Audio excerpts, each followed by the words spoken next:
Okay, I'm going to go ahead and call the meeting to order with my fun gavel. This is the State Board of Education. It's Wednesday, November 20th, 2024. This is our monthly meeting. And I will start by asking Maureen to do a roll call. Here. Good afternoon. Here.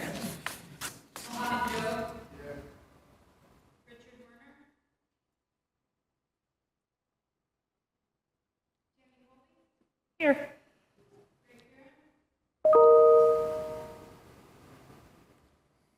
Gray online? I do see Rich and Gray both on. Oh, there's Gray, and there's Rich.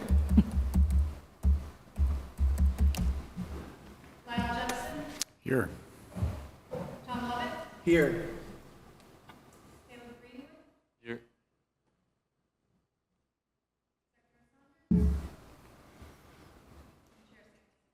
Here, good afternoon. So before we get started, Jennifer, I'm only hearing you, and then I heard people through your mic, even though it looks like you're muted, so I'm not sure. I didn't hear the roll call. I don't know if Gray did. It's because she doesn't have a mic on her, so people are talking, just you guys. okay. Okay, so my understanding is you couldn't hear Maureen, but because she doesn't have a mic, but you ought to be able to hear everyone else. But if that is not the case, please chime in and let us know. Okay, thank you. I just started hearing things. Can people hear me? Yes. Yes.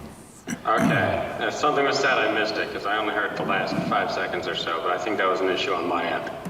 Okay. Okay, so before we get started, there is one amendment to the agenda.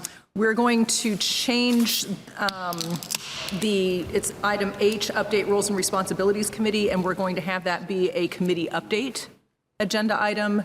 And just to forecast, we will have an update from Roles and Responsibilities as well as the Student Performance Standards Committee. So both of those will happen for agenda item H.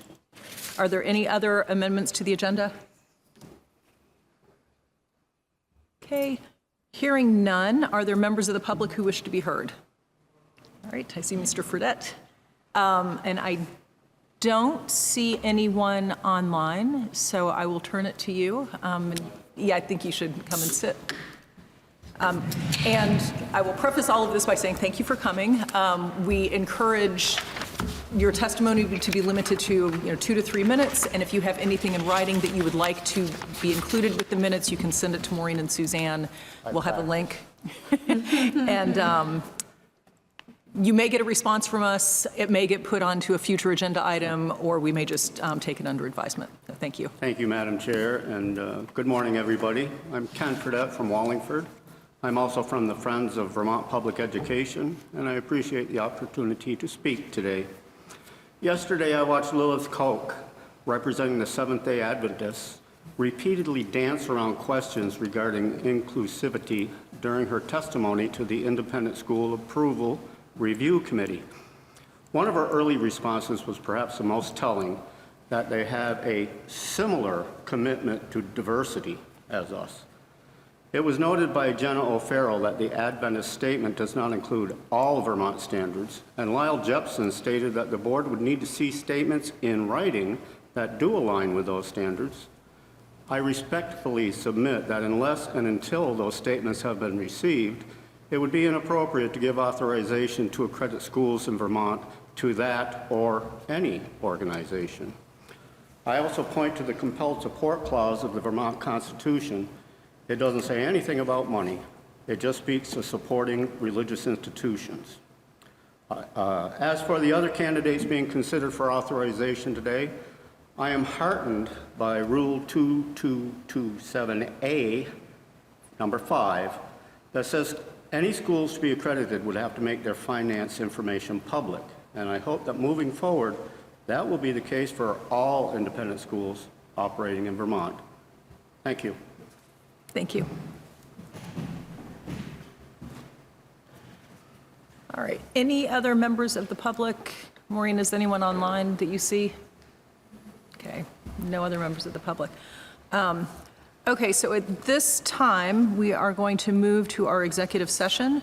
So I will entertain a motion pursuant to 1 VSA Section 313A1 that the board finds the premature general public knowledge of confidential attorney-client communications made for the purpose of providing professional legal services to the State Board of Education would clearly place the board at a substantial disadvantage. Is there a motion? So moved. Moved by Lyle. Is there? second. Okay, seconded by Tammy. Any discussion? Hearing none, all those in favor of adopting the motion, please raise your hand and signify by saying aye. Aye. Any opposition? Please raise your hand and signify by saying nay. Any abstentions?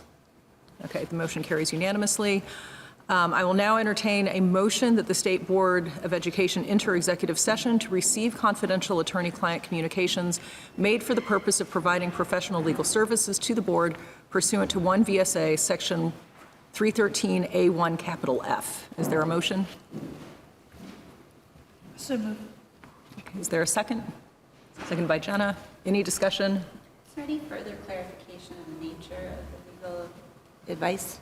So I pulled this out of the statute, so this is No, one I of... understand. I'm asking what the nature of the legal advice. Is it regarding a matter on our schedule?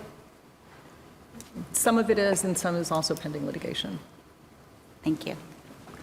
Any further discussion? Okay. Hearing none, all those in favor of approving the motion, please raise your hand and signify by saying aye. Aye. Aye. Aye. All those opposed, please raise your hand and signify by saying nay. Any abstentions? Okay, the motion has carried unanimously. So at this point, we are going to leave the general meeting. I believe there's a separate room that has been set aside for us, and we will return at the conclusion of our executive session. Thank you. So we are back out of executive session. There's no action that the board needs to take. So at this point, I'm going to move on to agenda item D, which is to approve the State Board of Education meeting minutes from October 16th, 2024. Is there a motion? I move. All right, moved by Lyle, seconded by Tammy. Any discussion? Hearing none, all those in favor of approving the meeting minutes from October 16th, 2024, please raise your hand and signify by saying aye. Aye. Aye. Any opposed, please raise your hand and signify by saying nay. Any abstentions? All right, we've approved them unanimously. And then this brings us to board announcements. I have several. Does anyone else want to go? Rich, were you going to share the conference info? And Mohammed, actually, you were Yeah. at the VSBA conference, right? Is this when? This is one of them. So yeah, VSBA conference. Yeah. Did you want to share? You go ahead first. It's all right. No, I was just going to say I attended the VSBA conference and I attended Mohammed's breakout session speaking about access. Oh my gosh, I'm sorry. I think that's me. No, it might not be me.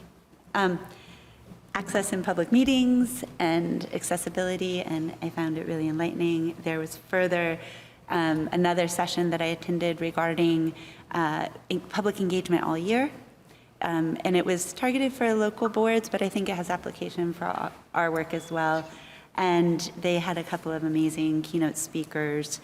And one was focused on vision and mission, and it was a reminder that while that statutory responsibility for strategic vision for education in Vermont is within our work, and I see that it'll come up a little bit later in the meeting, it really is important to align vision and mission and move that collectively to have sustainable change rather than sort of moving targets or just bouncing around via data. Those two things come together importantly in impacting outcomes.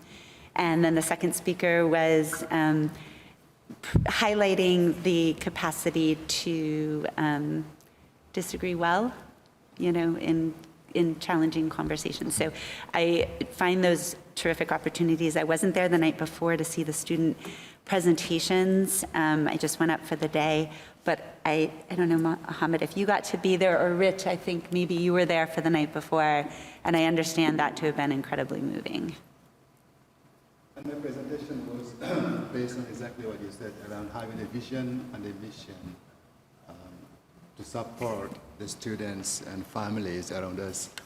And I presented exactly the model we at WSD, Winooski School District, use is to meet our students and families' needs around meetings, around just really having a team of multilingual liaisons representing all languages spoken at Winooski School District.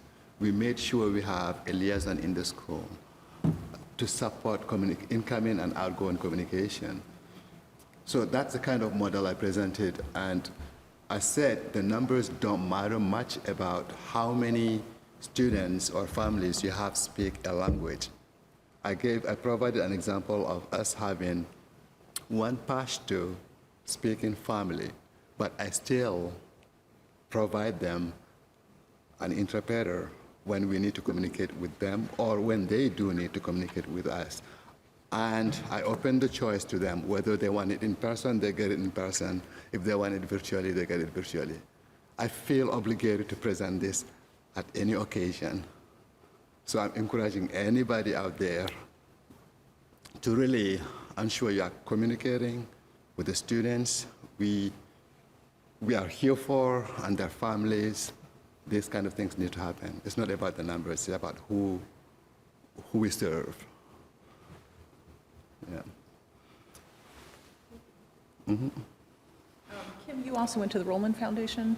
Did, yeah. It was, again, as always, a really inspiring day to be around so many educators. At the VSBE VSA conference, we have the opportunity to be around fellow school board members, and that is always terrific to hear their experiences on the ground. But the Rowland Foundation really is closer to the educators themselves and their experiences in their classrooms and the ways they meet the needs of students. And in that, again, the speakers were incredibly powerful in the general session, but I also attended the session where they were highlighting EQS, as a matter of fact, and hearing in small groups how they are interpreting the implications as educators, and they are currently using as a foundation for guidance for themselves the ethnic study standards of IRIS and unpacking them as a guidance tool. They are not approved yet by the State Board of Ed, but they were recommended by the Act One Working Group as a companion piece for standards that would be approved there. And so I think the field is looking, in the absence of there being anything else to provide guidance on that front, a tool. And so they began in small groups to look at those things. So being a little bit of a fly on the wall there and hearing the impact of a couple of years of work around EQS and the questions they have regarding how they're going to implement was really helpful. And so I think it'll help us to know, as we're going to look at those standards coming up, how important it is for the field to have those guidance tools approved and moving on. So. One thing I would like to add about accessibility and being inclusive is look at us right here, right now. We have audience, we have some guests here, the public so-called. I can just see people ahead of me. I do not know which of them or who amongst them is deaf. I have no idea by just looking at them. And because of that, how can I even ensure that person can hear what we're talking about right now? And sometimes we have this paper, and this is a perfect example for me today. For the last 2 months, I've been struggling even with my screen. I have to zoom it. And now we are talking right here. Some of you don't even have this paper. And what if you are given this paper and you still can't see what's on it? So that is about inclusivity again as well. It's not just about the language. So I just wanted to add that piece. Accessibility. Thank you. So I want to take a step back because First of all, I want to thank St. Johnsbury Academy for hosting us today.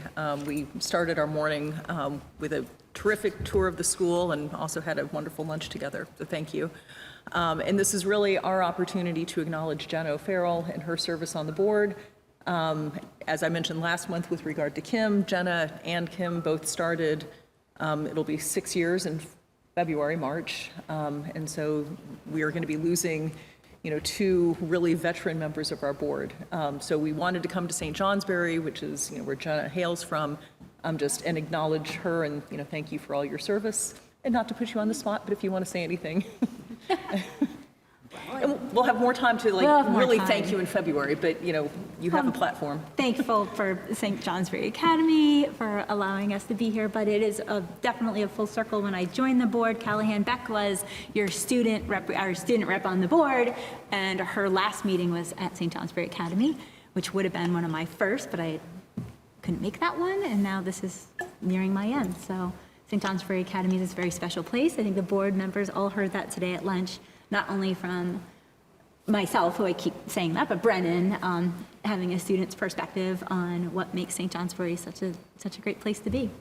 So thank you to St. Johnsbury Academy, and thank you to the board for being here today. And thank you. I also want to recognize Caitlin McLeod. Oh, I'm having trouble seeing her last name. Is it Bluver? Blubber.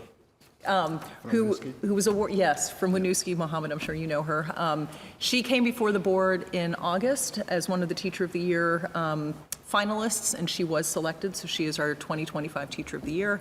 So I just want to acknowledge her and her accomplishments as well. As far as my own announcements, I was invited to present at a mediators conference that's put on every year by the Agency of Education with regard to mediators that they have to resolve disputes between families and schools in terms of special ed requirements. And I'll be honest, when I first got the phone call, I called back and I said, I don't think I'm the right person. Like, I think maybe you want someone from the agency because the board just writes the rules, we don't implement the rules, and they convinced me to present, and you know, really said it could be whatever I wanted it to be about. And it took me a while to realize the most obvious thing for me to talk about is my oldest daughter has a learning disability. And so I actually called Emily, my daughter, and I said, hey, I've been asked to speak at this conference. Would you feel comfortable with me talking about, you know, our family journey to having your learning disability diagnosed and supported? And not only did she say yes, she ended up presenting with me, which was actually really cool. She just turned 24. This was her first presentation, and yeah, I think it was helpful, maybe even more helpful for the panel to hear from her than it was from me, because she could really talk about what that felt like from a kid's perspective as you're, you know, trying to fit in and assimilate, but really struggling. So it was a really empowering opportunity for both of us, and fun that we could do it together. Tammy and I also testified before the State Aid for School Construction Working Group, and just really talked about, this is something that the board has not considered for any iteration of the board because there's been no school construction aid for almost 2 decades.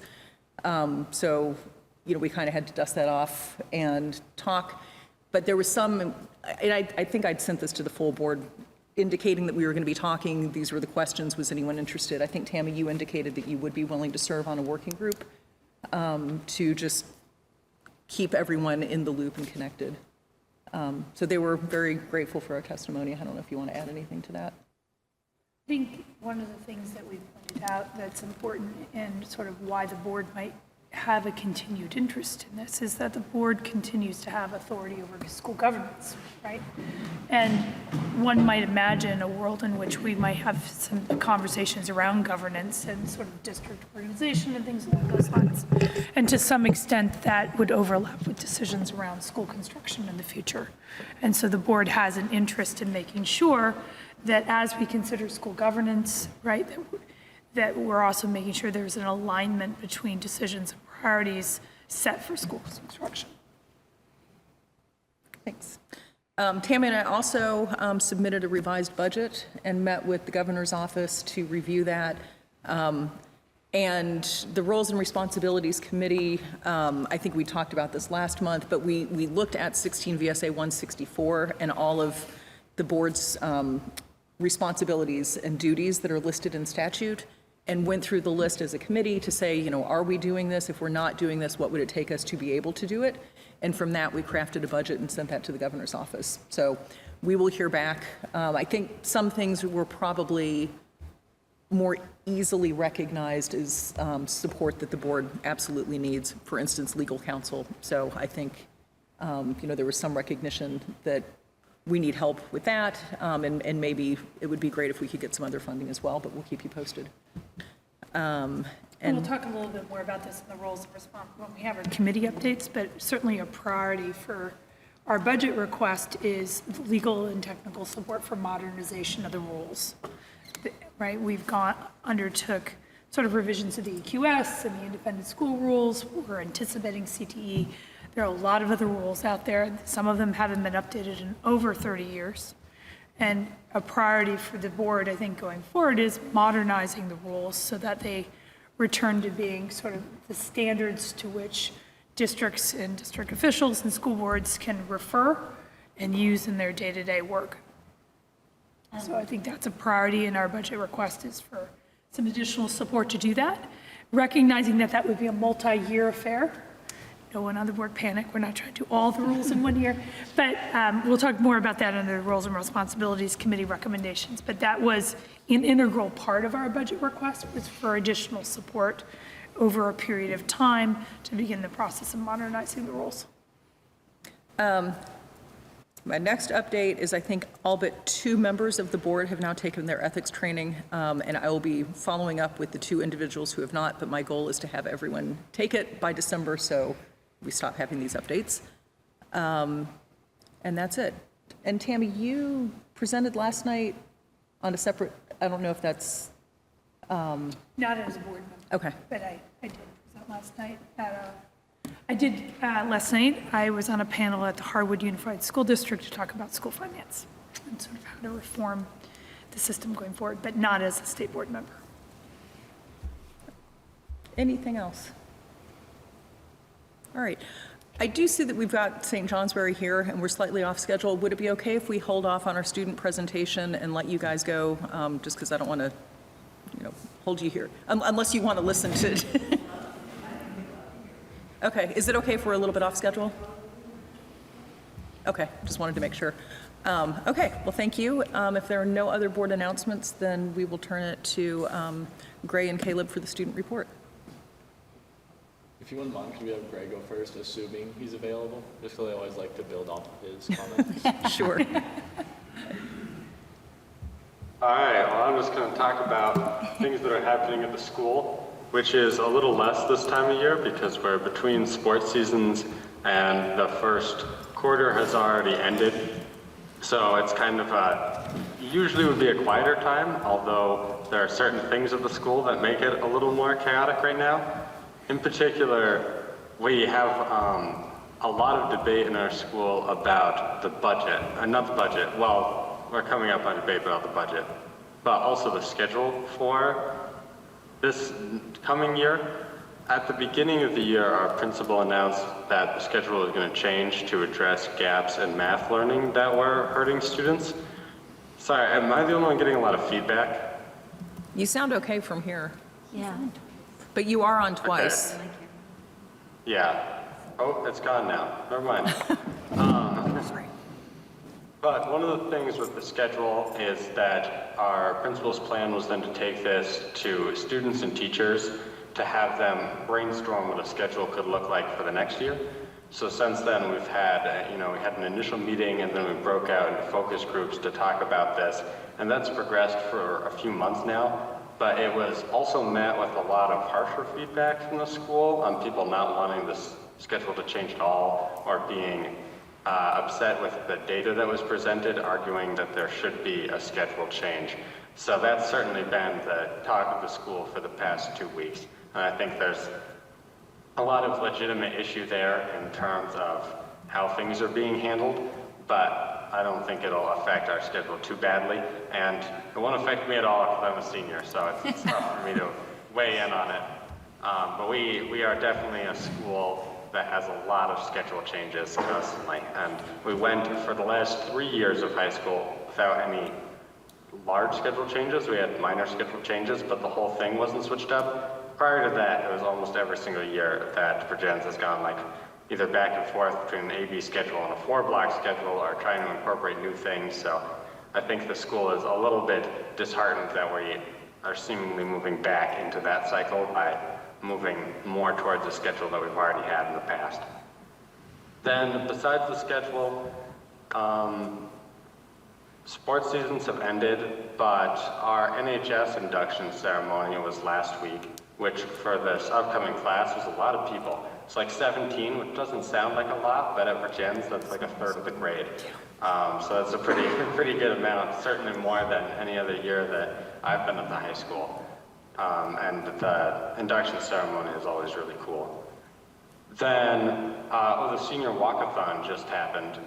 This is something that we've done every year, and I think I talked about this a bit last time, but it was before it actually happened. It's for the Wounded Warrior Project this year, and we raised $6,500, which is way above our goal, which I'm really happy about because as a class officer, I set our goal at $3,500, and I was not very confident even that we would make that. But yeah, that's really cool. That averages like $150 a person. So I'm really, it's a very cool event also just as seniors to kind of reconnect after 4 years of high school. And I think that's really important for school community because it's something that everyone does together.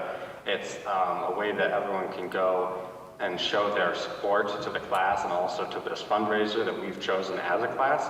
And it's a really great tradition that Virgins has that I had not really thought about a lot until this year.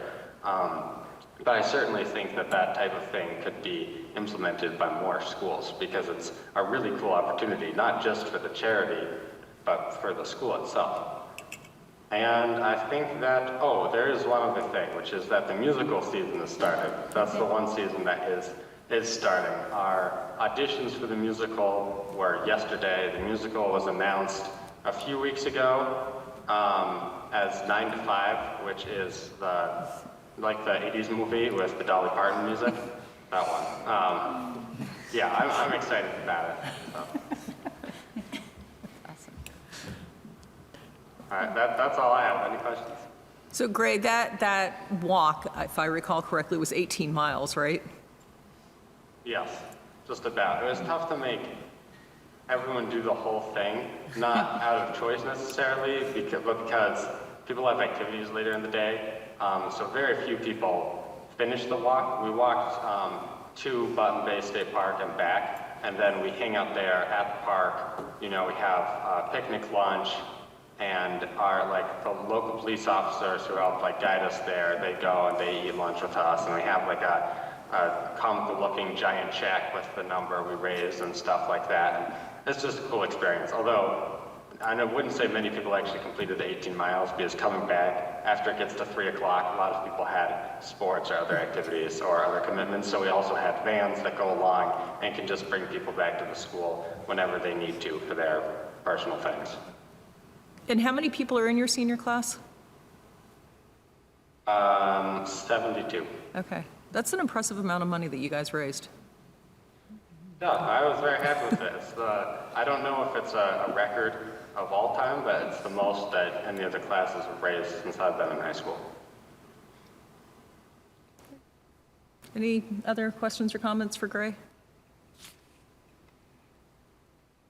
All right. Thank you. Caleb? All right, as I said, I was going to kind of parrot what Gray's been doing. So it seems kind of like we're on the same schedule here. So our school is also going to have a theater production going through, I believe, our teacher said through January. So it's going to go pretty late, maybe even to the beginning of February. And it's a musical, so that's going to be exciting watching that develop. We also have our NHS induction, but that's going to be happening tomorrow, myself included. And it's a total of 12 people rather than 17.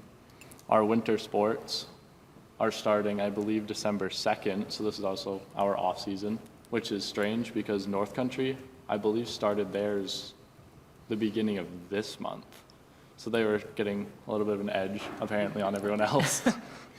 But As I said, I believe last meeting, our principal will be getting done after this year. So we have a committee based on hiring a new principal, but we also have one for hiring a superintendent, which I'm a part of. So unfortunately, the calendar project has been put on pause temporarily for that reason. I'll be going on a field trip for YCLA, which is Youth Climate Leaders Academy. It's down in Fairleigh. It's a weekend trip. I believe it's Friday overnight into Saturday. And going on that with a couple of classmates, I believe 5 of us are going down. So that's going to be a fun event to go to.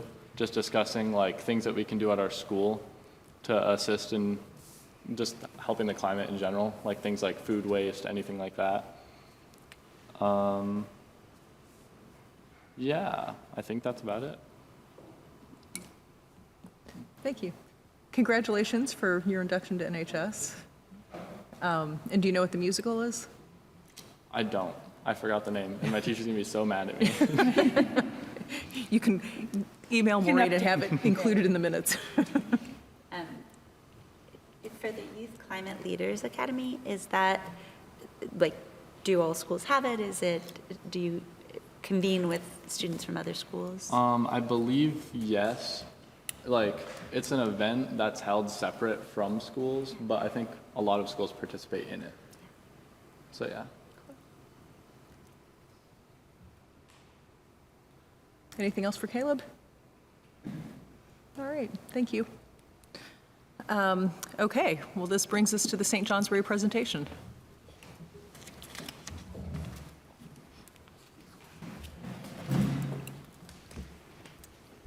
Okay, they showed me how to share my screen, so I'm going to try to do that.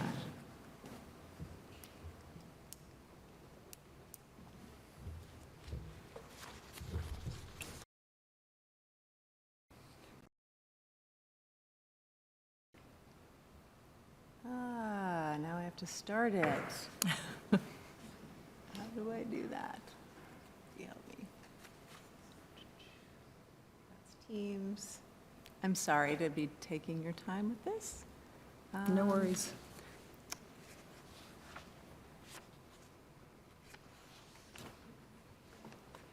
Well, there are my slides. So it's sharing, but how do I do this, get the slideshow to be the only thing that's on there? Do you know? That's okay. Okay. Okay, we'll just move on. So welcome to St. Johnsbury Academy. I want to thank the State Board for their engagement this morning with a tour and over lunch and all the great questions that you asked of us to help us share the good stuff that's happening here at St. Johnsbury Academy. So St. Johnsbury Academy was founded in 1842 to serve the youth of St. Johnsbury. And it was funded by the Fairbanks family. The Fairbanks Scales Company was here and started here. The mission of the school very quickly broadened to serving youth from many quarters, and not just from St. Johnsbury, but from around the world. Our mission is character, inquiry, and community. We want to help each student to become the best person, the best learner, and the best citizen that they can be. We are a very diverse school in lots of different ways. So we have an international boarding population. We have 950 students altogether. Out of that, we have about 160 boarding students. About 2/3 of those are international students. And about 750 day students who are publicly tuitioned, and then others who are coming from non-sending towns. And 22 countries, 15 states, and 40 different towns in Vermont. And I'm particularly proud of the diversity, the socioeconomic diversity, the way that we serve students, a really wide range of students who are from all different places and all different situations, and also the neurodiversity that we're able to accommodate. So we have 220. I'm sure that there's a way to see this better. If someone can think of it or knows what it is, that would be great.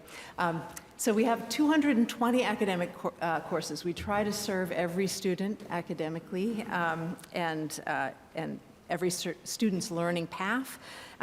We have faculty of 120 teachers, 85% of whom have advanced degrees. We have tremendous academic depth and breadth across the normal subjects, and then also visual and performing arts and CTE and work-based learning and trades and outdoor education and broad offerings in every space. We have 32 advanced placement courses. They're all listed here.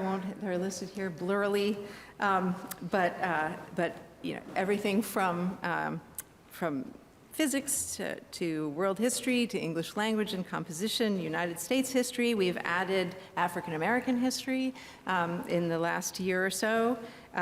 And you know, it includes, we do have AP Studio Art and APs in the languages that we offer, which are French, Spanish, Japanese, and Latin. Some of our signature programs, the AP Capstone program. Every student, we're very proud of the Capstone program here. They're not all AP Capstones, but every student at St. Johnsbury Academy does a capstone project in their senior year. And that is something that is a student-driven research project that they engage seriously with a research question and do that research and also think about how that research might affect their local community or the larger community, and then present. Before COVID, there was a lot of community involvement in that capstone presentation phase, and we're looking to bring more of that back. I actually had a conversation with a community member who said, what about those capstones? Can't we come see those capstones? It's really a tremendous tribute to our teachers and to our students' capacity. We have applied science and STEM intensive, arts intensive, international travel and cultural exchange. We offer lots of international trips through the Caldwell Center for Global Understanding.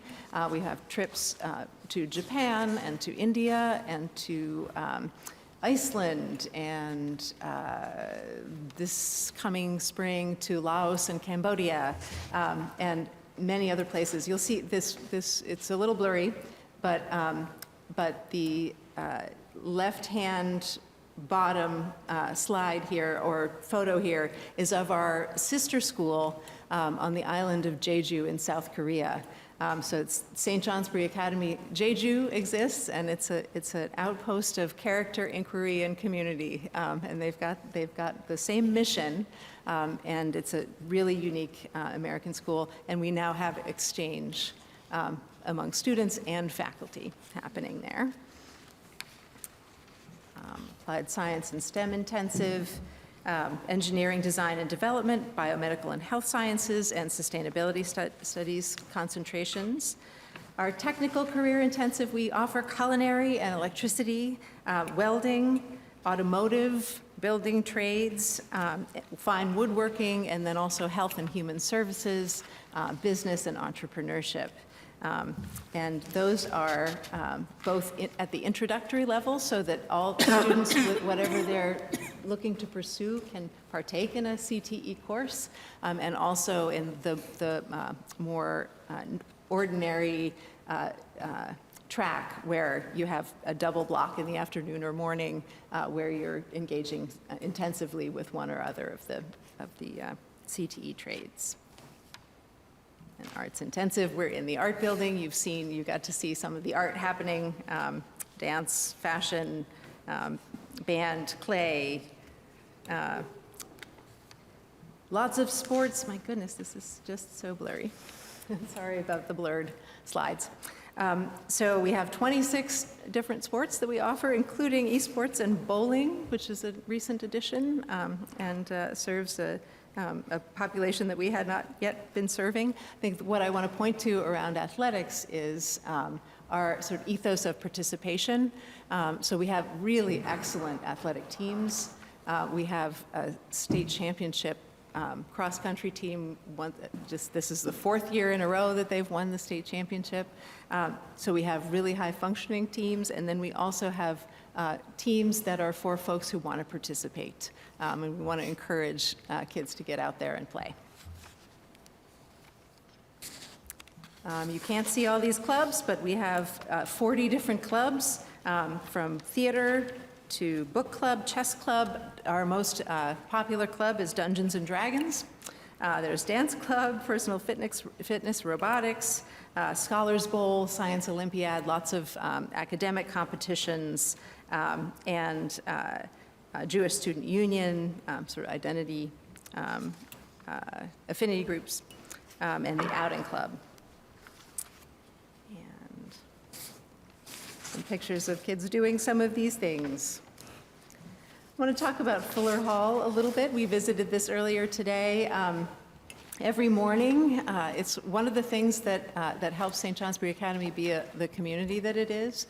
Every morning, except Wednesdays, we gather together in Fuller Hall, and here is where the 9th graders are, and then the sophomores, juniors, and seniors gather in Fuller Hall for an assembly where we have announcements made and talks and performances, and students get to see each other doing fun things and playing instruments and giving speeches, and also faculty. So they get to know each other, and they also hear the same messages. So we offer messages about what's happening in the world, what's happening at school, and help students sort of understand the context of some of those things. So it's an incredibly valuable community building tool, as is advisory, which happens on Wednesday mornings and Friday noontime. Those small groups of students make this very large school seem smaller and more accessible. So I am going to turn to my colleague, Sarah. Actually, why don't I switch with you here. I'll move this. Hi, I'm Sarah Gary. I'm the Director of Health Services here at St. Johnsbury Academy. And I thought I'd just tell you a little bit. This is Tinker House, which is our home to our health center. During COVID, we found it necessary to have a little bigger space so that we could actually have ways for healthy kids and sick kids to leave and come and not be together. So we're really fortunate at St. Johnsbury Academy to believe, right, it's important for our students to be at their best academic selves, to both mentally and physically to be present. So we have a nurse on staff 24 hours a day, and we're here on campus from 7 in the morning till 10 o'clock at night, certainly serving our boarding population as well. And we have mental health staff for full-time mental health professionals on staff to see our students. So here in the Northeast Kingdom, it can be difficult to find a counselor or services. There just aren't enough people. The waiting lists are long, so we try to offer our students the opportunity to have those conversations. So just some numbers. So far this year, we've had about 3,500 visits to the health center. 1,400 of those have been for counseling time, whether it be scheduled or drop-in visits to meet with some support staff. Sarah. It's hard to really overstate how important this health center is, and it's a place where students can go and get care in just about any situation. And I know that they often end up with students who are in situations that others don't know how to deal with. Like, go see Sarah and her team. So we're very, very fortunate that the school has always prioritized health and wellness. Just some healthy spaces on our campus, including this one. And now I'm going to turn to our assistant head for academics and student life, Banaka Hansen, to talk about some of the student support programs that we have. Thank you. Thanks for allowing me to speak today. One of the places where our systems and shared values is best articulated is through the work of our student support team. The student support team is an interdisciplinary group that supports the Academy in all areas of student success. These include, but are not limited to, academic progress monitoring, mental health and wellness, attendance. We meet weekly and talk about anywhere between 50 and 100 students, which is a pretty significant number of kids that we're looking out for. As a part of our culture of caring and respect, all of our faculty and staff can recommend a student to the student support team. The team meets weekly, as I said, and we initiate recommendations or action plans. We monitor the progress of those students as long as they need it. Members of the student support team are representatives from all over campus: admissions, student services, academics, guidance, residential life, the dean of students, and the community dean as well. So it's a pretty large team. The nature of this team is important because we as a group work hard to be at the eye level of students and colleagues when we're making decisions about how to best support students and the educators who are supporting them. We do have a central email address, which has actually been a really helpful sort of not that innovative innovation, where one email address accesses sort of that wider cohort of group, and we kind of triage the needs from there. If the recommendation is appropriate, the student's added to student support. We consider, like I said, academics, behavioral indicators, mental health and wellness, but we also make sure that our students are cared for in other ways. Our goal is to meet students where they are and provide the support that they need, because we believe that all students can be successful here, and sometimes they just need some additional support. Through the work of student support, we've worked really hard to reframe accountability. We want students to understand that alongside accountability comes care. And so we want to, and we do work with all students and families. When we hold kids accountable, we show them that they're valued, and we can in turn better meet their needs, whatever those are. So some examples: students on academic or attendance probation have bi-weekly conversations with a member of academics or student life to make sure that things are going okay. We know that when students need us most, we want them closer to us and not further away, and so that's why we bring them in for those conversations and check-ins and help them realize that we want to do what we need to support you. Other examples of this, like many schools, we have a dress code here at the Academy, but we also have a space on campus called the CSRC closet. That's a place where students can get clothing, shoes, coats, kind of whatever it is they need. Additionally, what we believe is that when a student is dress coded, that's an opportunity to have a conversation. And sometimes it's just they thought they might be able to get away with wearing blue jeans that day, and it's as simple as that. And other times it's that what we uncover is they really do need some additional supports, and we're fortunate to have the CSRC closet as well as some vouchers to support them in that moment. The same is true for students who are food insecure. In addition to universal school meals, folks like Sarah and Matt and I work with students over weekends and breaks to make sure that they have food to sort of carry them through until they're back here with access to what we can provide. We're fortunate to have wonderful partners in our dining services folks who packed huge boxes of meals and snacks for entire families over break. And that's such a blessing that to be able to offer that, because we know that when kids are fed and clothed, they're better able to access the other things that we provide. Our student support team is working thoughtfully to provide whatever it is that kids really need to fully realize the potential as learners, and to really be able to access all that we have to offer them here in the community. We're not only educating, but we're caring for sort of the whole people through mutual respect, accountability, kindness, and integrity, and that's just one way that we do that here. So thanks very much for that opportunity. Thank you.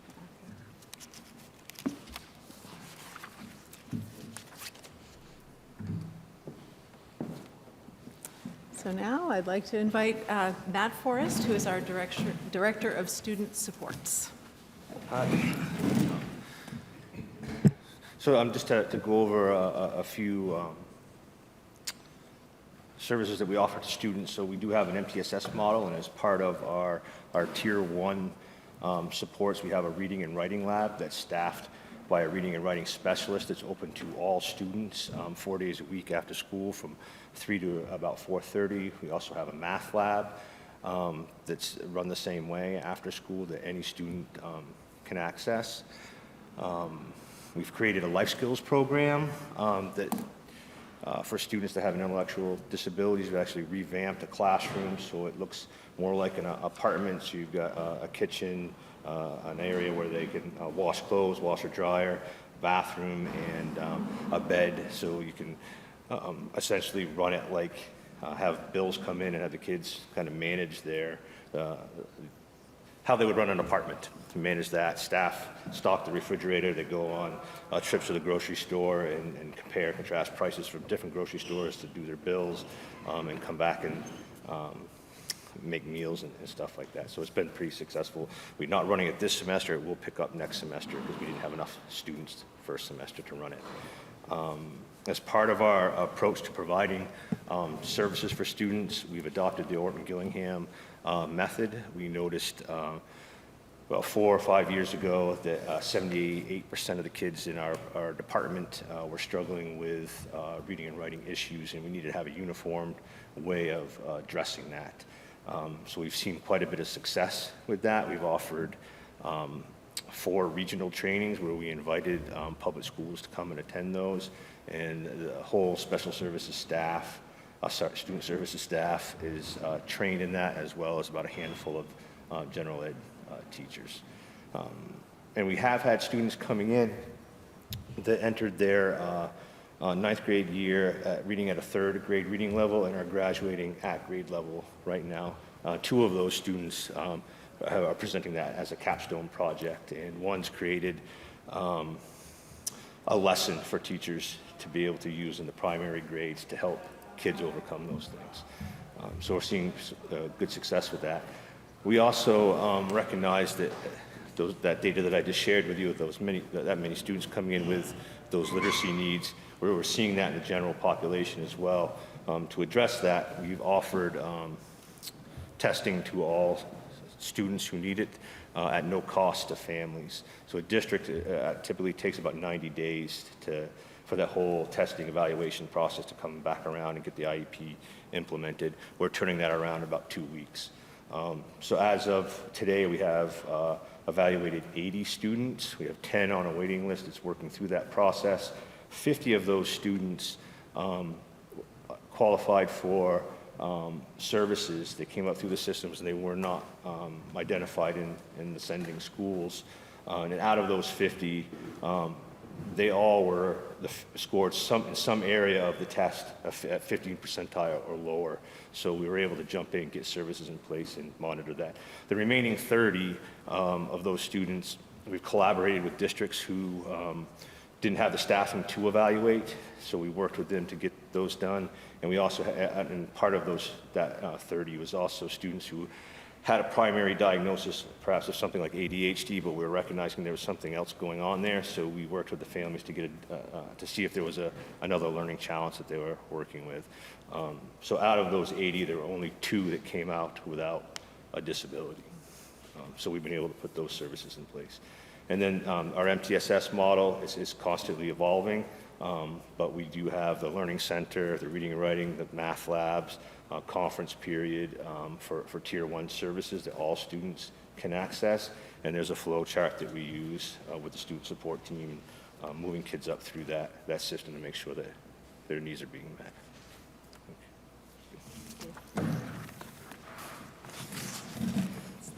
Center that Matt was just referring to.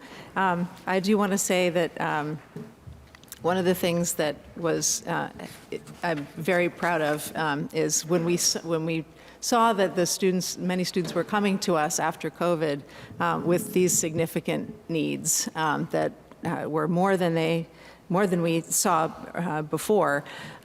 Matt came to me and said, "Here's what I think would help us address this," and we just put it into place, and I'm very grateful for that. And we have our learning specialists and interventionists are absolutely top-notch, and I'm very proud that we're able to offer some of the training that is the sort of proven literacy teaching methods with public school teachers in the region.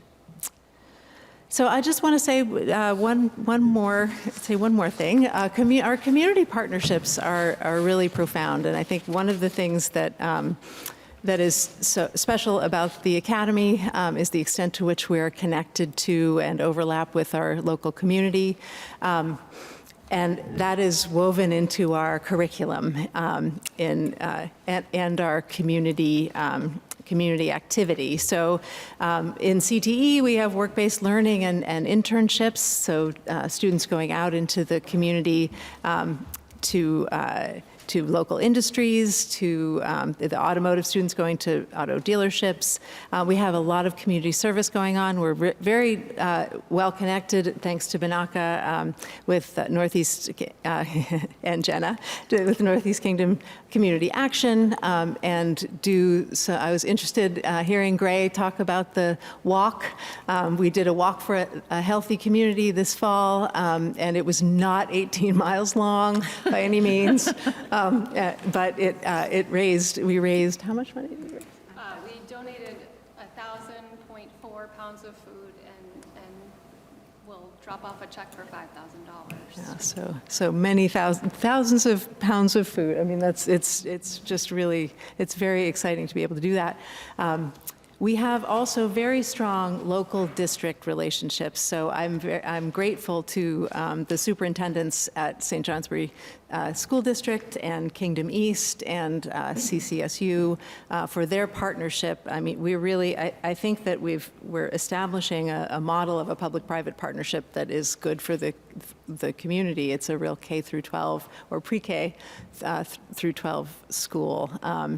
So there are the cultural institutions in the town, the Athenaeum, the Fairbanks Museum, Catamount Arts. Our students are on the board of some of these institutions. And again, we work with local industry to get our CTE students into jobs. And then also offer inclusive and sometimes free summer youth programs like Moving Minds and Muscles, which is a middle school adventure program, and Halo, which is a kind of pre-orientation program, and Operation Creation, which is called Summer Youth Corps, which allows our rising ninth graders to both have an experimental financial literacy moment where they get paid to then come here and do some of the trades that we offer. So they make cutting boards and sell them. They go to our fully functioning restaurant and serve a meal there. They serve a community lunch. And I actually asked a student on the first day of Halo last year, what are you most excited about? And he said, I'm most excited about community lunch. So it's something that we all treasure. Hundreds of stories. We have hundreds of stories, students from around the world and around the corner, but we are one community, and that is an incredibly important value for us, is building our strong community. Just looking at this picture, we have students from all over the world, from Bermuda and China and Japan and North Carolina and Ukraine, and it's bringing them here to the Northeast Kingdom is incredibly valuable for all of us, and we're grateful for all of the things we get to do and all of the opportunities we get to offer our students. So thank you very much for letting me brag about St. Johnsbury Academy. I'm happy to take questions, and I'm sure my colleagues are as well. Thank you. Questions, comments?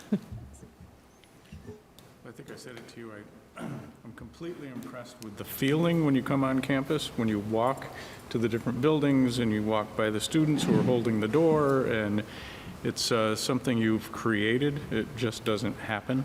So thank you for serving the students here. Thank you for recognizing that. That's true. Thank you very much. Okay. It's nice to see, too, like the relationship that you have with the community, which I think goes in both directions. But I think that, too, you've worked really hard on, and probably the community has as well, but it's nice to see the fruition of that. And there's a long tradition of that. You have one of the longest-serving headmasters of St. Johnsbury Academy. I think that you were the second longest-serving headmaster at St. Johnsbury Academy. Tom Lovett started and continued so many of these traditions. So we're fortunate to have that foundation. Okay. Thank you. Thank you. All right. So this is our amended committee update section. So we've got the Roles and Responsibilities Committee update. So we met a couple weeks ago. Oh, I know exactly when it was. It was November 6th. Etched in my mind. So we met as a committee to, really go through 16 VSA 164, and Tammy and I then worked afterward to put together a budget that we then submitted to the governor's office. And we met with the governor's office, I believe it was on Friday the 8th, and went through the various levels. So one thing is, we were looking for a line item adjustment for this current fiscal year that we're in, because if you all look at your distribution of what's left in our budget to get us through June 30th of 2025, we have just over $41,000, which it's not enough to do the CTE rule updates that we had contemplated. It's really not much to do anything. So we are hoping to get a line item adjustment for FY25. We are also looking for some increased monies going forward, beginning with FY26. And, again, the governor's office is really starting to think about the budgets for FY26 now. So we wanted to get our foot in the door on that and looking at additional sources of support that the board might be able to have. And then from there, we are looking at a couple of single adjustments to our budget. And, Tammy had mentioned earlier overhauling our rules, because a lot of our rules, and I included this in the agenda packet, are more than 20 years old. A lot of them are more than 20 years old. It can't happen all at once.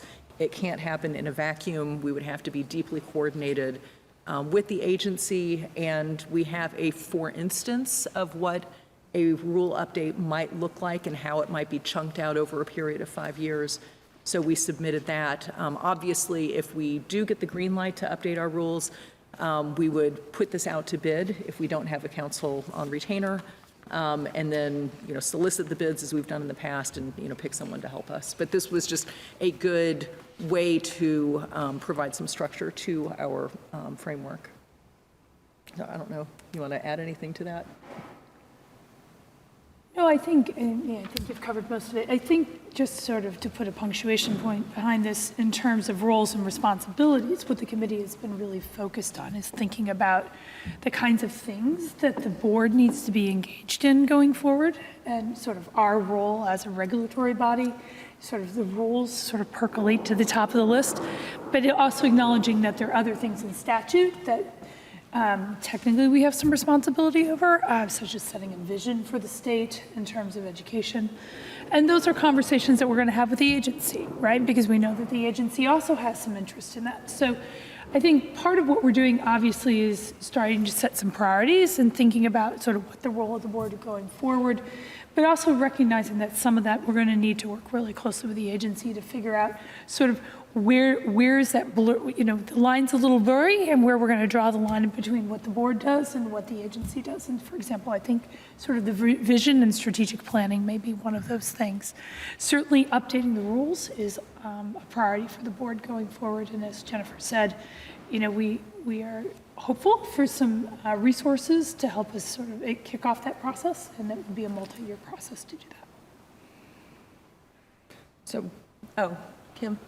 Yeah, so in looking at the list of all the rules, I know some of them might be irrelevant. I know back in May I had like a document about the last time updated and what the essence of each of the rules were.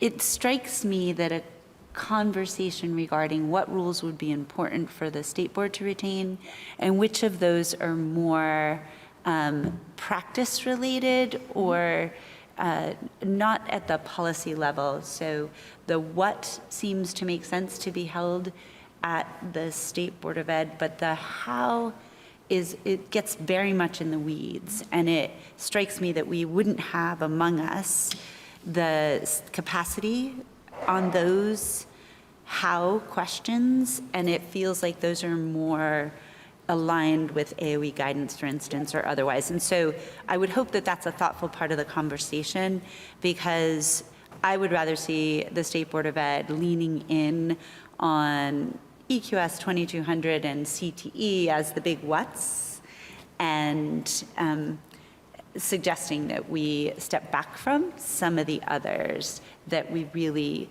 aren't adding value to, even from an engagement standpoint, I don't believe, in my experience doing this type of stuff. I think also special ed, I think, is very technical, but required a very thorough engagement process that, having led that version of rule series, required a lot of support, but I think was a pretty robust engagement process. So I would argue maybe that belongs to be retained as a bigger what question, but the sort of how of the funding piece was mostly crafted by the AOE anyway. So I think you're exactly right. Okay. Right? So as a part of this modernization effort, right, it's not just updating the rules that we have. I think we need to say what do we need to have in rule, and what do we not need to have in rule, right? And some of that is going to be letting things go, just generally, because it doesn't belong in rule. Right? Some will be letting it go to the agency, perhaps. But I think we also have to look at the rules through the eyes of what else do we need, right?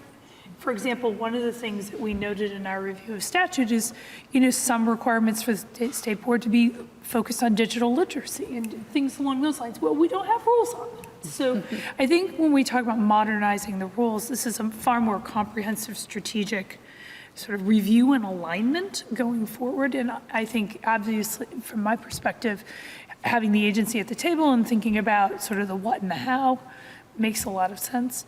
But also, in the context of that, what actually belongs in rule in terms of practice versus what is just sort of practice.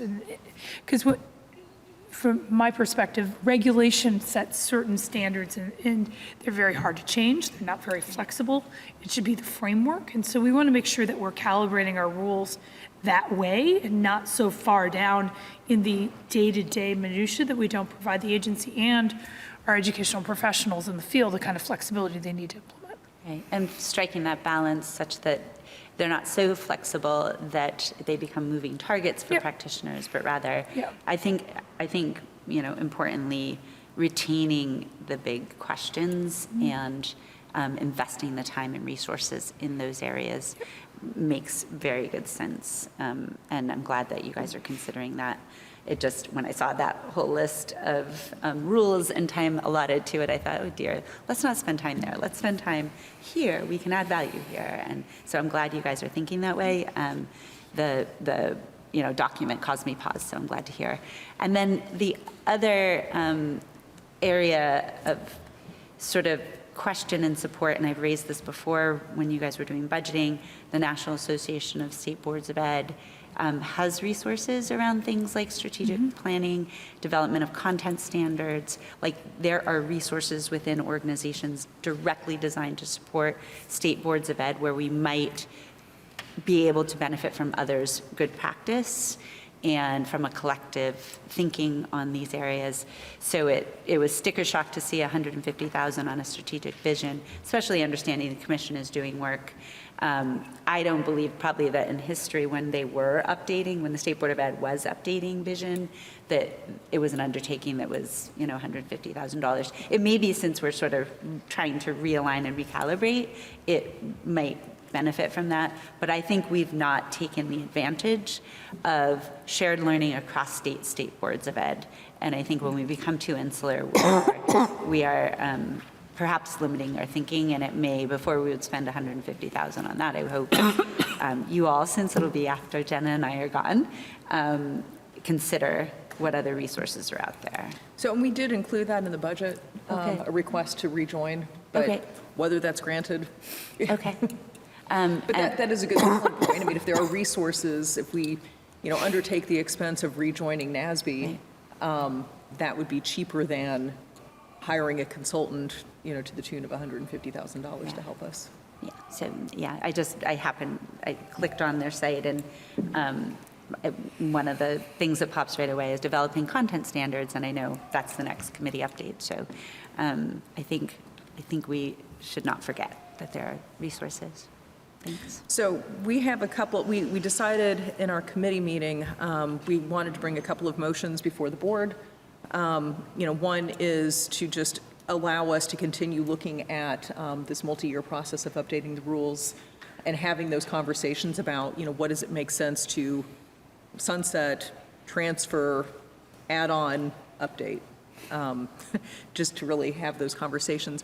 And then the second motion was to start thinking about how to get funding to support our strategic visioning process. So with that in mind, I would entertain a motion based on the Roles and Responsibility Committee's review of the Vermont State Board of Education's responsibilities as articulated in statute, that the board engage in a multi-year process to review and update, if needed, the rules.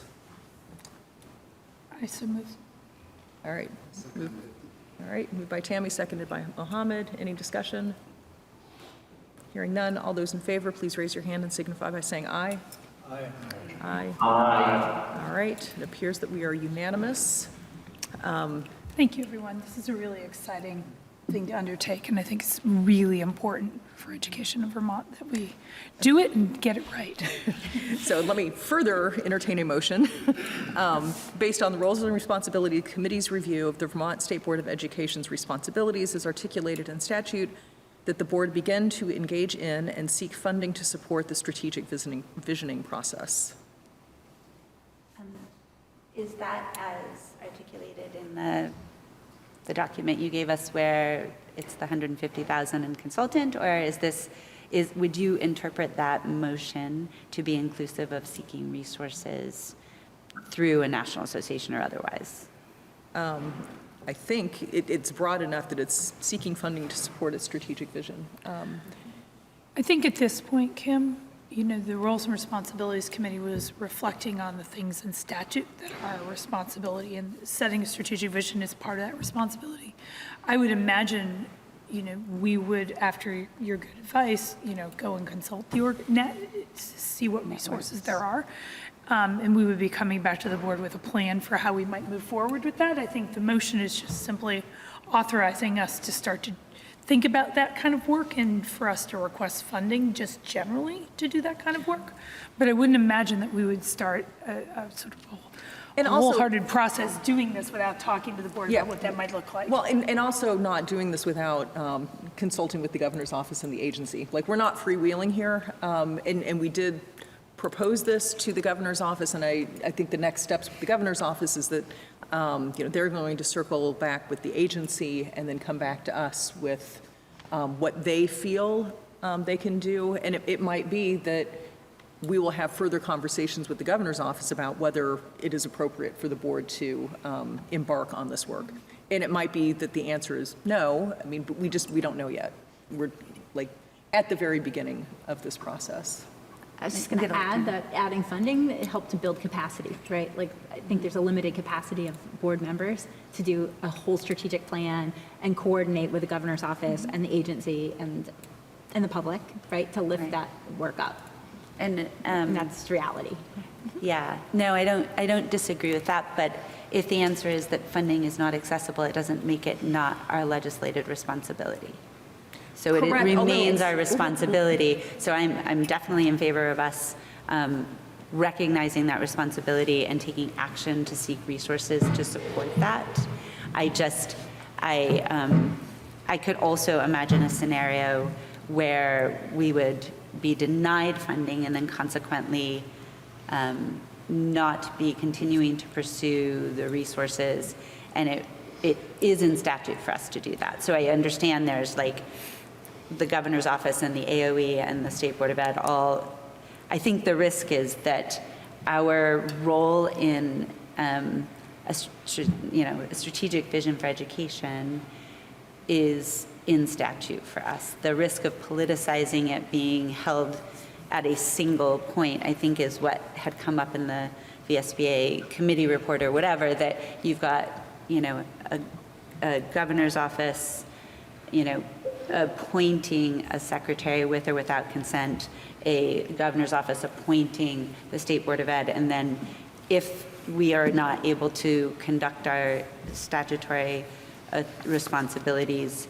because the funding is declined, I would hate for us not to do what it says or to not seek ways to move in that direction that aligns with, for instance, the work the commission is doing, or like is not in conflict with others, but we have a unique place in that regarding engagement with the public at large and with the field of practitioners that I think may be different than the operational responsibilities within the AOE and their federal regulatory responsibilities as an SEA. We have statutory responsibilities. So I think, there are a couple of different ways this could go. If the governor's office came back and said, listen, State Board, there's no money for you to do this, and we think that this is work that is better handled by the agency, we're going to talk to the General Assembly and, request that this responsibility be taken, off of the State Board's plate. Or we might advocate differently, and we may say, as a appointed board with a statutory responsibility, we don't necessarily see where the AOE is the driving force on the vision for public education. I think they have a huge responsibility in the vision for support of public education in the state of Vermont, in their role as an SEA and their responsibilities. I would invite this State Board of Ed to not succumb that responsibility. I think we serve, in theory, different functions, right? So I guess my point was, I'm sort of thinking about this as a decision tree, where, it might be that the governor's office says, there's no funding and we don't think you should be doing it. Well, then as a board, we're going to talk about, do we think we should be doing it? And how. Or what about legislative intent where it says we're supposed to be doing it? Well, like that isn't we didn't make it, correct, and we can't not do it, right? I almost wonder if maybe we should hold off on this motion until we have further information that we can. And I think otherwise it should not be bound simply by seeking the financial resources. It would be, in my opinion, could be amended to suggest, I forget exactly what you read, Jennifer, but rather than seek funding, seek resources to move in the direction of strategic vision for education or whatever, in alignment with the commission work. There's a whole body of work happening around this. I just don't want a full stop to be held up only for funding. So at this point, it might just make sense to withdraw the motion. I think perhaps this motion is premature. We need some more information. Do you want to withdraw your motion? Yes, I'll withdraw. Well, my first, Who seconded? Was it you? Yeah. You withdrawing your second? Okay. The motion is withdrawn. All right. Sorry, I do hope you guys do that work. I look forward to you guys doing that work. Yeah. So, I think when we sort of talked about doing this as a committee, it was before we met with the governor's office, and I think what's clear to me at least is that we just need more information before we start going down that path. So I will stop there and turn it over to Kim and Tammy for the student performance standards update. Thank you. And I don't know whether or not we're going to be able to pull it up, but our committee met on Monday afternoon as our Student Performance Standards Committee to talk about work plans for the 3 sets of standards that are before us. Last September, the Act One Working Group presented to us, maybe it was later than September last year, but their proposed draft on the ethnic study standards, the IRIS standards, and then at our August meeting, I'm not sure that the AOE fully presented to us the standards for health and PE, but they presented to us the changes that had happened for an update to those on the national standards. And so those 3 sets of standards have been directed to the Student Performance Standards Committee. They're in, as far back as we could look, we couldn't find what the process had been before. It's not the same as rulemaking. So what Tammy had proposed and the board voted to approve September, October, September meeting, with only a change that we are not required to get your approval to our work plan, but we must tell you what our work plan is and tell you if our work plan is going to change. So what we have done as a committee was put together a work plan. I sent it to everybody yesterday afternoon, and I'm not sure it made the board package. So I'm not sure, I don't know, Tammy, do you have it up to share? Or let me see if I do not have it up, sure. We'll start with, let me just, I just had it. While she's pulling up, maybe zoom out here a minute. So yeah, thank you. Just as a reminder, in September, we all agreed that we were going to have a new standards committee, and that part of that standards committee responsibilities, when we receive standards, we were going to come back to with a process for how we're going to review those, right? And we don't have a standardized process for reviewing every single set of standards because the different standards have different requirements and things along those lines. So what our committee did this week is we came up with 2 separate approaches, one for the health and PE standards, both of which are national standards, and these are updates to national standards. And we came up with a distinct process for the IRIS standards, which are the standards that are aligned with, that came to us from the Act One Working Group. The IRIS standards are not existing national standards. They were developed here in Vermont by the Act One Working Group with the help of a consultant. So what you're going to see is you're going to see in 2 documents, one with a process for us working through the PE and health standards, and another one for working through the IRIS standards. What is different about those 2 processes? With the standards that we have already approved, there are updates to national standards. We are proposing a public engagement process where we seek input on those standards in a very sort of efficient way over the next month or so, right, with some key constituent groups. With respect to the IRIS standards, again, for which there are no other national standards that exist, we have a 2-pronged process. One, engaging with constituent groups, and it's a little broader range of constituent groups than we're proposing for the health and PE standards. But the second tier there is we have acknowledged that no one on our subcommittee and no one on the board is a curriculum development expert. And when national standards are developed, such as the health and PE standards that are now being revised, these are developed by curricular experts. And so what we're saying is we also need to have those standards reviewed by an expert outside the board that can help both our subcommittee and the board think about those standards, both in terms of their content, their presentation, and things along those lines. So the IRIS standards, we're proposing sort of this 2-pronged review process. For the existing national standards, the health and PE standards, we're proposing just sort of this 1-pronged process. So just, I don't know, sometimes having the big picture is helpful to me, so hopefully that's helpful to everybody else. I think I am not getting it. It says no files available, and it's not showing me my option to share. It's when I asked to share, it's both not letting me access the files and not giving me the option to show my window.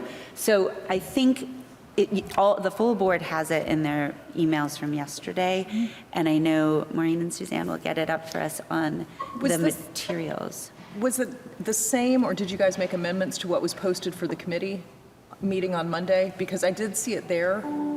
We developed them during the committee meeting. So it wouldn't have been posted with the committee meeting. Okay, well, I saw something. Maybe it was part of the minutes. Maybe. And that might have been part of the minutes. So I think importantly, well, if we can share with you just reading through it, unless they can be shown by someone other than myself, I can't get them.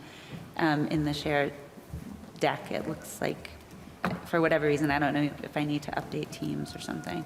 Let me see if I can. But for the health and PE standards, which is the update, and it's national standards, we are going to, let me give you a timeline, we're going to have a consistent meeting time proposing the first and third Mondays from 3:45 to 5:30. We'll confirm with all of our committee members that that can work, but that would be through March.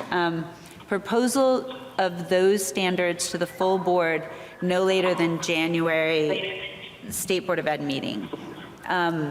We will be seeking input from key constituents to include the AOE, curriculum coordinators, PE and health teachers, and the general public. And the questions are going to surround, they'll be a little bit different group to group, but AOE needs to present to us what are the substantial changes from the existing national standards. Are there Vermont-specific modifications that they would think would be necessary to align with EQS? How do these align or misalign with EQS? And what would the resource and cost implications be for these updates? And then when we look at curriculum coordinators, we want to know what considerations they have with respect to implementation and impacts on their existing practice, resources and cost implications, and what's their opinion on the areas of alignment with recently updated EQS, PE and health teachers. Similarly, how does this impact their current practice and their opinion on areas of alignment or misalignment with the current practices.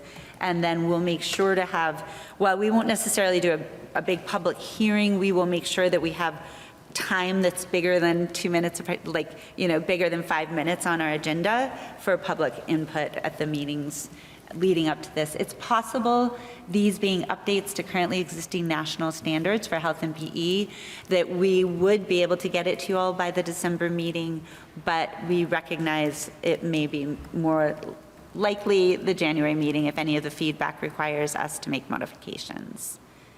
So that is our work plan for health and PE standards. And then the ethnic study standards, since here these are not, there are no currently existing national standards on this, we are expecting this process is going to take a little bit longer. I'll go through the key activities and then I'll circle back to the timeline. We know we're going to need independent technical review, and it's not dissimilar to where we've sought legal review when we were going through EQS or 2200. So in this, this being related to standards and curriculum, we need that level of expertise in review of these. We want to hear from the Act One Working Group. It's been a long time since we heard from them regarding their process for development, and I think it will be important to be reminded what their process had been and where they see that document. Since this document has been shared and is being sort of considered as a guidance document by the field as they're looking at EQS, we are also interested in knowing if they've heard feedback that they think would cause them to have recommended changes from the original proposal. We're looking for the AOE's opinion and feedback on this proposal, the considerations for implementation, alignment or misalignment with other approved standards or EQS, resources and cost implications, feedback that they've received on the draft standards, because it's now been out in the universe for a year or so, and I think various bodies are hearing feedback. And what recommendations do they have for modification, if any? We want to hear again from curriculum coordinators, similarly, similar questions to before, and any feedback they've been hearing as they're considering the draft standards or the input they have on recommendations. And the equity directors, we think importantly that they would have the opportunity to review this and from their perspective and their roles in their districts and be able to answer similar questions, alignment, misalignment with approved standards, EQS, considerations for implementation, any feedback they've already heard or recommendations they have, and then school board superintendents, principals, and teachers, and probably from leadership organizations there, or representatives that they send to share feedback on their, from their perspectives, and the similar set of questions. And then with the general public, I think we want to do some intentional outreach to students to get their input as well on how they see this impacting the current practices in their schools, or where they see this to either be supportive of things that they are experience or would wish to experience, or how they interpret what they are reading and understanding. So I think there are groups, Vermont Student Anti-Racism Network, there are student groups that could provide some representation, whether in one of the other, invited testimony or in the general public comments. So our work plan for that is to work on technical review resources as soon as practicable. Testimony from the Act 1 working group regarding their process, ideally in December, or if the AOE has already analyzed the IRIS standards and has their sort of feedback, if we can get that in the December meeting, great. But I think it's going to be helpful for us to set the stage before the end of the year and then begin all the other testimony in a thoughtful, methodical way by getting people on schedules as soon as possible, and trying to wrap the work up to be presented to you all by April, recognizing that these are impactful and helpful, as we're seeing from the field, using this as a guidance document for their ability to implement EQS with fidelity, which is effective July 1 of 2025. What questions do we have, and what did I miss, Tammy or Gray? And Mohammed, I know, wasn't able to meet us, so we'll double check that our chosen time of every 2 weeks can work for our full committee. So go ahead. Just quickly, Yeah. is there any cost to any of this? I'm Yeah, I was just going So to chime in on that. So one of the implications of this work plan is that we are going to need to have a consultant very similar to the kind of legal review. And we just had a meeting on Monday, so we have not had a chance to sort of coordinate with Jennifer to talk about budget and things along those lines. But just like we've had outside legal experts review rules, our subcommittee feels quite strongly that it's important that we have outside experts take a look at these curricular standards, particularly since there is no national model to compare for us to compare against, and that when national standards are developed, they undergo that kind of review by a number of constituencies prior to being promulgated. So I like the idea of standardizing how we're doing this, and that's why I wonder, is everyone on this list just going to come when we invite them? We'll give them a couple of times, since we have committed to meeting the first and third Mondays until through March anyway.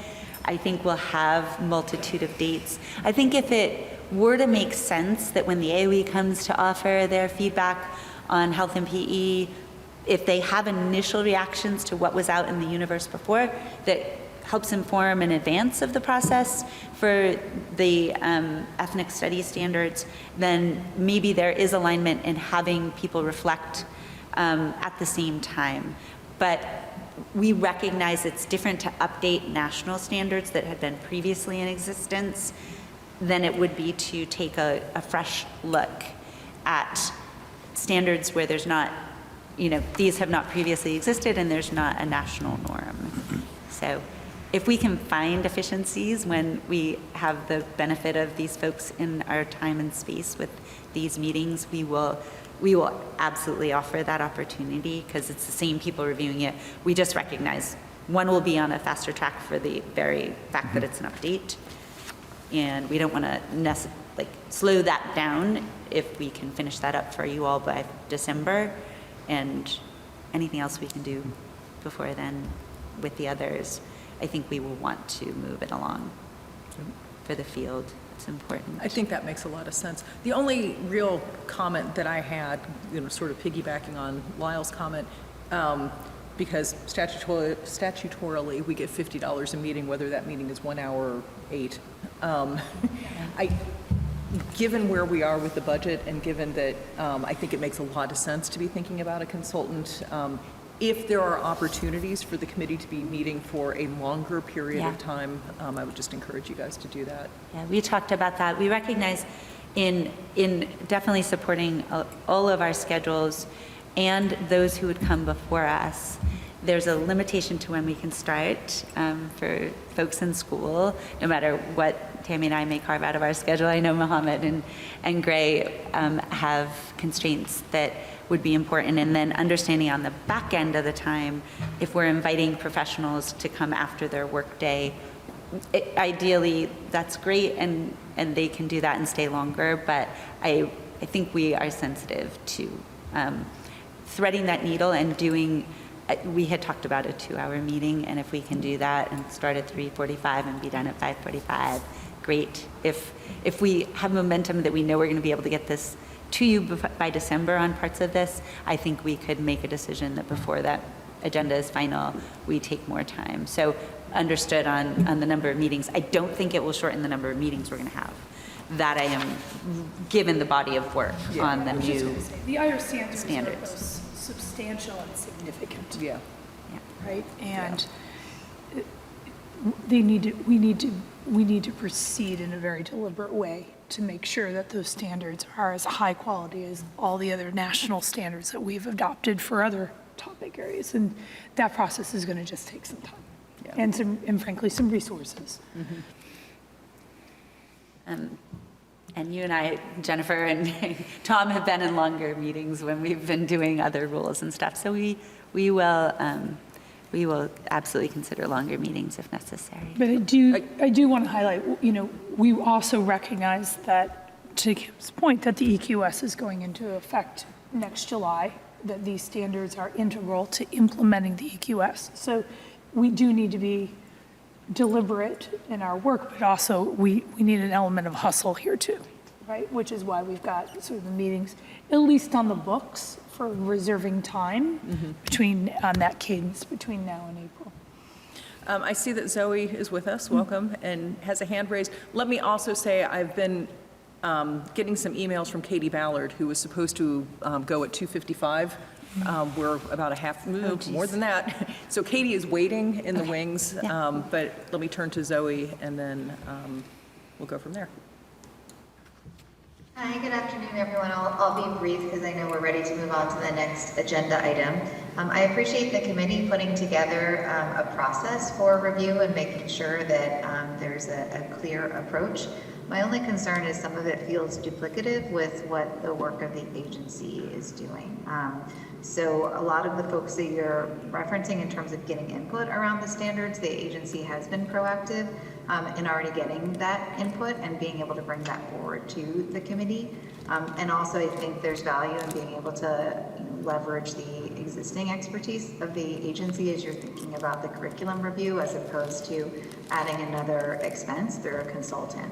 So those are just some of the initial thoughts to share. I certainly can join you at your next committee meeting and we can think intentionally around ways in which we can best work collaboratively to be supportive towards your goals. And I think, and Tammy jump in too, thank you, Zoe. I think that may be a both and, or it may be that your previous review offers technical consideration that maybe even narrows what we need of an external consultant. But much like other rules where we've needed outside legal counsel, I think we'll maybe retain the right to consider what we need for external review in addition to, but I really appreciate the thought process that would include the AOE offering their feedback on those standards, particularly the new standards, at as early a point as you have available, because we can be doing, we can walk and chew gum, we can work on the update to the national standards and begin as a committee taking in your feedback on the IRIS standards and then understanding better what we need otherwise. I think it'll be great to hear from the AOE too on the PE and health standards where you've already engaged with some of the constituents that we're seeking, and that would probably either narrow what we need of their testimony, or we might be able to confirm and cycle back with them in a way that allows them to just offer, written feedback, unless they feel they need to offer more robust feedback in a committee. So thank you, Zoe, because I think we recognize the idea that, and Gray said, well, maybe we can have them just once and then speak to both. And we just wanted to make sure that those that are updates can proceed on the path that is reflective of an update versus a brand new set of standards. So yeah, thanks, Zoe. We look forward to hearing from the agency about the work they've already done on the IRIS standards, and we can sort of recalibrate as necessary based on that input. But I do think and feel quite strongly that we do need an independent review outside the agency or the board to look at these. All right, you guys can. So I look forward to participating in the next committee meeting just so that we can, get on the same page and be supportive of the work. Great, thanks. Thanks, Zoe. Anything else? All right. So let's turn it over to the Special Education Advisory Panel, if Katie Ballard is still with us. Katie, I feel like this happens every time. Almost every time that you come before the board. It has, I think, almost every time, but you know what? I really value being here and being able to listen to some of the conversation and being able to bring some of that back to the special education panel. So thank you for all of your time on these conversations and this important work that you're all doing. Well, and thank you for being with us. We're looking, so this is a somewhat quarterly update that we get from Katie and the Special Education Advisory Panel. I think you were last before the board maybe in May. But I believe Jackie actually, yes. Jackie Kelleher came in my stead. I was in the hospital. I think some of you may know I am also a person who lives with a pretty significant medical disability, and I spent about 3 months earlier this year in the hospital. Oh my goodness. So Jackie came and presented, and so it has been a little bit, and I apologize for that. I wanted to start out by saying one exciting thing that the panel has going on right now is our membership.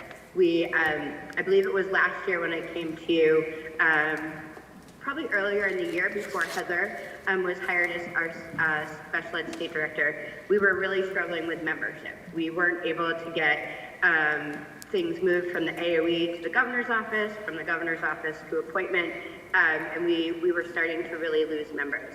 We are really excited to say we are seeing that kind of go the other way. We've actually added 6 new required members since June that have all gone through to the secretary, to our interim secretary. I'm not sure if those have gone to the AOE, but things are moving along much faster, and we have 3 other people who are in the works. So that's really exciting. Our panel here in Vermont for a long time has been out of compliance with federal law and state law in regards to the membership and required roles.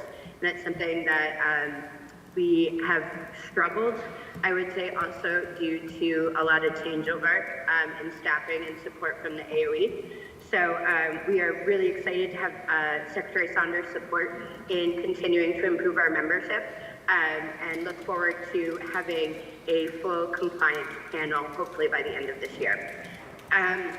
One of the things that we talked a lot about last year was transition. And so we spent a lot of our time last year working with AOE staff as well as stakeholders across the state to really understand what supports are in place for families of students with disabilities as it relates to both transitions from early intervention into early education and to school age transitions, but also that post-secondary transition into adulthood.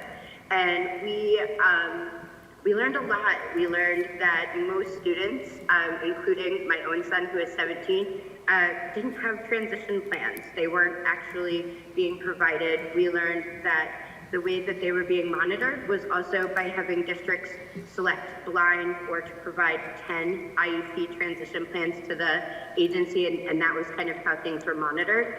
One of the things we really recommended to the Agency of Education and had a lot of, I would say, really passionate and hopeful conversations with Heather Willis-Doxey around kind of how we can do better to monitor the experience for all students with IEPs, and not just allowing districts or certain situations to be cherry-picked and to represent the whole district.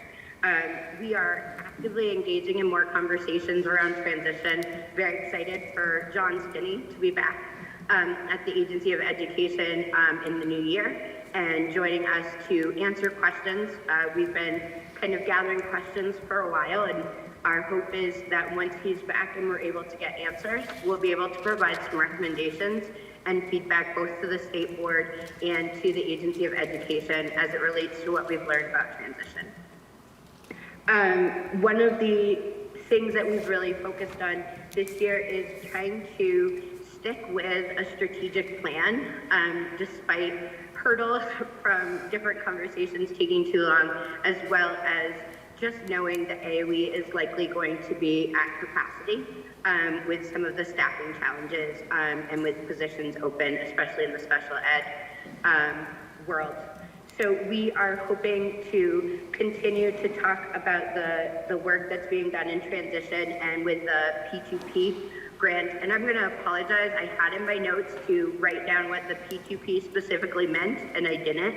So I apologize, but that is a pretty significant grant that we got here in our state to support the transition conversation over the next, I think it was 4 or 5 years.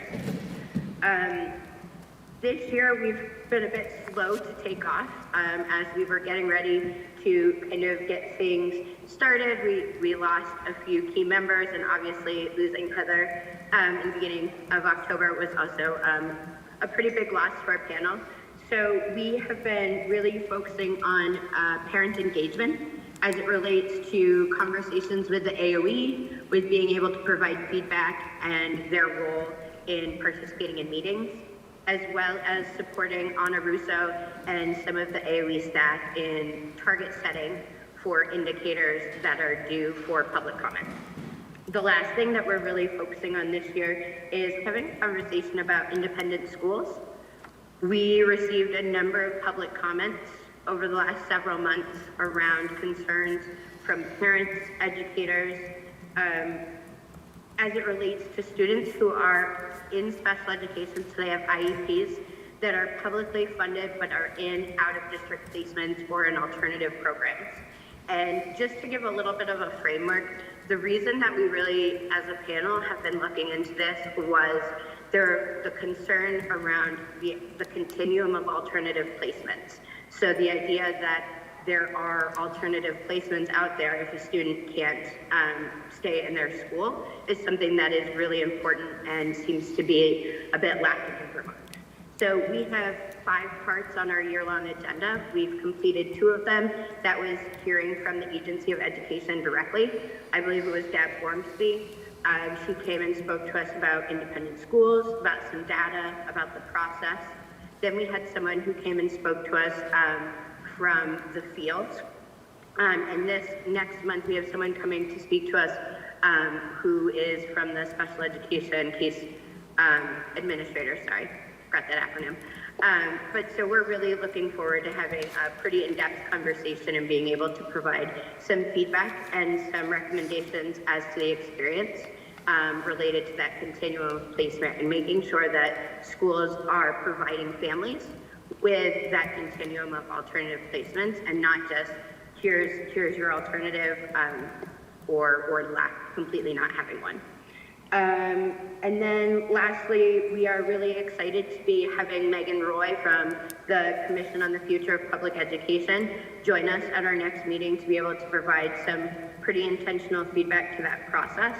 I only bring that up because I just want to note this is one situation where as a panel we really would love to see more proactive inclusion of a special education voice or stakeholder in groups like that.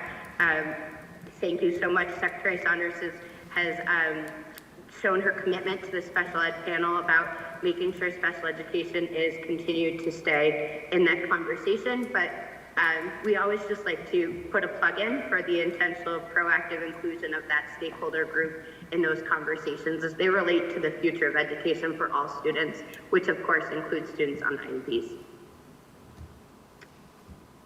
That was a lot, I apologize, but I wanted to make sure we got it all in since it's been a bit since I have been able to come and share. I'm happy to answer any questions, and I'm hoping that after our December-January meeting, I would be able to come back with some more concrete next steps on our items. Thank you. I see, Tammy, you've got a question? Hi, Katie. Hi, Katie. Oh, good grief. I'm so used to miking and unmiking on Teams. So there you go. I finally, after all these years, have learned to do that. I shouldn't have done there.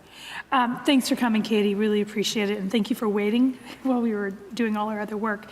Can you help me understand a little bit better what the issues are that you're hearing about with respect to the continuum of alternative placement in independent schools? Where what we're hearing is people aren't being provided them. So typically what we've heard is that people or families who are in a situation where their student may need to be in an out-of-district placement, they're being told this is the one option or this is the only placement that will accept your student. And if that placement happens to be at a school that may not even have a licensed special educator on staff, the parent really has no ability to say no or any other options. They're just being given one placement option as an alternative, if any. In a lot of situations, we're also hearing about students who are either homebound or in tutoring programs because they don't have a place either in an alternative placement or because they don't have staff to be able to attend them. Just to clarify, when you say not being provided an option, who is not providing them the option? The school district or the IEP team as a whole. Okay, thank you. I just want to be clear about that.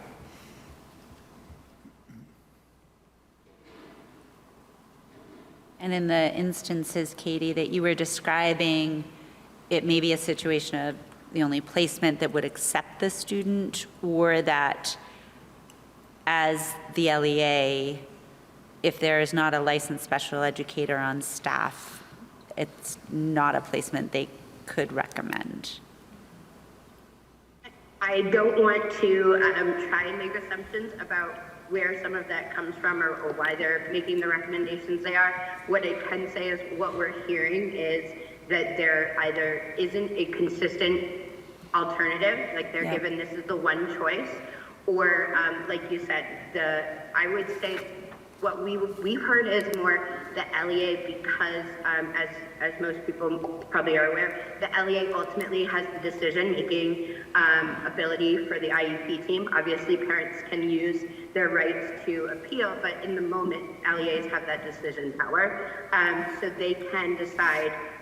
I will say, Kim, just to be clear, what we've heard more is parents who are concerned about the lack of service providers or qualifications in a placement, and the district saying this is the only placement that will accept your student, and therefore that's the decision that we're making.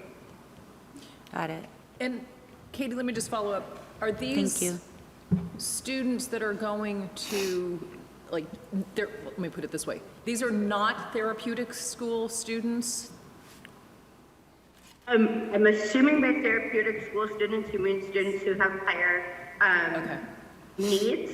These are students who have, for whatever reason, right? Because ultimately it's an IEP team level decision for placement, but for whatever reason, they are no longer able to be served in their public school based on where they live. So this is students who are either being out of district placement due to behavioral needs, complex medical needs, or complex learning needs. Thank you. Katie, I don't want you to think I've fallen asleep at the wheel here, but maybe I have. Could you go up 20,000 feet just for a minute? And could you give us a 90-second, if the Special Education Advisory Panel is successful in its mission, this is what we just did.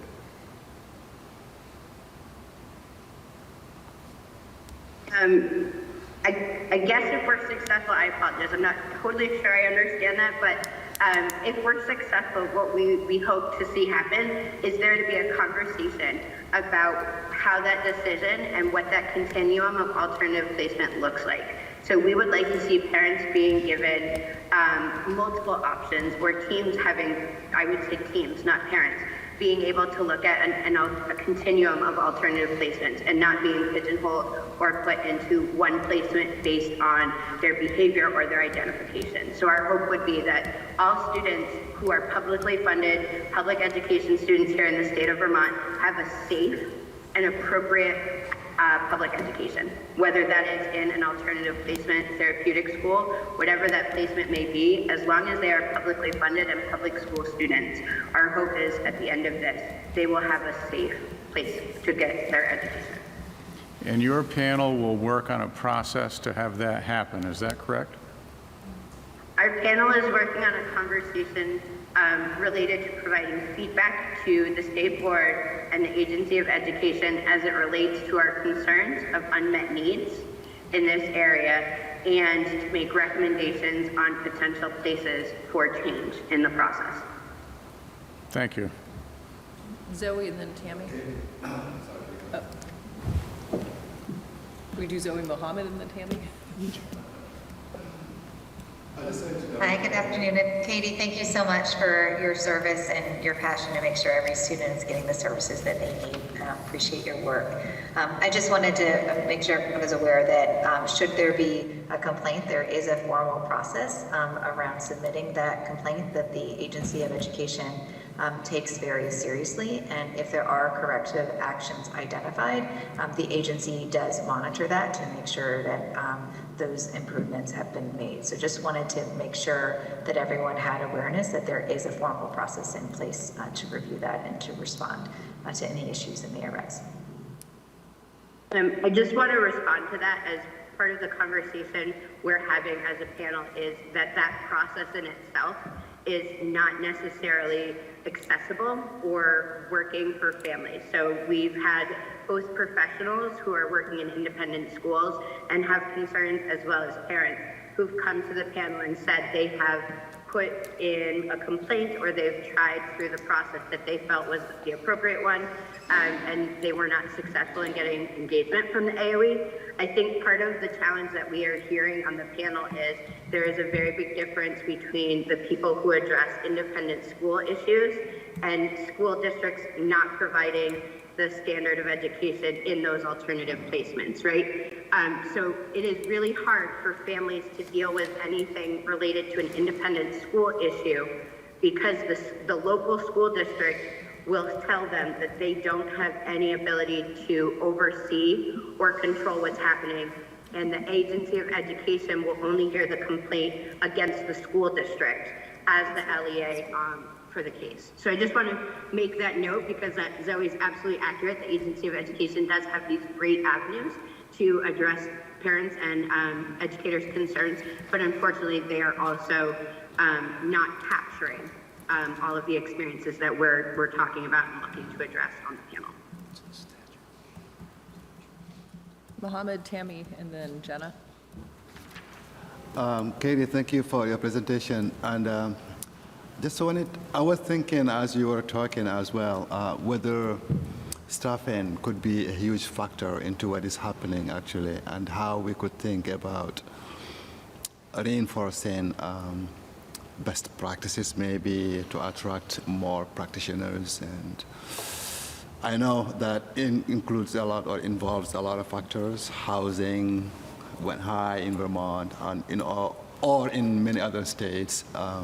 What can we do to attract practitioners and have them stay on the job? I think that is a big question that I wish I had the answer for. But I will say one thing that is absolutely true is this is definitely complicated by staffing. Lack of staffing or staffing shortages is definitely complicating the process. And I think it's also, when you have a lot of staff turnover, training, as great as it is, when you're not able to stay engaged and consistent in that training, and then you move to a different district and you're getting a different training, it seems like that's adding maybe to the complication of some of the staffing piece. Thank you. Tammy? Just a follow-up question, Katie. When you're talking about students and sort of a continuum of placement, and the LEA is directing a student to an independent school, is the LEA saying at the same time the student remaining in the LEA is not on the continuum of placement at that point? So I don't want to speak to all situations, but typically what we've heard and what we've learned is that when we're getting to a place about a placement conversation, it is because the student is unable to remain in the current placement, either because of safety issues, because they are not willing to go into the building. There's a lot of factors complicating that as well. Thanks for clarification. Jenna. Thanks, Katie, for the work that you're doing with the panel and really giving parents an opportunity and an outlet to get support and advocacy, because it is a challenging system to navigate. I'm wondering if you're finding that the gap in this process is more around the best practice rather than special education following teams, like following regulations, right? Because if they're holding their determination meeting and they're doing all the right forms and holding all the right meetings, and then coming to the end with and here's your one choice and this is the placement, really not using best practice and having relationships with families to really listen to what's important to families and giving options or providing families with multiple tours at school, at different schools, and having the student actually have a choice in it too. So I think there's are they intertwined, or is it a practice, or is it a regulation issue? I think it's maybe intertwined. What I will say is what I've heard often myself as an advocate, but also on the panel, is that there are not options. So it's not necessarily that school districts are not trying to comply or to provide that, but here in Vermont, there are a very limited amount, as we all know, and even fewer, I would say, that have the qualifications and the level of providers to meet the needs of students in special education. I think oftentimes the gap in that complaints or that feedback process is that districts don't see, what we've heard is that districts aren't necessarily, it's not clear who has ultimate responsibility for the services and the actual experience of students in those independent placements. It's very clear when you get there how it works, but what we're hearing from families and what we've heard from educators in the field who've come to us is that the challenge really is that who bears that ultimate accountability seems to be able to be kind of pushed back and forth, for lack of a better term. My apologies for not saying that as politically correct as I maybe could have. Thank you. Any other comments or questions? Yeah, Kim. Jen, if it's okay. Thanks, Katie. And it is curious and concerning because I think, as I understand the law, the LEA is going to have the ultimate responsibility. And as we went through the now implementation of Act 173, effective July 1 of 2023, there was apparently only one independent school, or very few, that suggested they weren't able to deliver special ed services such that they could continue to receive public tuition. So then to imagine that the LEA, with the responsibility of placement, feels uncomfortable with the qualifications that would allow for the adequate implementation of the IEP. I don't, even without presuming anything of it, it sounds like what you're describing is a process that it should be the full list of independent schools that would be, or close to them, able to serve students with special needs. And it sounds as though, at least in some cases, it may feel as though those would not be appropriate placements based on the lack of qualifications. So the LEA isn't making that recommendation. Are we talking about therapeutic schools? Yeah, we are. No, Katie was clear to say it was just placements with students on IEPs. So right? Did I understand that?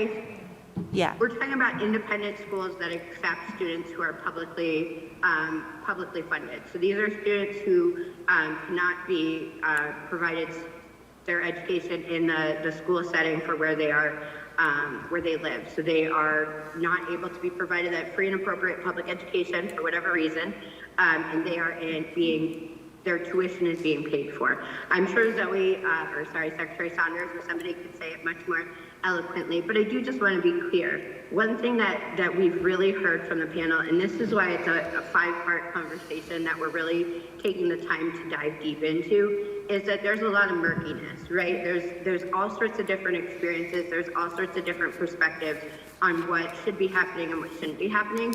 And I think that's really what we as a panel are trying to identify is where are those places that what's happening in these conversations at state policy level with the AOE, with everybody, is like where's the difference between what's being talked about and what's discussed on paper and the experience of students and families and educators in these independent schools.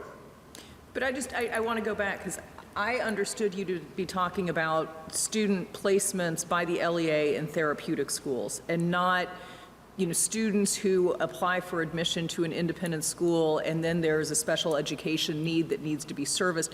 That's a different category of schools, and I did not understand, Katie, that that's what you were talking about. I understood you to be... you answered, Katie, but I thought I heard you to say where they don't have a public placement, meaning even a district that doesn't operate a high school, for instance, or whatever. It's any of those placements, right? We are primarily talking about students who are not, for whatever reason, are not able to be educated in their home school. So that might, typically we're not talking about students who don't have a school that in their town to serve them. We're talking about students who, for whatever reason, say they would normally go to Essex Westford School District, they're at the middle school, or other schools like that. So it's not necessarily going to be, I would say, because everything in special education is individualized, you're going to have varying circumstances of how families got there. But what we are talking about are the students in any alternative placement, whether it's therapeutic, approved independent school, any student who is being educated under the public dollar. So if they're being sent out of district and it is being paid for because the IEP team decided it out of that public funding, then that's the place that we're talking about. So we're not talking about students whose parents unilaterally place them or are choosing to go to a different school. We're talking about students who their IEP team has made a placement decision that they can no longer be educated in with their general ed peer in their general education placement. I'm going to go back to Zoe, and then that might be our last comment. Thanks. I just wanted to clarify, I think a lot of what the panel is bringing is some of the things that they're hearing from parents, and it's really important for us to be able to bubble up those questions and concerns. I think it's also important that we're able to bring in some of the data and information around how things are being implemented now. I do think it's important for us to be able to have with the board an overview of how the current state of special education delivery in Vermont, and bringing the team in to provide that information. I think would be quite helpful. And I'm also really looking forward to the opportunity to meeting with the panel in December and really understanding more about the questions that you're hearing, so we can be fully responsive and also be able to provide some additional information as well to address any of those questions. So just wanted to share that I think it's really valuable to be able to hear all of the input from parents. I look forward to the opportunity to be part of the committee, and also think it's important for us to bring in some of the more of the data and information around how things are being implemented now, so that the board has a broad understanding. And just to follow up on that, some of the parts and pieces of this process has been having AOE come to us and bring data. And so we are actively going through different stages, engaging with the AOE, getting data, engaging with someone from the Independent Schools Association, engaging with educators, as well as hearing from parents. So we are really trying to do our due diligence of making sure that we're getting input from all stakeholders. I would just say, like we mentioned in the beginning when I came, we want to be as proactive and inclusive and intentional in our stakeholder conversations around this as well. All right. We will leave it there for now. Katie, thank you so much. This was really a good conversation, and we will look forward to hearing back from you again in another few months. Absolutely. Thank you so much. Thanks. Have a great day. You too. Okay, well, the good news is we're at 4:10 and it's time for a break. The bad news is we are an hour off schedule.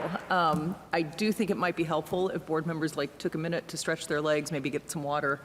But I would say come back as quickly as you can because we still have many things to get through.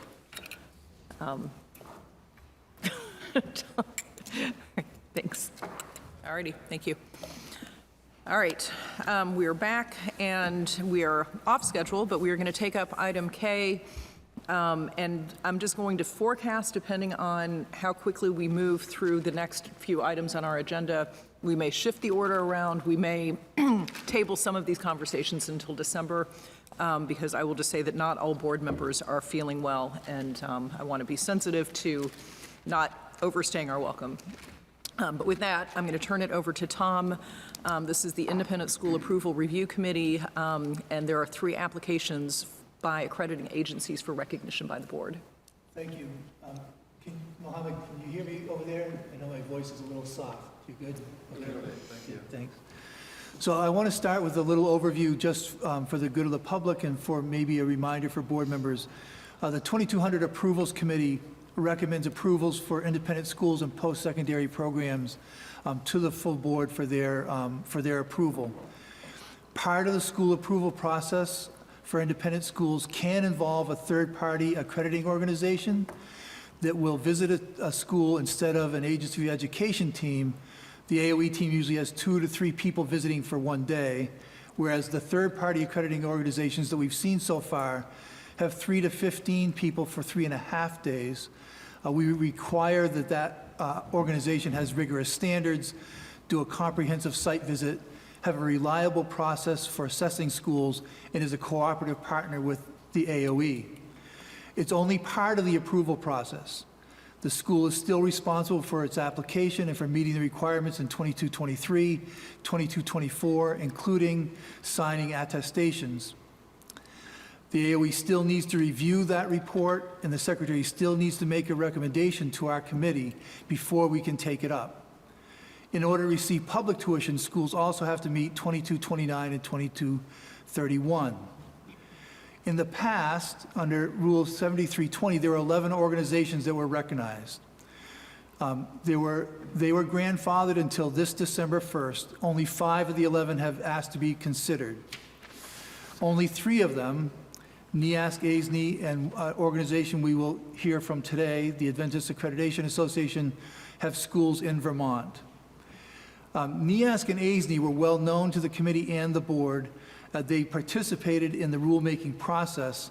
And so when we had their applications earlier in the fall, we were able to move through them pretty quickly because we knew them very well. It's not the same for the 3 that we'll hear today. We did recommend already. We had the 2 meetings. In the first meeting, we recommended to recognize 1 of those organizations. 2 of those organizations, because they were not made aware of, and this is, I take part of the blame for this, what we were looking for in their applications, or the extent of the information we were looking for in their applications. We allowed them to come back for a second meeting that happened last night. So in the order that we took them up, the first one is the Middle States Associations of Colleges and Schools.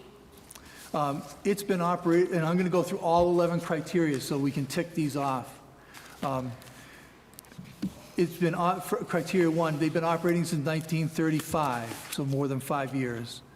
They are a member of a peer review organization, the National Council of Public School Accreditors, that does an annual review of all their organizations. There's a 5-year site visit of their organizations.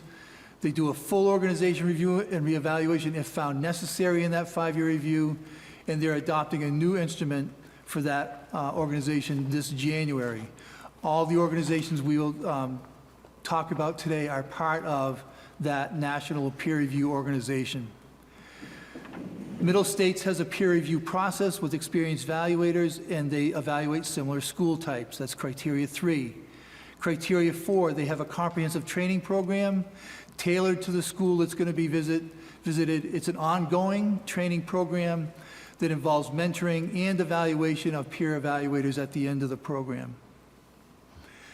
They have standards that meet the standards that are listed in 2227. They don't call them the same, but the mission and school culture standards are in their foundation standards. Governance and administration in their governance and organization standards. Health and safety, child protection and well-being, and student well-being standards. Finance and facilities in their resource standards. Student services and staff in their teaching and learning standards. And residential life standards are found in a special purpose indicator. They do a comprehensive on-site visit of 3 to 5 people for 3.5 days. They observe school while it's in session. They meet with all constituencies and do interviews with them. They review policies, records, and student data. And they do a physical inspection of all facilities. They make sure that their curriculum is informed by research, by national standards, assessing student progress, and they take a look at the assessment program as systems as well. They ensure an equitable, just, and inclusive community, a culture of learning, and respect and diversity in its many forms by actively inspiring, in their standards, they actively inspire to respect and appreciate diversity, create an environment promoting understanding, empathy, and inclusivity, and their foundation standards speak specifically to an equitable, just, and inclusive community. They do ongoing and periodic reviews. Their cycle is right now 6 years, but they have agreed to shift their cycle to 5 years to meet our approval process. They do have a midterm review after 3 years, and they will take up a corrective action if a school is found wanting in any of the standards. Criteria number 10 is to demonstrate a substantial understanding of Vermont rules, policies, and laws. In their materials, they noted specific sections of 2200, including 2223, 2224, 2225, and 2229. They have looked at the 2200 rules, and they seem to understand them substantially. Criteria 11 is agreed to review state-specific requirements. They have agreed to and have developed an addendum similar to what they have done in the state of Virginia to review Vermont's specific requirements. Therefore, given that they've met those criteria and have agreed, they have a process by which to evaluate non-discrimination in their schools. The committee recommends that we recognize Middle States Associations of Colleges and Schools as an accrediting organization, and I will make that motion. Okay, so is the motion, is there a second? I would second that. Seconded by Lyle. I'm going to open it up for discussion. I've raised my own hand. So I think just to sort of reflect back on how you started this conversation. Last month, we had NEASC and ASNE, who both came before the board. Both of those organizations already accredit a significant number of schools in Vermont. In fact, I believe I'm right when I say this, of all schools that are accredited by third-party accrediting organizations, they accredit all of them except for one. So I think as we look at this next batch, and I know that there are more accrediting organizations that follow that aren't under this December 1st deadline, the thing that I'm really looking for is not just a recitation of rules, but an actual in-depth understanding. And so this is paragraph 10, demonstrates substantial understanding and familiarity with state laws, policies, and regulations. And so I guess I would like to understand more from the committee what you saw, more than just reciting, we've read the rules. How did this organization demonstrate substantial understanding? Can I speak? Yeah.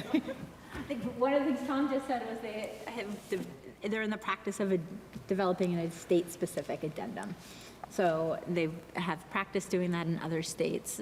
So to develop something like that, right, you have to have knowledge. and there's the application of what those standards look like. And it seems like when Tom just went through, right, there's been an alignment with the Vermont standards and what they're looking for when they're going to schools. So, and it's a great question, because there'd be a wide range of answers we could give to that. Like, we could give them a test that maybe board members couldn't pass on our rules. But I will say that they listed under their materials, section 2225, they summarize what that says. 2227, they summarize what that says. 2229, they summarize what that says. And then they say, all of those align with their safety and wellness standards. So they did the crosswalk. The approval and renewal process, they summarize that. So they understand that, and also Title 16, Chapter 25, they cite that. Data and reporting and student records, they summarize what's in the rules for that. Diversity, equity, and inclusion policies, they summarize what's in the rules according to that. So they understand it well enough to summarize it, which is, I don't know what else you're going to ask for an accrediting organization before they accredit a school.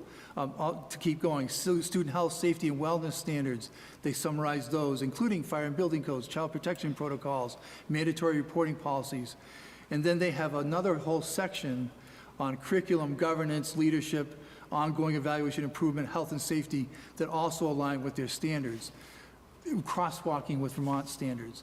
So I think and I don't know, maybe the board has other ideas of what we would look for, but that seemed compelling to us.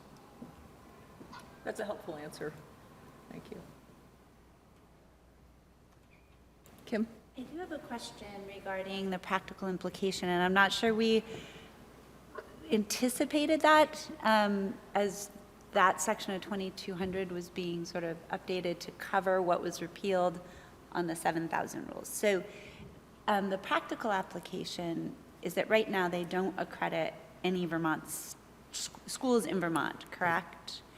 And I'm appreciative of their crosswalk. I think that makes sense. I don't think, I certainly didn't, having been on the committee, anticipate whether or not it practically makes sense if they aren't in the business of accrediting, like, schools in Vermont, only because the 2200 series is approval for Vermont schools, as opposed to approval of out-of-state schools, which payment to out-of-state tuition is for, like, approval by their state. So they would be looking, accrediting organizations are businesses, and they're looking to line up Vermont schools who would pay for their accreditation. So it wouldn't be that they're accrediting out-of-state schools for Vermont students to attend. Right. They would want Vermont schools to sign up with them rather than NEASC or ASNE. Got it. So despite the fact they're called middle states or whatever, and right now don't, It's just if where they they are. align and they're capable of administering an addendum appropriate to Vermont's regulation and statute, then should they have a school interested in accrediting through them, they would have the more streamlined process of either approval or renewal, and that is the purpose for bringing on and out of a place that isn't currently recognizing. Okay, I understand. Thank you. I have another question. Keeping in mind that our rules don't have any sort of provision in here where if an accrediting agency comes before the board and the board says no, there's nothing in our rules that says that the accrediting agency can't come back again. Correct. So with regard to the Vermont rider that they're in the process of developing, to me that means it's not yet developed, it is in process, but do you feel comfortable with the work that's been done so far to, really capture that substantial understanding? So it might already exist. Okay. They listed the things that were going to be on it. Okay. But I don't have it. Okay. So, but you feel like the underlying work has been done in terms of... I feel as confident about that because they talked to NEASC, and they're going to use the same document, same list that NEASC is using. Okay. They clearly had done their research, and they knew exactly what their next step was going to be. Sounds like they've done that for other states. Virginia in particular. Any further questions? Okay. Hearing none, all those in favor of approving the motion, please raise your hand and signify by saying aye. Aye. Aye. All those opposed, please raise your hand and signify by saying nay. Any abstentions? Okay, the motion carries. Thank you. The second organization is the Western Association of Schools and Colleges. It's been operating since 1962, so more than 5 years. Also a member of the National Council of Private School Accreditors. Also has a similar peer review process of experienced evaluators evaluating similar school types. Same kind of training program, a comprehensive training that has an initial general training and then a more specific one as the visit comes closer. And they continually update their training as school policies, rules, laws change. Their standards also cover the areas that we have in 2227. Mission and governance and administration are under their organization standards. Health and safety, child protection and well-being, and staff standards are under student personal and academic growth. Finance and facilities are under resource management and development. More staff standards are under curriculum instruction and assessment. And their residential life standards are also in a special purpose category. Their visits are also for 3 to 5 people for 3 to 3.5 days while school is in session, meet with all constituencies, review policies, records, data, and physically inspect the facilities. Their curriculum is also informed by research as part of the standards that they look at with schools that it's informed by current educational research. Their curriculum and student progress is also measured by college and career readiness, which was a difference. And they look at assessment systems and especially how they're used to modify and monitor learning. Criteria 8, they're committed to an equitable, just, and inclusive community, culture of learning, respect and value diversity in its many forms. They, in their standards, have require schools to have a variety of culturally sensitive and inclusive strategies, especially for family and community, to promote an environment that promotes trust, respect, and equity, and that honors individual differences. They too have ongoing and periodic reviews, and they too had a 6-year cycle that they will adjust to 5 years for Vermont. They also have a 3-year midterm review and will take corrective action if a school is not meeting a standard. They do have substantial understanding of 2200. They did note specific requirements that are in 2200, especially regarding EQS and DEI requirements. And as far as criteria 11, they did agree to review state-specific requirements in an addendum which they got from middle states. So it's going to be the same addendum. Therefore, because they have met the 11 criteria, we recommend that we recognize the Western Association of Schools and Colleges as an accrediting organization.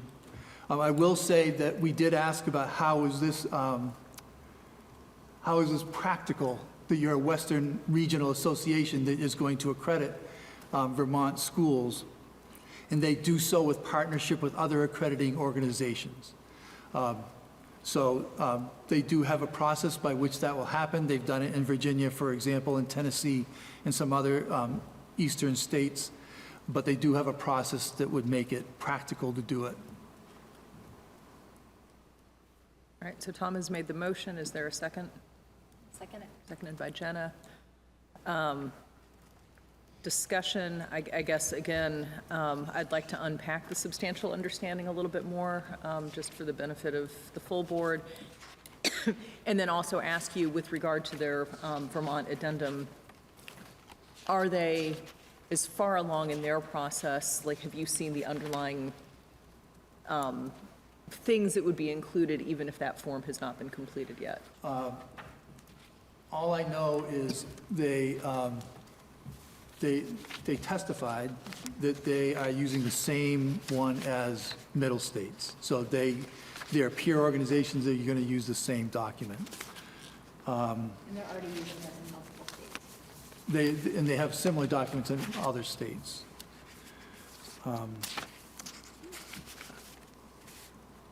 Okay.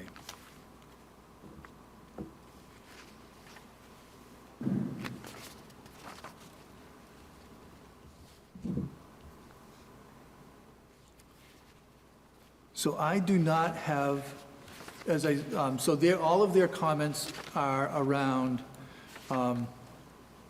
EQS and DEI without listing specific Vermont rules. That I can see. And of course, it's not just DEI. I mean, we also have special education requirements, the whole process by which students seek admission to an independent school. Just a second, I'm looking. Yeah, sorry to put you on the spot.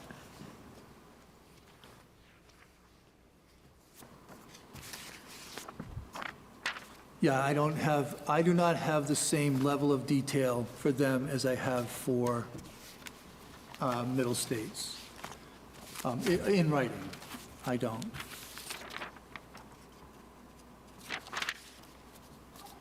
So I do not have the same level of crosswalk as I had for Middle States. Tom, is that something we would be comfortable asking them to provide? Oh, I'm sure, yeah. Yes, I wouldn't hesitate to ask anybody to provide that. It's just. I know we're the under a meeting was- time clock. Right. But we're not really. I mean. Okay, with this one, we're not? Well, they were on the original 7320. They were on that list. And so any organization that was listed in Rule 7320 is being grandfathered until December 1st. As a practical matter, they're not currently accrediting any school. Right. So it doesn't, there's no harm if we don't reach a decision today, or if we say no and they come back later, because they're not currently accrediting any school in Vermont. Then I think my preference would be for us to ask them to provide a similar crosswalk. I want to make sure that we're being consistent across all the applications in sort of the types and amounts of information that we collect. I know that's extra work for Tom and the committee, but would that be, could we do that? So table action pending reception of Yeah. more information of. Yeah. Well, and the question is, do we want to ask them for more information, or do we want to say no, because as of right now, perhaps the board doesn't feel like we have enough information to be able to grant them, and then leave it up to them to reapply? I mean. So what she did talk about in the meeting before, and just to give you the demographics, they work, maybe Tom already said, they currently work with 5,600 schools, 38 different states, and she was currently working on the crosswalk for the 2200 rule revisions, and that was on the 6th of November. We did not see that crosswalk. We didn't. So if the board would like to have us see that crosswalk before entertaining this, we certainly could table this until next time. It just feels like they've gone so close to being finished with the process, I would hate to have them start over. This, to me, sounds just like a clarification as opposed to a substantive issue. It sounds like we have some assurances, but it would be just for consistency across all the applications, having them provide that in writing would, would provide us those assurances. What would restart the process mean if we said, because if we are saying no to the grandfathering, there's no practical implication to them, and your application will be considered when this is completed, and I'm trying to figure out if tabling means anything as much as declining at this time because the grandfathering runs out December 1st. I don't want any implication that we're going to do a special meeting before that. Yeah, so the practical matter is that we've received all this information of criteria 1 through 9 that we already know. Right. All we'd be asking for is more around number 10, because we also have an assurance on number 11. So if we were to take them up again at another meeting, that would be, we would already have this information front-loaded. And I don't think, there's no need for a special meeting. As you say, there's no school under consideration, but it wouldn't take long at our next monthly meeting, which will be right after December 1st, to take this up again. But because of the grandfathering, do we need to say no for now, and here's the, like, we will expect that this will come back before the board at the December meeting, or I just didn't know if that's a practical consideration. I don't know. Yeah, I don't know what the best I don't know if we want to process there is. Practically, it doesn't make much difference. Let me ask this question. If we say no, that implies that your committee has to go through the full review process again, as opposed to if we table and we're saying we want more detail on item 10, we're asking the committee to focus on that piece because you've already made determinations on the other 10 pieces. That's how I'm thinking about it, right? I'm also trying to be respectful of the committee's time. That's the way I see it, and the practical matter is that we will miss the December 1st deadline, just because we will, but we'll take them up quickly after and consider that one. Assuming they get the information. If they give us the information, right. And so I guess to that, Amy, the only thing I would say is the tabling almost feels as though we're extending a deadline that was in statute or in our regulation. Like, where if we say no, it doesn't change the way you guys are going to review and see the last piece of it for the December meeting. So I don't want to imply there's any sort of extension of a regulatory deadline. And, I don't know otherwise if it's, I would think, Well, and again, since it's practically not going to affect anything, I'd rather have us not extend exceptions to the deadline and just say, at this time, the answer will be no. We appreciate how this process is evolving for them, and this is a standard we expect to have more information. We'll, the board will be prepared to hear it if it comes back to the committee before the December meeting. And I think, too, just thinking again about this December 1st deadline, the magic with that and why it was so important to have that grandfathering in place in the rules was because we also have in our rules that if you are an independent school operating a boarding program, it is a requirement that you're third-party accredited. So, for instance, NEASC accredits, a few, including St. Johnsbury, schools that operate a boarding program. And so it was really important for NEASC to continue to have that ability to be recognized by the board. So again, I mean, this feels very different to me because they don't even accredit a school in Vermont, let alone one that operates a boarding program. So I don't think there's like that same sense of urgency that we might have felt like with NEASC last month. So whatever the will of the board is. I would move that we decline to approve. So we have a motion. We have a motion to sorry. approve, and you can just vote it down. All right, are we ready for the vote? Okay, I have a quick question. yes. So what is the recommendation of the committee, though? Because we bounced around whether we're voting it down or... I made the motion that we recognize them as an accrediting organization. No, but after this discussion, what is your recommendation that we do now? Is it that we vote it down? I'm going to stick with the recommendation that we made, but I think it's for the full board to vote. Okay, thank you. I also have a question. To be clear, voting it down as opposed to tabling the discussion, there's no other negative ramifications of voting it down? The process wouldn't have to be wouldn't it start that process over? It would be basically the same thing? I feel like it's a distinction without a difference. I mean, they would have to technically start all over again, but they've already submitted all of the materials except for what this conversation has brought to the surface of what the board is looking for. So it wouldn't create more work for anyone, besides the work that we would be asking them to do, whether we table it or vote it down. Yeah. And you guys would have to meet again, but you'd have to meet again anyway. And it would honor the December 1 deadline, which I think is important. It's in our regulation, and that was a grandfathering that bridged a time that won't have an implication for this school. Well, and I think, too, it really Or this respects... accrediting agency, sorry. I think it respects the committee's time, too, because I think it becomes tricky if the expectation is that you guys are going to hold applications open indefinitely until, you know, we get whatever it looks like. I think when an organization submits something, they submit it because they think that, you know, they're ready to submit it.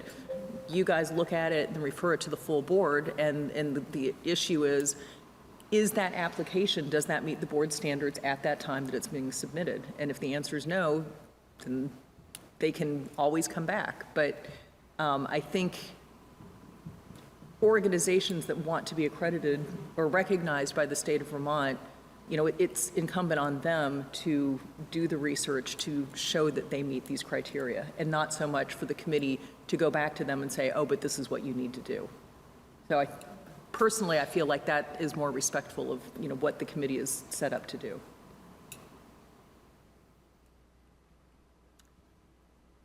Any other? Jen, can I just follow up, please? Mm-hmm. So we can't approve this pending the submission of that because they submitted everything. The committee didn't have a concern about it before. I understand that, you know, after discussing it with the full board, could we approve it contingent upon them submitting that to the committee? And if the committee's happy with it, then it would go. And if the committee isn't, then it gets brought back. We certainly could. I mean, that would be a different motion, but I mean, it just goes back to what is our role as a board here? I mean, how much hand-holding do we need to do? And if an organization wants to be recognized by the state of Vermont, and no, I'm just only speaking for myself, but it feels to me that it is that organization's responsibility to demonstrate that it meets all 11 criteria as listed in 2227. And again, I understand that, but according to the committee, the committee that we've charged to look at this, because we all can't do everything, you know, was happy and felt that it met that at that time.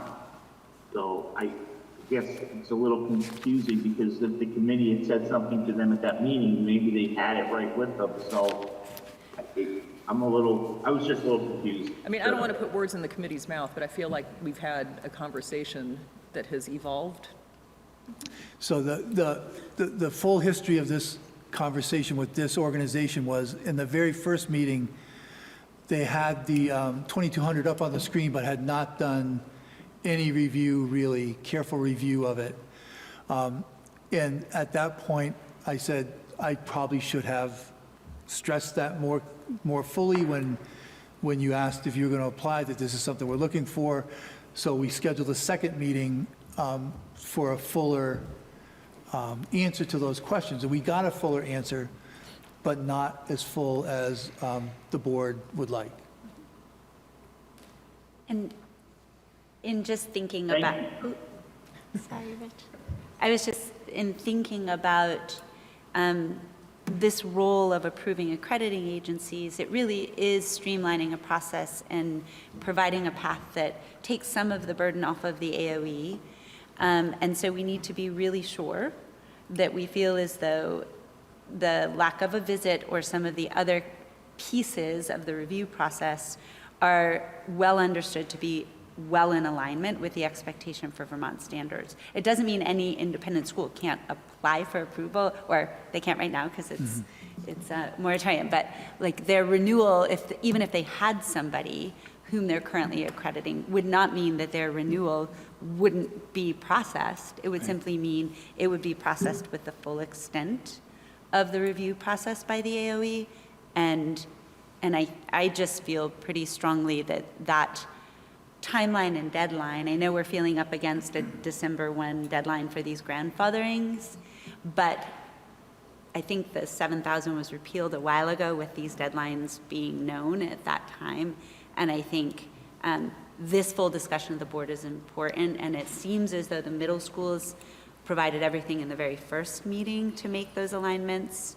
And in that meeting, it was obvious that by that set of standards for the committee, your committee, there was more needed by the other two. And then it seems not to be fully responsive to what the board would think makes sense to provide a streamlined process. It really doesn't affect, I mean, the independent school still needs to do their application, and I think we need not shortchange that process if we aren't confident and comfortable for a thorough understanding, and particularly where it's not going to affect anything between now and the December meeting. So I would rather we honor what we put in regulation.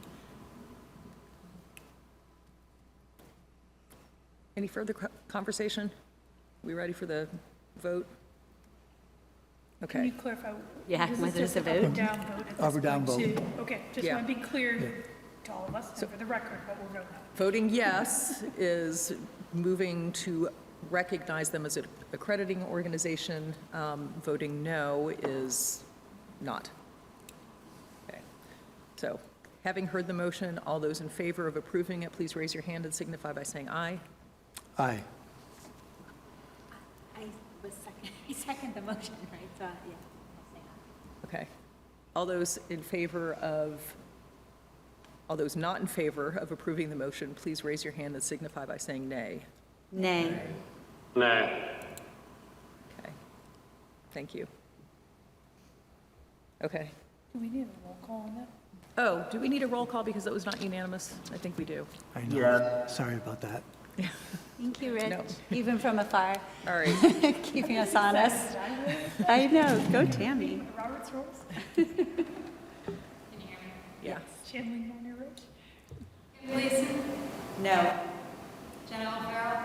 Yes. Mohammed Joe? No. Richard Werner?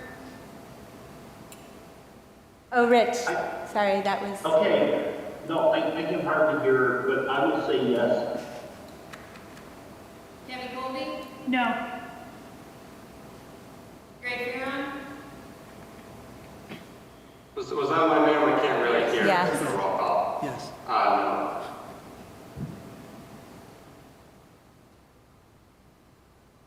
Want to come to the mic here? Kyle Jefferson? No. Tom Lovett? Yes.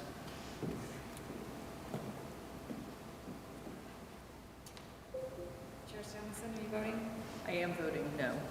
No.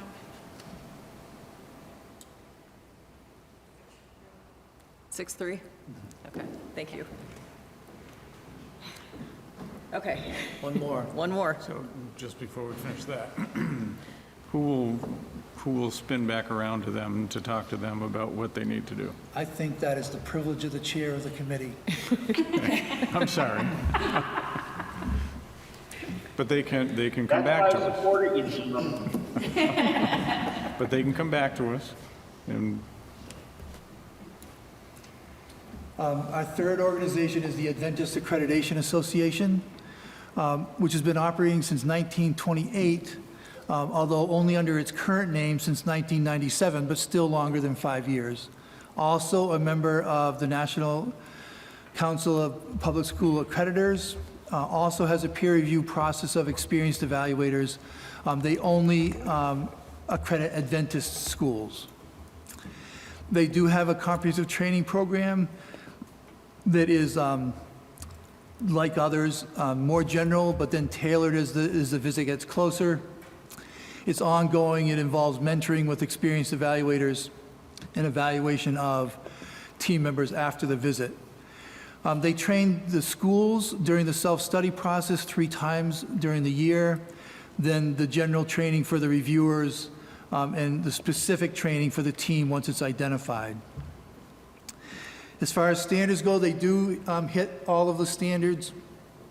The mission standard is in their philosophy and mission. Governance, administration, finance, and facilities are under what they call sustainable leadership. School culture, health and safety, child protection and well-being, student services, communication and collaboration, and facilities are under what they call school environment. The staff standards are under professional learning. They also have a school improvement standard and a special indicator for residential life. I think their boarding schools are primarily international. They do have a comprehensive visit of 5 to 6 people for 3 days while school's in session. Again, meeting with all constituencies, reviewing policies, records, and data, and a physical inspection of facilities. Their curriculum is also informed by national standards. They did a crosswalk with their standards, Middle States and Western Association, and they use the MAPS system of assessment. As far as equitable, just, and inclusive community, cultural learning, respect and valuing diversity in all its forms, they have a standard that says to actively inspire to respect and appreciate diversity through a holistic approach to each individual. Their environment, promoting understanding, empathy, and inclusivity is embedded in their curriculum and in their policies, including hazing, harassment, and bullying. And mostly it's assessed in their foundation standard that deals with mission. They do also have ongoing and periodic reviews. Like the others, they will shift it to a 5-year cycle for Vermont, and they do have a midterm review. As far as substantial understanding of 2200, and as far as agreement to review state-specific requirements, they believe that their standards are sufficiently in line with Vermont's standards that they do not need an addendum, as the others did, that they see it's aligned with 2200 in the areas of curriculum, instruction and assessment, inclusivity and equity, and student life. They did show an understanding of 2200 by summarizing the approval requirements, the requirements for compliance and accreditation, special education for receiving public tuition, needing to be aligned with EQS, and for safety, equity, and educational quality. And the committee did ask that we get more specific language to show how they align with Vermont standards, and we thought we were going to get something more than we did overnight. We did get something, but it was pretty much the same language that we saw at the meeting before. But in anticipation of receiving that information that was promised, the committee did vote that we would recommend that organization, Adventist Accreditation Association, as an accrediting organization in Vermont, with the understanding we were going to get that information. I'm not as comfortable making that recommendation today without that. I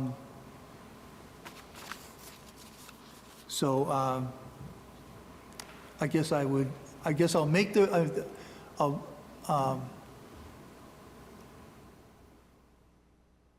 I'll make the recommendation that the committee made last night, just to get it on the table and we can have discussion, but I'm less comfortable with that recommendation this evening. So Tom has made the motion. Is there a second? I'll second. Get it on the table. All right. Discussion? Or I could die without a second. Tom, can you speak more specifically to the information that you requested and what was received? So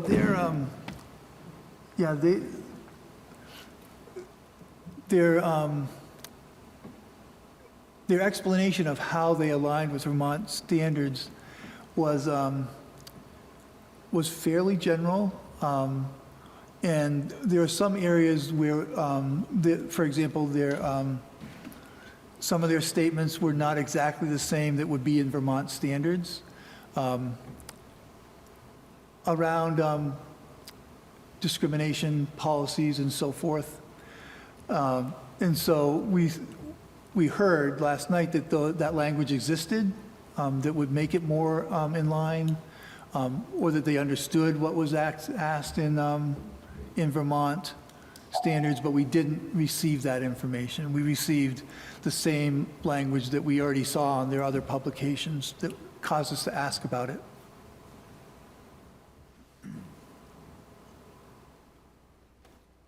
Were there any other aspects of their curriculum or any, is it just that language? I mean, I tried to listen into the committee's discussion a little bit, but I couldn't hear all of it. And I think, Jenna, didn't you ask some questions about curriculum as well, alignment? Were there questions about whether or not? I think Tom covered it. There was a feeling that the AAA curriculum was the same as Vermont. The AAA is not the same as Vermont. Correct. And they reported it was the same and then reported it was similar. So, I just want to be clear about that. So they seem to understand that AAA was the same or similar to what we have when it is not. Okay, thank you. So for example,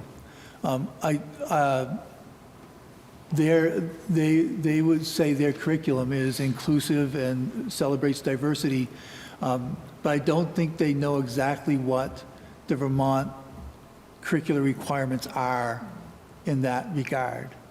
And so... and they cited a specific curriculum as being the AAA curriculum. They do have their curriculum. Yeah, that's what I'm saying. Yeah. Like, they said that they believe that this AAA curriculum was synonymous almost with Vermont requirements, and it's not, correct? Aligned. So they believed... They believe it's aligned. They believe that it's aligned. Lyle, did you have, and I know Mohammed, you also. I thought when I read what they Yeah, said was that either they didn't understand the requirement, again, or they don't appreciate the importance of it. Okay. That's sort of why I'm asking the question, because that struck me, right, as an important detail when we're trying to understand whether or not an organization understands our rules or not, is curriculum's kind of at the heart of what we do, right? And it's important to understand the extent to which A is equivalent with B. And it seems that the answers to those questions lead me to believe that perhaps they don't understand or appreciate what our requirements are. It's maybe neither here nor there, but I did just offer the example of that other organizations are producing a Vermont-specific addendum to address it. Okay, thank you. That's helpful. Mohammed, and then Caleb. I'm thinking of the word curriculum we are mentioning. I'm thinking of us as a state. And the question goes back to, do we have a universal curriculum for Vermont to be used? To my understanding, we do not. But we may say we have the Common Core standards, maybe, and each curriculum must be aligned to the Common Core standard. That I could accept the wording of curriculum, but when we just limit it to the word curriculum, we do not have a universal one for Vermont. So I want us to be careful about that word, curriculum. Thank you. I just wanted, sorry. I just wanted to announce that unfortunately, I'm leaving this meeting early. So I'm sorry. Thank you, Caleb. Thank you, Caleb. But thank you. And good luck on the drive home. Thank you. It's gonna be long. Yeah. All right, thank you. Gray, I see your hand is up. So it seems like pretty similar to the Western Association. We're just missing a key piece of information. So I would say the same thing, which is that it doesn't make much sense to move forward if we know that we still want something from them that they have yet to provide us. And to be clear, if we were to vote no, it's the same as before, right? Where it just gives them an opportunity to again, they could come back and reapply. Although, is it trickier because they are accrediting a school, right? Does that change things, or they're not accrediting a school? The school would still be accredited. Yeah, they do accredit a school. Looking at material that we got for independent school reviews, their renewal doesn't come up until, I guess it was 2023, but they have not come before our committee So it's not as urgent. If they were going to come up before us before this association came back to us, it might be an issue, but that's not going to be an issue. Right, and so. Okay, And I they're just still. wanted to clarify that. Yeah, they're still accredited, and the school that they're accrediting is still approved. So none of those fundamentals change if the board determines today that we don't have enough information to recognize them. So there's no harm in waiting a month? Or is there no harm in not approving them, Right. right? So so, Yes, waiting a month through not approving them. yeah. Yeah. So let me just be clear. If we don't approve the accrediting agency, but we have the school who's accredited by them and approved, if they did come back up for approval before this issue was resolved and they came back, that school can still go through the approval process, just a different pathway. It would just go through the AOE. They just go through the AOE process. So the schools, we're not putting the school's approval in jeopardy. Correct. Okay. And I think that seems well aligned with the decision we just made to not approve this accrediting agency. And in this case, it seems as though we probed further for that alignment, and perhaps there's a disconnect in what they understand to be aligned and what we would expect of alignment. So I think that whether that either changes for them or our understanding of, what was intended or something changes about our regulations, obviously they have, just as any opportunity to apply continuing on, and having a full AOE renewal process for the single institution, which is currently approved and, will not become unaccredited or unapproved in this moment, just simply means it'll be the full renewal process in the absence of the accreditation fast track, if you will. I want to say I appreciate the board's patience with this. This is a new process for us, and it's that criteria number 10 has discretion in it, and so how does somebody show that? It's we started with maybe the ideal, and now these are people that we don't know as well, and so we will get better at directing organizations in their process. Well, and I think the committee has undertaken an enormous amount of work in a very short period of time. So I just want to publicly thank you guys for doing it, because I know that you were under a lot of pressure to get this, to the board today. So thank you. Our chair keeps us focused. You bet. Is there any further discussion, or are we ready for a vote? I have one quick thing, Jen. Sure. I don't remember, I don't think we actually made a motion. I think the comment was, I'm going to support the recommendation of the committee, but is that considered a motion? Actually, Tom made a motion and Lyle seconded, I believe. Yeah. Yeah. I don't think he did. I think he said he would support the recommendation of the committee, and then somebody seconded that. That's not a motion, is it? It has to be, I make a motion, or, I just think that. Okay. In an abundance of caution, Right. Can I make a different motion? If I didn't say it before, I'll say it again. I will make the recommendation. I'll move that we accept the committee's recommendation to recognize them as an accrediting organization. I'll second that. And seconded by Lyle. All right, are we ready for a vote? Yes. All those in favor of approving the motion, please raise your hand and signify by saying aye. All those opposed, please raise your hand and signify by saying nay. Nay. Nay. Any abstentions? Okay, we appear to be unanimous in our nays. Okay. Thank you all Thank for you. your work. I'm just going to notice that it is 5:11. We still have several things on our agenda. I'm not sure how long board members are able to stay. Just take a quick pause here. I can't. Tom? I'm good. To stay was the question. Okay. Ray's hand is up.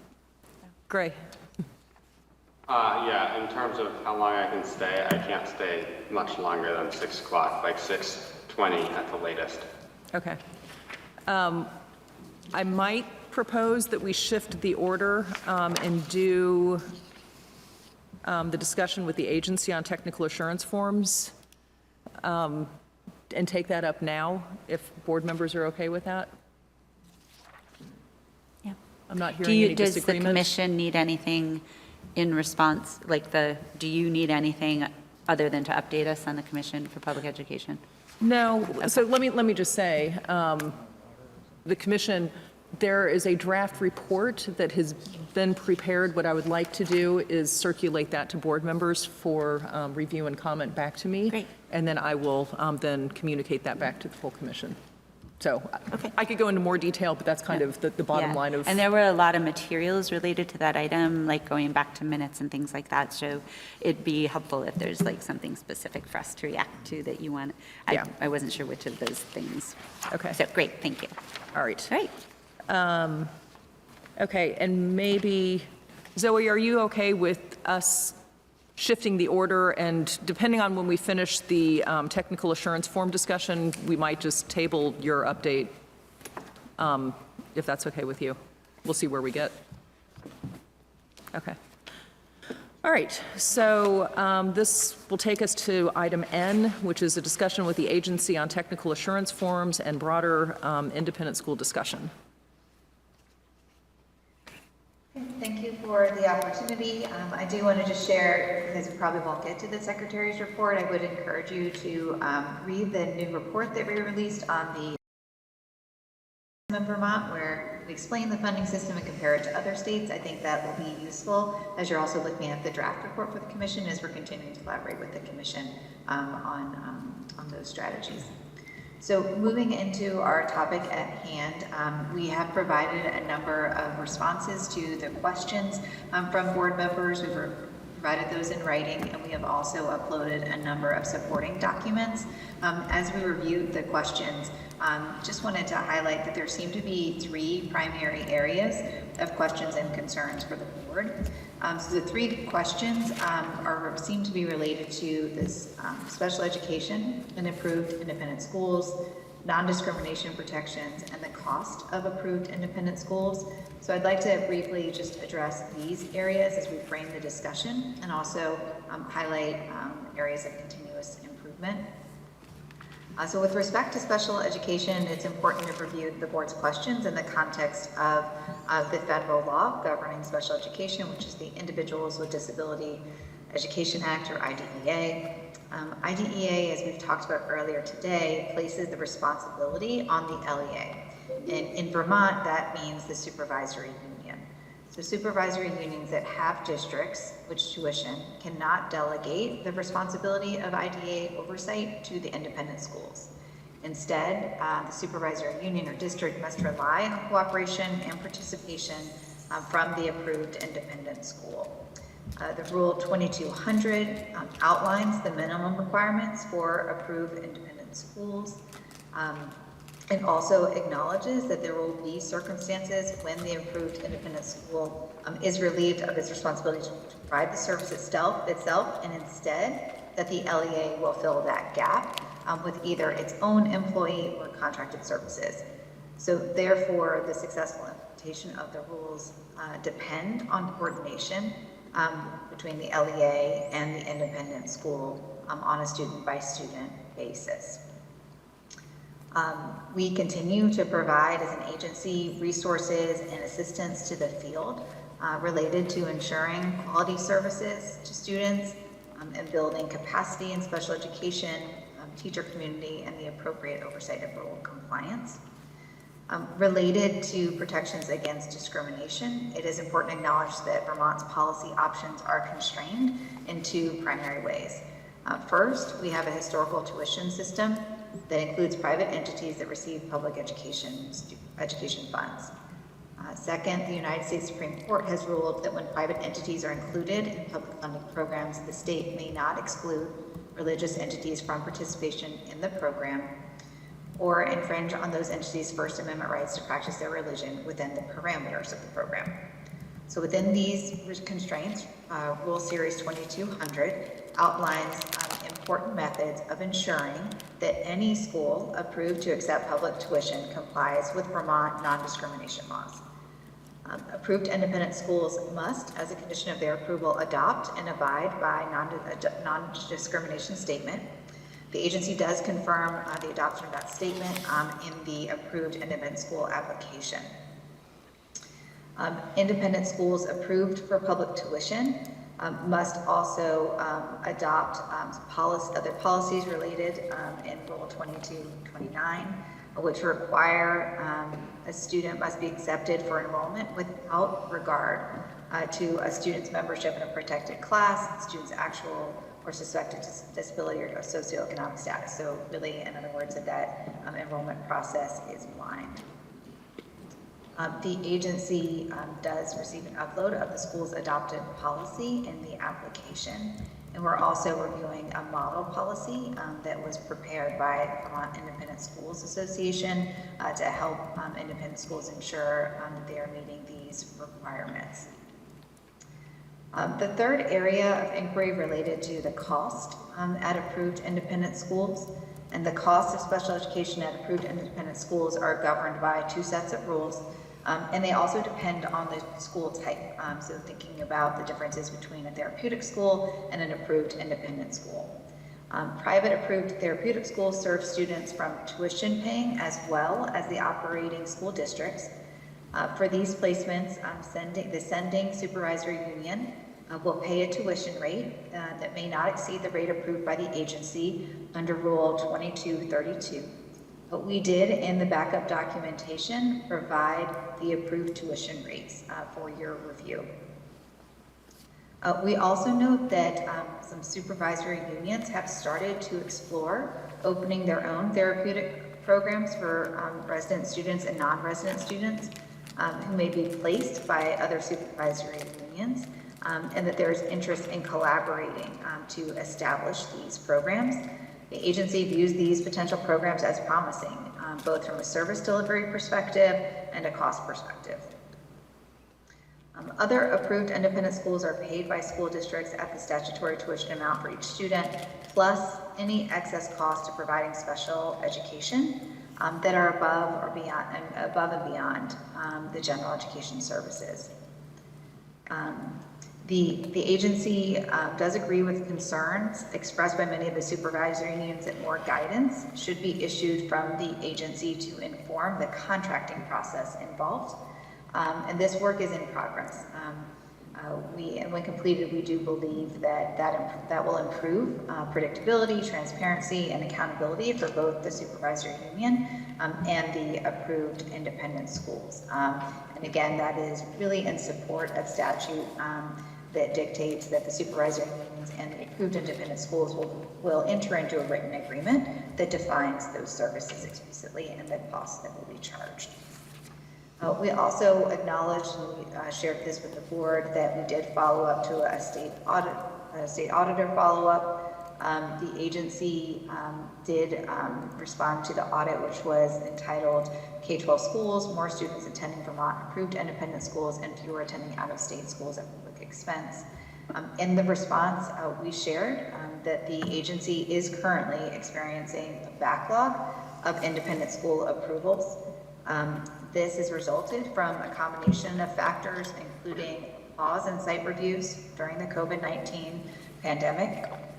It also was paused due to transition time in response to new rule amendments and litigation filed against the state and several school districts.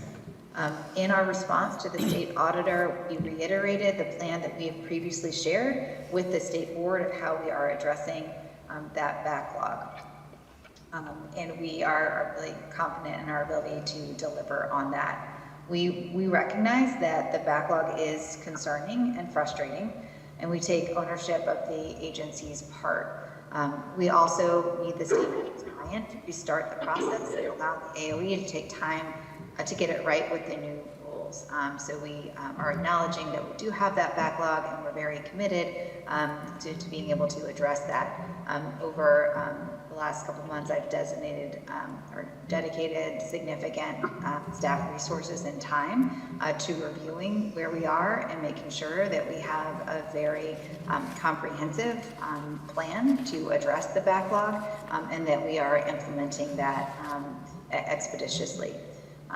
I also would like to, before we go into the specific questions that you asked, I'd like to address that backlog specifically because I think there were a lot of questions related to that in the comments that were submitted by the board. And to do that, I want to introduce you to Lori Dolezal. So she is stepping in as the Interim Director of Education Quality for the agency. Lori has 12 years of service with the AOE, and she's supported the field in literacy professional development, continuous improvement planning, and integrated field reviews. So we're really happy to have her leadership role also overseeing and supporting our independent school approval process. So with that, I'd like to turn it over to Lori to really provide more specifics around how we are addressing the backlog and what that review process will look like and what you can expect from a board to see in the next couple of months. I certainly commit to providing regular updates around this process in my monthly updates to the board, and Lori will be able to share with you some other broader timelines that you can expect for us to achieve. Thereafter, after Lori's able to give that overview, we'd like to be able to walk through the specific questions that you provided, and Emily Simmons can dive a little bit deeper into those questions. And we also have some other staff members that would be able to provide any additional background or context that might be helpful regarding the data and some of the other supporting documents that we submitted with the agenda. So with that, Lori, if you could provide an overview to the board around how we are addressing the backlogs of the approvals for independent schools. Yes, thank you. Good evening, everyone. I just want to begin by saying I'm happy to be serving in the role of Interim Director of Education Quality.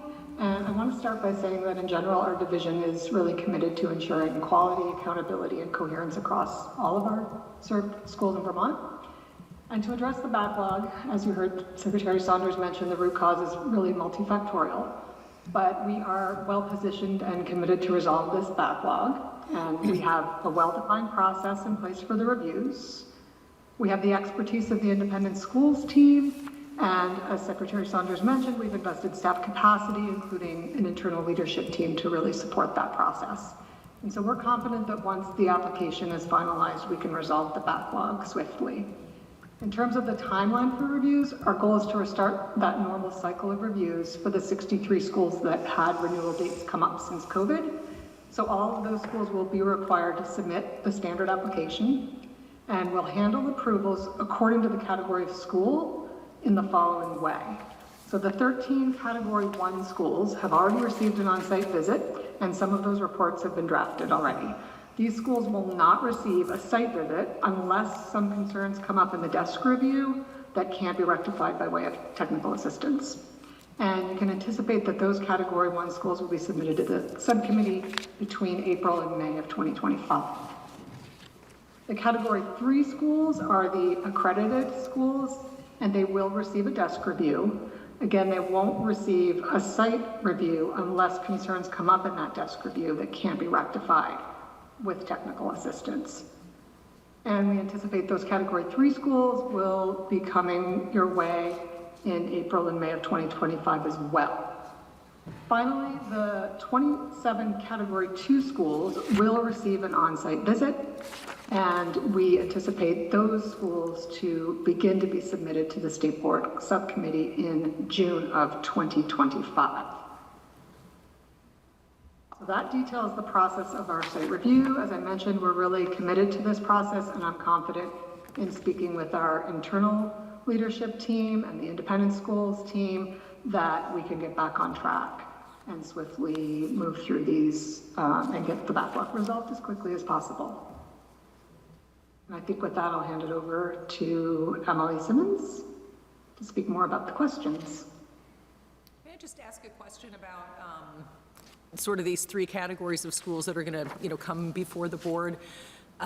Because in a perfect world, we would have schools with staggered periods of approval, and I'm a little worried or I don't know if you guys are sort of thinking about if we have 63 schools come before the board in 2025, does that mean that we're going to have 63 schools coming before the board in 2030 with not a whole lot in between, or is there some way that we can stagger this?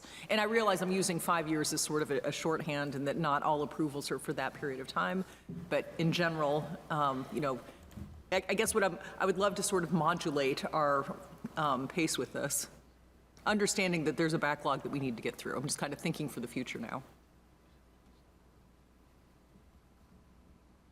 Explain my understanding, and then I'll lean on my colleagues for any clarification. But the way I see it is we'll be working through these on a rolling basis. But in terms of giving you a timeline, I think you can expect them to be coming your way in April and May of 2025. Is that correct, Emily? Yes, so that's one of the two considerations I was going to put forward, not as the final answer to this, but to illustrate how the agency is thinking about this problem. So I guess really three considerations. One, excellent point, we're worried about that too. Two, what Lori's saying, we're not expecting to bring all 63 schools in the 3 months at the end of the school year. So these will be clustered tightly together, but not on the same day. I don't think it makes a ton of difference in regard to a problem that we need to avoid. You know, the primary concern is addressing the backlog. The way that I see that we should pursue is that schools can voluntarily undergo approval earlier than their date of review. I think we should be really careful about planning that, and that our planning should be on a school-by-school basis so that we're thinking holistically of any issues that come up in this round of reviews that we're all going to go through starting in April. Thank you. Is there, I'm sorry, Jen, on that, would there be any consideration that like somebody who was up in 2020 has basically not had a renewal review in those what will amount to 5 years? So like tack another 5 on. I just don't know if there's some strategic way to consider what the, I guess it, as I even talk through it, it's confusing to think about.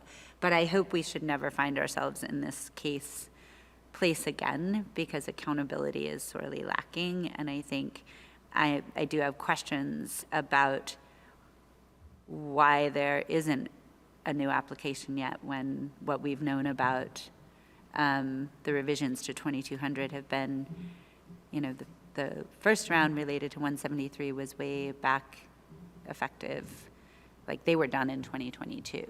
So those are some questions I have to understand why, like, timely applications haven't been submitted and wouldn't have even been an issue. So I think the review cycle will be a problem for you all.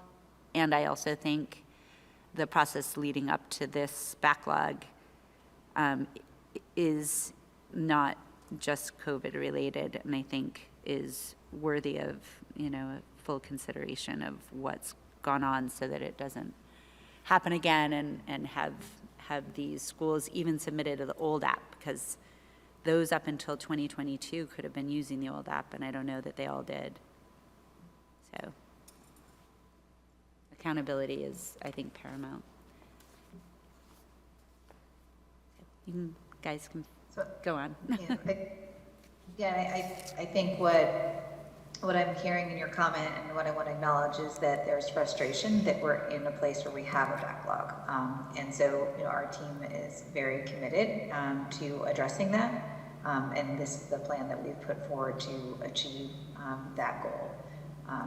So I just wanted to just emphasize that we recognize that this is a challenge, and we've really been dedicated as an agency to reviewing it and coming up with a solution to address the backlog and ensure that we have a high level of accountability. And as Lori was sharing, that's overarching. So when we think about education quality as a division, it's really creating an overarching approach to thinking about continuous improvement and accountability for all of our schools. No, go ahead. Well, and I apologize because I started the whole round of questioning and sort of derailed your presentation. I know that Tammy has a question and Tom has a question, and so is that okay if we continue with questions, or do you? Okay. All right. Tammy and then Tom. Yeah, I actually want to go to, and I'm going to be flipping back and forth on my iPad, different documents, so I can keep up here, I want to, under section 2229.3, assurances in the new independent school rules, it says an independent school approved for public tuition shall demonstrate it has the ability to serve all students with disabilities, and I want to focus on section A, demonstrating an understanding of special education requirements, including FAPE and a LRE and a number of other things. And I asked some questions about it. Maybe my questions were unclear, and I apologize for that. But I am still really unclear how it is the agency is determining that an independent school is meeting 229.3A. And all I can figure is when I go to the application for approved and eligible schools, and I'm looking at page 22, all I can see here are these check boxes. And these check boxes go like this. We have a staffing assurance that says, I assure that the school does one of the following to ensure at least one staff member understands the rules of IDA and FAPE. And they get a choice, either by employing or contracting with a licensed special educator, meaning I think that I interpret this as if you contract with a special educator somehow for an IEP, that means that that person is now helping you meet the requirements for the organization of understanding special education rules, or by providing records of at least one staff member completing the required module series for the alternative route to special education certification program. But it's unclear who that staff member might be. Staff member could be someone working in the lunchroom. So I'm a little unclear based on the application data here and then lining that up with section 229.3A.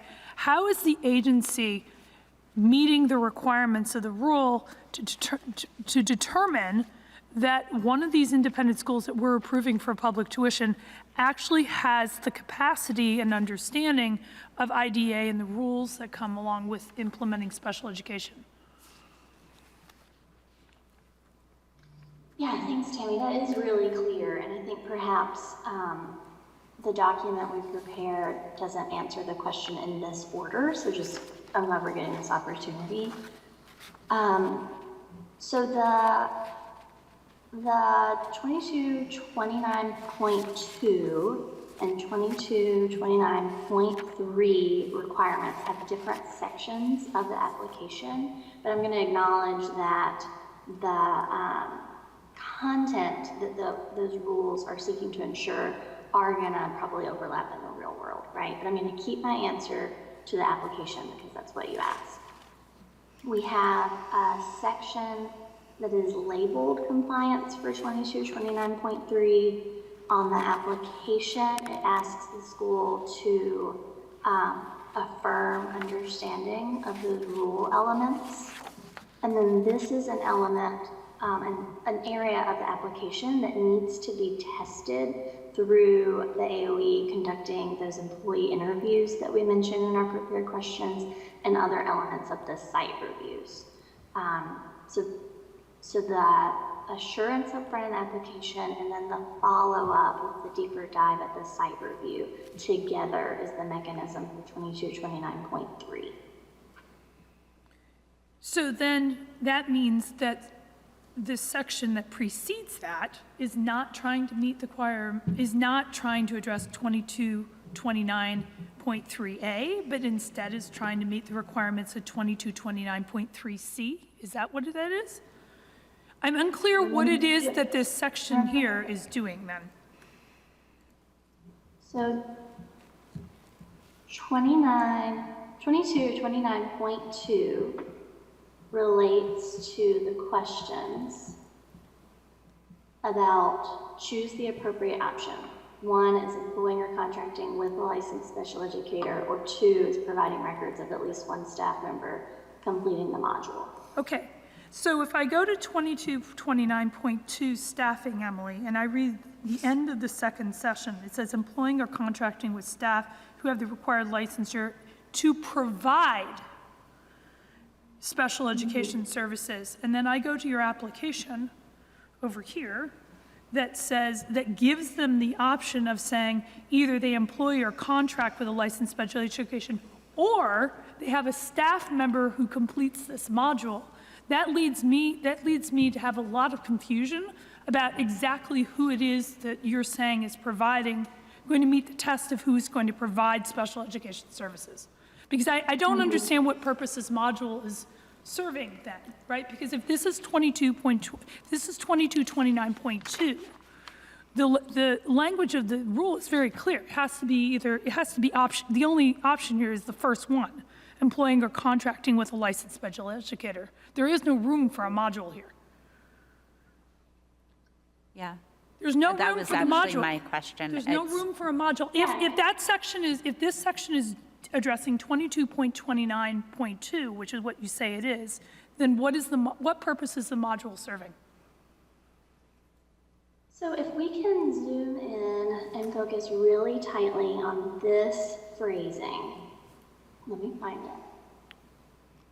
In the rule, I just want to make sure I'm keeping up with documents. Sorry, Emily. If you'll just be patient with me so I don't misspeak while rushing. You have the request, so this is the second line in the paragraph under 2229.2 staffing. So it's about the middle of that line. Staff who have the required licensure to provide special education services. That's a phrase that I would like to unpack. And to help me make sure that I stay, consistent with what we told the board, if I can refer you to the document we provided to you in October, the heading of that document, and it's linked in today's materials, is Independent School Oversight Update. However, in today's material, the link text is a little different. It's Independent School Outline of Materials.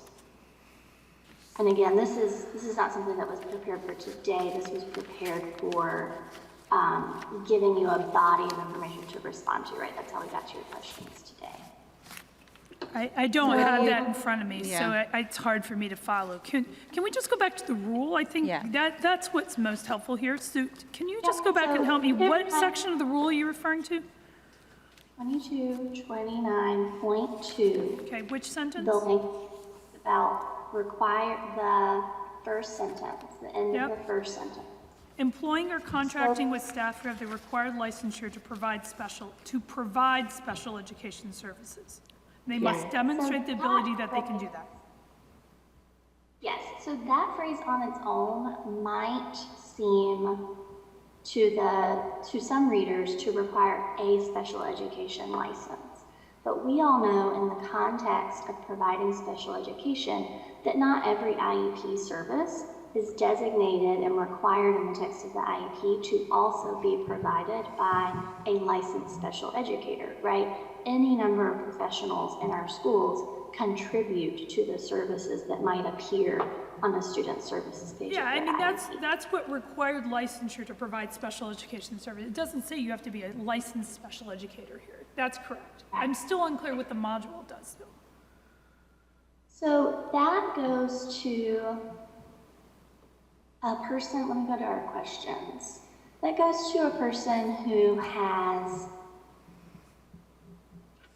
the knowledge of special education, because so much of the enrollment process for students, as Zoe talked about earlier, is going to depend on close collaboration between officials at the school and officials at the LEA. So we need to know that a person at the school, if they don't have a special education license, nonetheless has background information. I agree with you, but that's 2229.3a.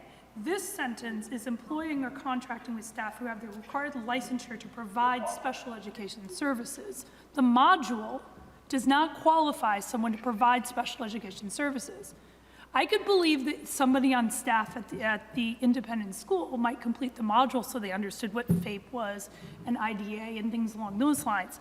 That would be 2229.3A under the assurances. You're telling me that the module is for 2229.2, which is to provide services.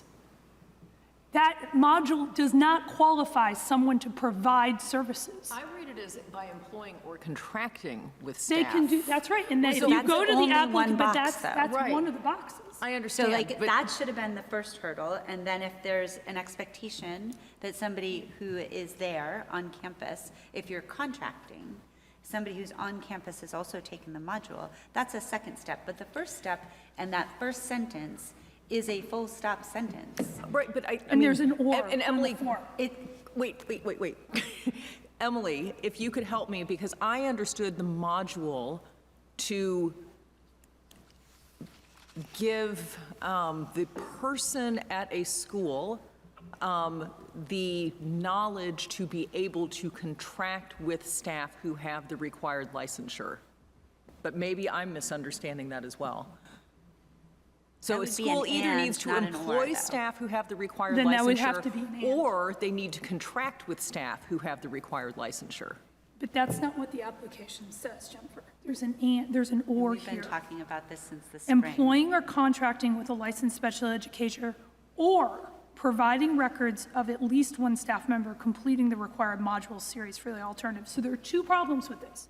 So if in fact this section is the assurance that's meeting 2229.3A, which says you've got somebody to do the job you're doing, then the first problem is that there may be, you can't have a contractor outside the organization doing that on behalf of the organization. Okay, so that's the first problem we have, if that's what they're doing. But Emily just told me that this section is being used for 2229.2.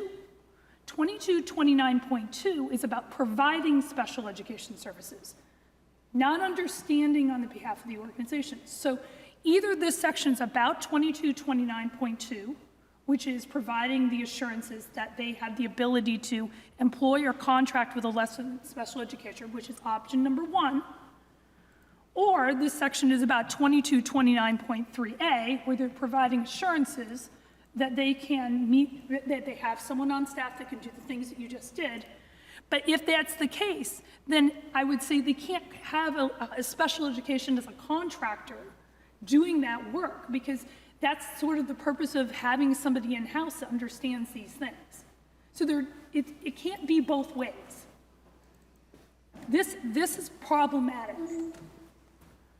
So either this section needs to be about providing the assurances under 2229.3A, and if that's the case, then they need to drop the contractor, because you can't have a contractor doing that work, or this section needs to be about meeting the requirements under 2229.2, and if that's the case, then providing records of one staff member who completed a module needs to come off of here, because that person cannot be qualified to provide special education services.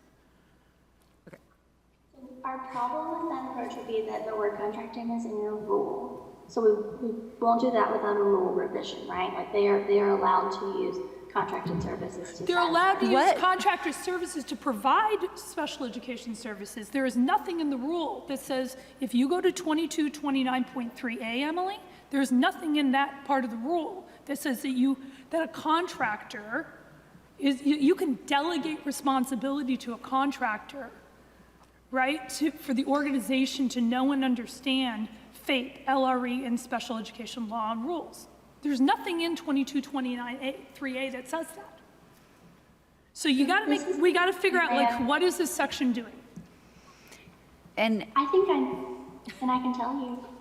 So the agency is aware that many schools have never enrolled a student under the new rules, right? The attendance patterns of students prior to Act 173 did not always enable every student to choose from every approved independent school, right? We had categories of special education, and we had the unfortunate circumstance where students were eligible to go to certain schools, but not all approved independent schools based on their disability status.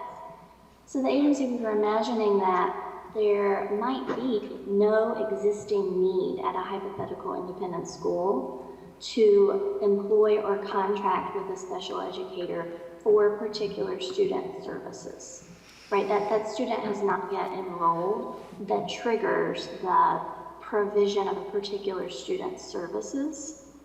But we want to ensure that there is capacity at that school, nonetheless, to be ready to act when that student does seek to enroll.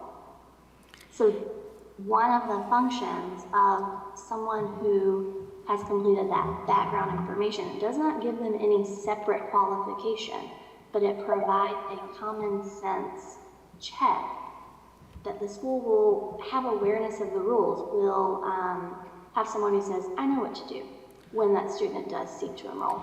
And then the school will also additionally, as a consequence of the student's enrollment, have to employ a special educator or a professional who is qualified to provide that student services or contract with such a person. I appreciate the common sense application, and I can envision this scenario. If you would like that to be in rule, then you need to ask us to change the rule. That is not what the rule says. The rule says 229.2, an independent school approved for public tuition shall demonstrate the ability to serve students with disabilities by employing or contracting with staff who have the required licensure to provide special education services. A module does not meet that test. It does not, there is no way that module meets a test, and it's not the language in the rule. If you think that you need a common sense adjustment to this, then you need to come back to the board and ask us to consider amending the rule. But that's not what the rule says. And I believe this. It's the same conversation we had in May, right? It is. It's the same conversation. I think we had it in March. This is why I think raised we the had it question in in my April. writing, and that's why I'm raising the question now. We were told This there was a form- modification to the form. There's no such This modification. form is not okay. It has to change. Am I remembering correctly that only one school checked the module box? I don't care. Wait. I don't care. This is the. Because there's 60 other schools that don't have forms in. I mean, Doesn't matter. Right. They all filled out the assurance form. But No, my they point didn't is- all fill out the It assurance doesn't form. matter. The form is wrong, and the agency is telling us that they are using this form. This form is being used. It will be used. Read their responses to my questions. This section of the form cannot meet the requirements on the rule. It has to be modified. And This if would Emily- validate- Emily, I acknowledge if you think we need a common sense modification to the rule, I'm all ears. But right now, this does not meet the requirements. And Emily, full stop, it doesn't meet the requirements. It's the first sentence of staffing. But if you thought that taking the module meant if you didn't have an on-staff special educator, then taking the module gave you 2229.3A, that's a different application. That is also a secondary tier that comes after either employing or being licensed or being under contract with. This would go to the concerns earlier, that the schools in which LEAs can place are not going to be schools that can't demonstrate that they are in contract with or employ a special educator. It's exactly the intention of 173 that a student who's on an IEP or who needs special services shall not have a different list of schools to which they can go and receive public tuition than their student who does not have such needs. That is, in fact, exactly what happened with 173. So we have been having this same conversation since the first time you shared this, I believe, in March. What I'm remembering. I feel like I haven't been heard, Madam Chair. If I could respond. I don't mean I haven't been heard. I think that there are 2 points that we should put together to really get to my answer. So it is crucial to understand phrasing license to provide special education services does not have one blanket objective absent a particular service that we're talking about.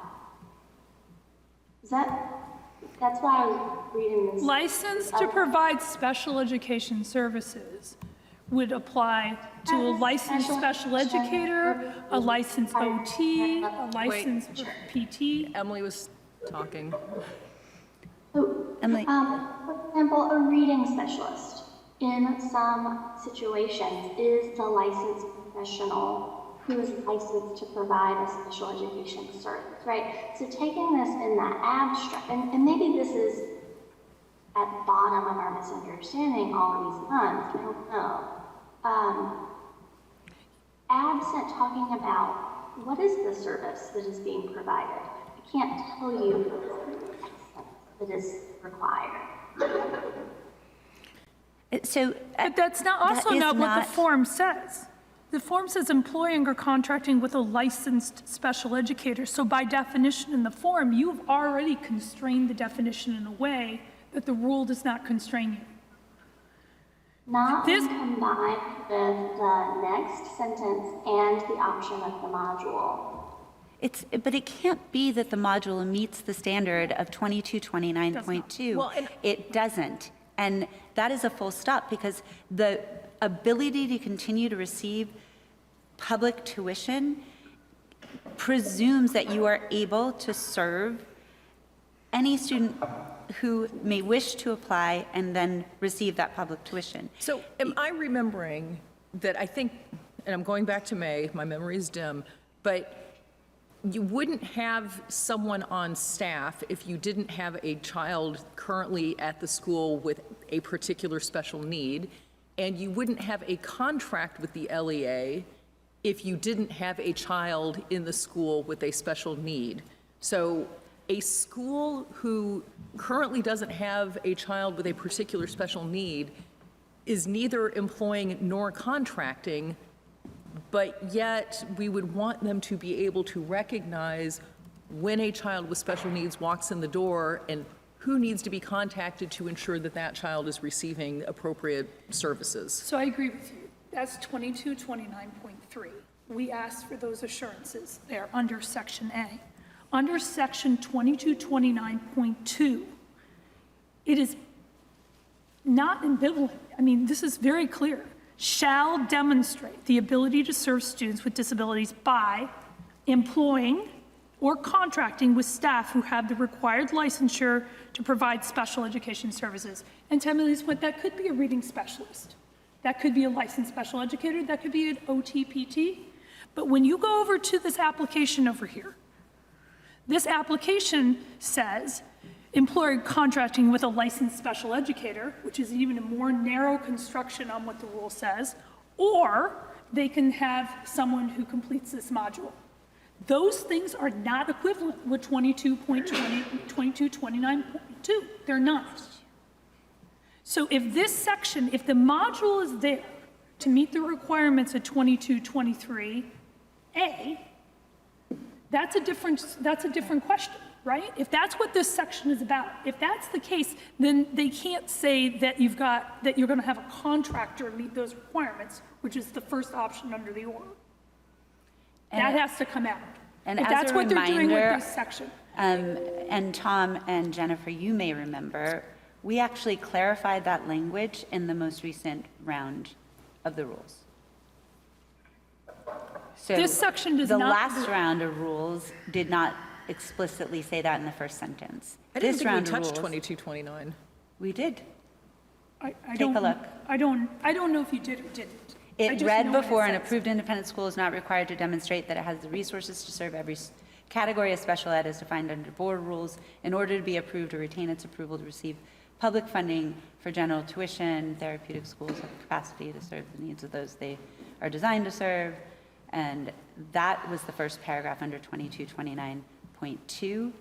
And the current paragraph reads, an independent school approved for public tuition shall demonstrate the ability to serve students with disabilities by employing or contracting with staff who have the required licensure to provide special education services, period.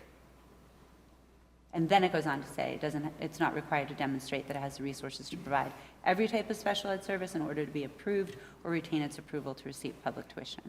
We made clear that there is an expectation that they are prepared by either employing a licensed special educator or being under contract with.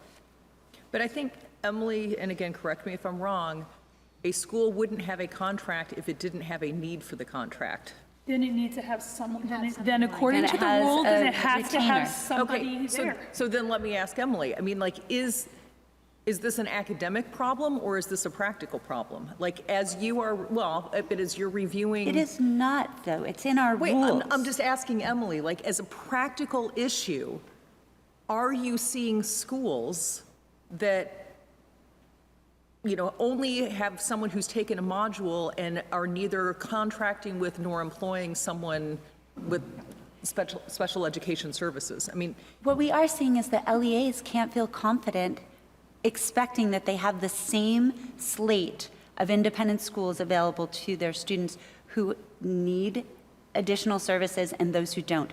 Period. That was the point of 173. but Katie was talking about therapeutic schools. She wasn't. No, as a matter of fact, she clarified. She said primarily that was the focus because in Chittenden County, there's no choice for the most part. She hails from Chittenden County. That is not the only place they're receiving concerns about this. That is not the only place we're hearing the LEAs have concern regarding the qualifications. So as a practical matter, they can't afford to run the risk that they're going to send somebody. She is, as has become public, recognizing that there are therapeutic schools that don't have a licensed special educator on staff that then get under probation and then close and run away with the dollars. That don't have special educators on staff. Yeah, I mean, like, it's a problem. It's not unique. But this doesn't say special educators. It says someone who's licensed to provide special education services, and to Emily's point, that can be a reading specialist without a special education license. But I think it depends on the underlying need of the Well, You student. have to demonstrate it if you want to be eligible to get public dollars, shall. period. The rule says shall. Shall. Also, special education's a like law, right? I mean, It's shall. And this section here does not align with the rule. It hasn't aligned with the rule since May. It still does not align with the rule. And I appreciate the fact that maybe we've had no one check the boxes the wrong way now. But this, the title of this application, this is the application for approved and eligible schools going forward. It has to be right. It is not right now. If they want to keep this section, it needs to be modified. It can be modified one of two ways.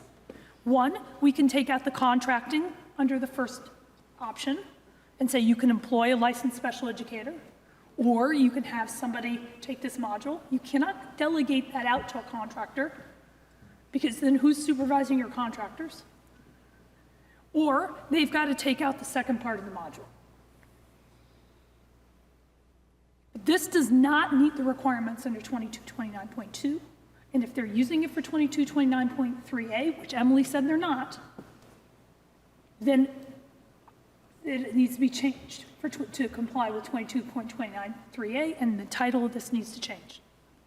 And it would And answer then we the need question. and then we need, there's no assurance, then there's nothing in here that tells us that they're meeting the requirements of if they change the section to be about 2229.3a, then there's nothing in here that is providing us assurances that the independent school is meeting 2229.2. Full stop. They also, in the application, give us the licensure and educational background of everyone that they have on staff. So this is not the only question that solicits information about staff qualifications. And again, a topic of site reviews is reviewing qualifications. Well, if you have that, Emily, then why do we even have this section? If you're getting a list of all the staff, then you don't even need this section. Drop the section. Why is the module there? Because at a school where no student has enrolled or sought to enroll who requires any special education services, that school is sitting, we believe, at risk of not having someone on staff who can flag issues, identify, oh, this student should probably be referred for evaluation. Everyday issues like that. The module gives us additional assurance that the school will come into compliance when the day comes. So you're saying that that the module is being used for 2229.3a? not 2229.2. The module is being used because there is no requirement with regard to licensure to provide services when there is no student. That's not true. To be approved to receive public tuition, you have to, shall I read it again? Approved for public tuition shall demonstrate the ability, it says approved for public tuition. It doesn't say somebody accepting a student who's on an IEP. It says an independent school approved for public tuition shall demonstrate the ability to serve students with disabilities by employing or contracting with staff who have the required licensure to provide special ed services, period. That means this is probably why the AOE was so surprised that so many people are falling into that category, because I recall testimony to Senate Ed saying, you know, this will probably all flesh out with the application of 173. Well, it didn't if there's no actual requirement that they have a relationship that LEAs can rely on that would ensure that if they are sending students with special needs to these independent schools approved to receive public tuition without discrimination for those who have the need for special services, then that has been vetted in a way that they can feel assured that that school will have the capacity for this. So I simply don't understand. To Tammy's point, do the module for 2223.3, 29.3A, that's sort of a bonus. It's like going through compliance training. I don't think that's a bad idea, but it doesn't meet 2229.2, which is the first hurdle to be eligible to receive public tuition. And the title of the section where the module is cited says staffing assurances, 2229.2. And it provides this or option. And that or option is, none of these options actually in this section comply with how it's stated in the rule right now. Now, if the agency feels you need a common sense sort of revision to the rule, then I'm all ears to have the agency propose that, and we can go through rulemaking and consider that. Obviously, we want rules that are implementable. But right now, the rule is unambiguous. This section says that you are using these data for compliance for 2229.2, not 2229.3. And Tammy, with your background and experience in special education, would you imagine that an LEA, without the assurance of either a licensed special educator or someone contracting with someone licensed to deliver special ed services, could be a reasonable choice for an LEA to choose for an approved independent placement for a student? Well, just let's clarify what 2229.2 says. It doesn't say it required a licensed special educator. It says, right, employing or contracting with staff who have the required licensure to provide special education services, right? So I want to be clear, those two things are not synonymous. So I don't know how an LEA could work with an independent school to place a child with an IEP when there is no one there who's qualified to provide special education services. Yep. And so that is the whole And point of 173. And the independent school hasn't demonstrated, again, it says demonstrate the ability to serve. This is a conversation with the agency. But, so I think if we want to have a board discussion without the agency, that's one thing, but I mean, to the extent that we're looking for the agency to provide Well, I don't feedback. think we're feeling heard, because I think we are citing the regulation that was changed to address this very issue, that our subcommittee went through 2200 twice in my tenure on this board, and we made explicit what was expected in this section regarding staffing. We have been making this case since March or April, whenever the first time was that we saw this, and I don't understand how this is being spun any differently than being in violation of the regulation to use this condition as a condition that is demonstrating their ability to receive public tuition. So And I I'll don't just think- say, like, how did we get to problem this is- moment? We posed questions. But I think the underlying problem is you can't have a contract if you don't have an underlying student who needs service Yes, you too. can. That's not what the rule says. Go ahead, sorry.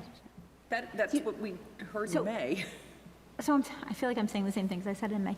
I think that you have to have somebody in the wings because there's a timeline that you have to provide services when a student is placed there. So like if you don't have anybody contracted, like you can have a consulting contract, somebody on retainer or like a way, like you have an agreement that a person would be able to provide That was my next services. question to Emily. Like, So could we you ask can- independent schools to have just a generic contract with You whatever? could, an MOU with somebody who can provide the service. The second thing Sounds I was great. going to add was, it's almost like this process is setting up schools as well, because I know for a fact, I know people who work in independent schools that were very happy this summer that they didn't fill their special ed spots, but they got somebody on staff to take the module. So now they don't have to fill the spot. But I said, what happens when you have a child who needs services? Well, I don't know, we're gonna be in trouble. Because like that person who's the module person has also got another job in the independent school doing something else. Not sitting around in the wings, like you said, just waiting for the kid. They're doing the job that they're hired to do. But So the we're module setting them also- up to think that they are equipped to take students. And also LEAs are in a situation where a lot of times students are choosing other schools because their current placement isn't working and they have school choice, or the LEAs and the IEP team is sending the child to another school and they're in need of a placement. And the So this module doesn't qualify anyone to provide special education services. Again, if the purpose of the unclear. module is to help somebody be there to catch when somebody throws, right? So you have somebody who knows something about it. That's 2229.3A. I'll buy that. But don't we get to still three don't know without how two. it is that they're then providing assurances that they have that they're going to meet 2229.2. But the module cannot meet the requirements for 2229.2. So Emily, can schools be required to have a contract? And I'm gonna read the language correctly. Can they have just a generic underlying contract to provide special education services so that when a child walks through the door, they will have that contract in place that they can then rely on? They have an MOU, they have an MOU, they have a resume on file, they've interviewed the person. They pass the fingerprinting, like all the things are done. Ready to go. All the stuff's done. They can certainly do that. But the So- module doesn't do that. Okay, but that was my question for Emily, so I'm waiting for Emily to respond. Sure. So yes, so I'm mindful of 2229.4, which answers a lot of the questions that the last few folks have spoken, have raised of what will they do then? And I'm thinking to myself, well, they'll go to 2229.4, which directs them to meet with the LEA and collaboratively provide services, right? The rule says nowhere that either the independent school must or the LEA must provide services. There's in the rules some flexibility for cooperation. I think that the agency was employing the use of the module to be stronger than just the 2229.2 requirement that on the text of the rule left us feeling doubtful that someone would be there ready to catch when a student's choice throws if they didn't have any services. But if instead of the module, the standing consulting contract or MOU with a staffing service, I mean, we can talk about this with the special education team, is preferable. I think that is an alternative way to satisfy the agency's concern about the scenario we've discussed many times. The what if there has not yet been a student or is not currently a student. I mean, because that feels like a better solution than reopening 2200. Because it was the intention. I agree with that. I'm just saying, she was suggesting that they needed I mean, my understanding of why this sentence was written this way in the rule is employing or contracting with staff was exactly to mitigate this issue, right? You might not have to employ somebody, but the rule is clear that you either need to employ or you have to have a contract waiting in the wings, right? Which like you means- said, like an MOU or something along those lines. The module does neither.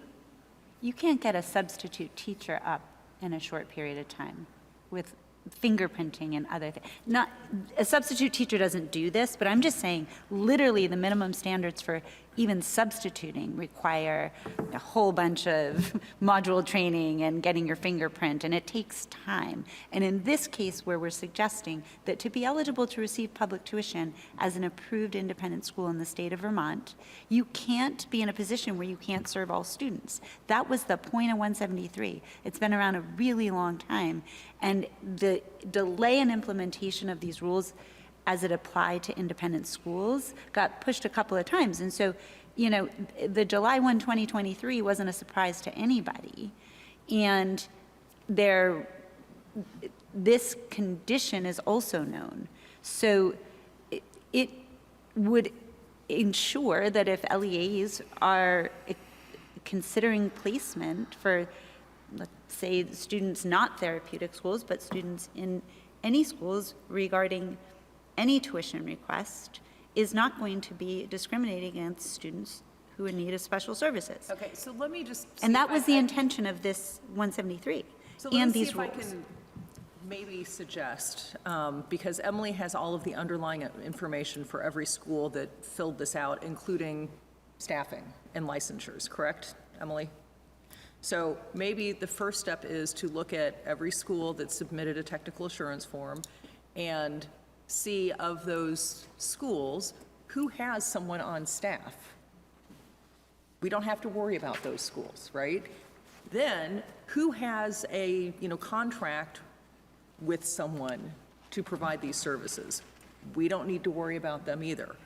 And then, whatever pool of schools we're left with, maybe that is a follow-up conversation that the agency could have with those schools to say, you need to have the board interpretation of 2229.2 is that you need to either employ or contract with, let me get the language right again, staff who have the required licensure to provide special education services, and then work with that small subset of schools to make sure that they are set up, and then going forward, the assurance could be modified and updated to reflect the fact that you either need to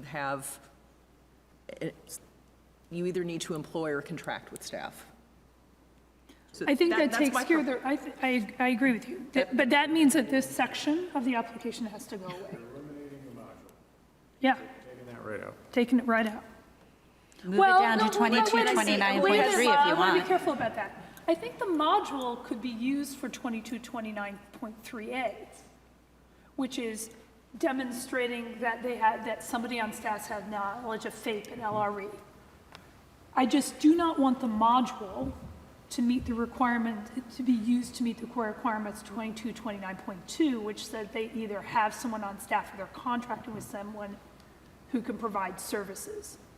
So a public school would have to have contracted with someone or have a licensed special educator. So why would an independent school not, is the And that's what question. 2229.2 says. If the agency would like to, feels that the module brings value added to their ability to review these applications for knowledge and understanding under 2229.3, right, where the independent school is also supposed to demonstrate that they understand basic special education policy and practice, I'm fine with that. It just cannot be a proxy for having having someone on staff contracting with someone who has appropriate licensure to provide special education services. Okay. So did I also hear you want a checkbox that would say something like, and have, wrong wording, in the wings, the ability to have somebody. They have to be under contract or They just need to do employ, under 2229.2, right? It says, there's an or there, right? It says employing or contracting. They just need to have a box. I employ somebody or I'm contracting with somebody. That's all they need. And I see that Emily has her hand raised. So is an MOU box another box you need, or does that fall under I'll contract? defer to Jenna on whether or not she thinks an MOU is sufficient. Wouldn't the MOU be a contract? Yeah, it is a contract. Okay, Emily. To me, an MOU is different than a contract, because an MOU says you may not be using them right now, but you have an understanding that, but. Okay, Emily and then Zoe. This contract for these services, my question is, which special education services would you like that to be a contract for? Well, the rule says to provide licensure to provide special education services. So it doesn't specify what special education services. And I think that's Emily's point. Could a school have a contract, memorandum of understanding with its local SUSD to say, we will work with the SUSD to ensure that any child who comes through our door receives appropriate special education services? Could it be that generic? No, that's not what it says. It says employer contract to provide. Right, so I'm saying, couldn't the memorandum of understanding contract be that we were working, we school are working with the supervisory union, supervisory district to ensure, we're going to work together. We don't know what child is going to walk through our door. We don't know what needs that child is going to have. Who's going to provide the services? The SU? They will work it out. That's the point. I think in that situation, that's where the model is needed. That's where we already have problems, yeah. Let's say this is the SU, and that the school, we got the model for the school to provide guidance to an instructional assistant out there at the independent school to provide the services based on the guidance they receive from the special educator, from the SU. Okay, I want to go back to Emily, and I want to go to Zoe. I think that I like that models to stay because it's valuable. No, I agree. So the state board rule does not list particular endorsements that a licensed educator would have to have, does not give the specifics about which services need to be served by the employee or the person on the school. In the absence of that, agency is requiring either a contractor or employee who is a licensed special educator. That is different from a person who has any number of endorsements on their license to provide any number of services that might land on an IEP services page. Or someone who is ready to identify, help the school fill that need when it arises. And these are different needs, right? Different students are going to have different needs. I will go with what you, if the agency wants to go with checkbox number 1 as employing or contracting with a licensed special educator, that is certainly a more narrow construction than what is in 29.2. If you feel like you want to create that, I think that's fine. But the module does not qualify anyone to provide services. If the module is going to be used, like in the way you just said, that is not meeting the test under 2229.2. Okay, so I think because... And which services, in your question, which services are you talking about? In the rule, it says license to provide special education services. That's what the rule says. Right.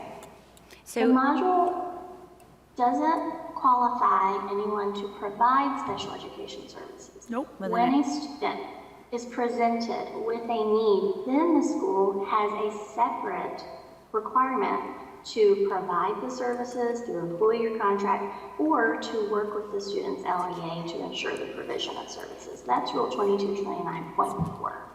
Yeah, but 2229.2 is unambiguous. It says shall demonstrate the ability, right, by either employing or contracting. The module does not meet that requirement. It does not meet that requirement. Okay, so to put it another way, the reason we feel the options are stronger than your rule is your rule doesn't require the school to do anything. 2229.2 requires no action by the school prior to the day that a student with an IEP seeks to enroll. And we didn't think that that was strong enough. I would argue that that's not the case.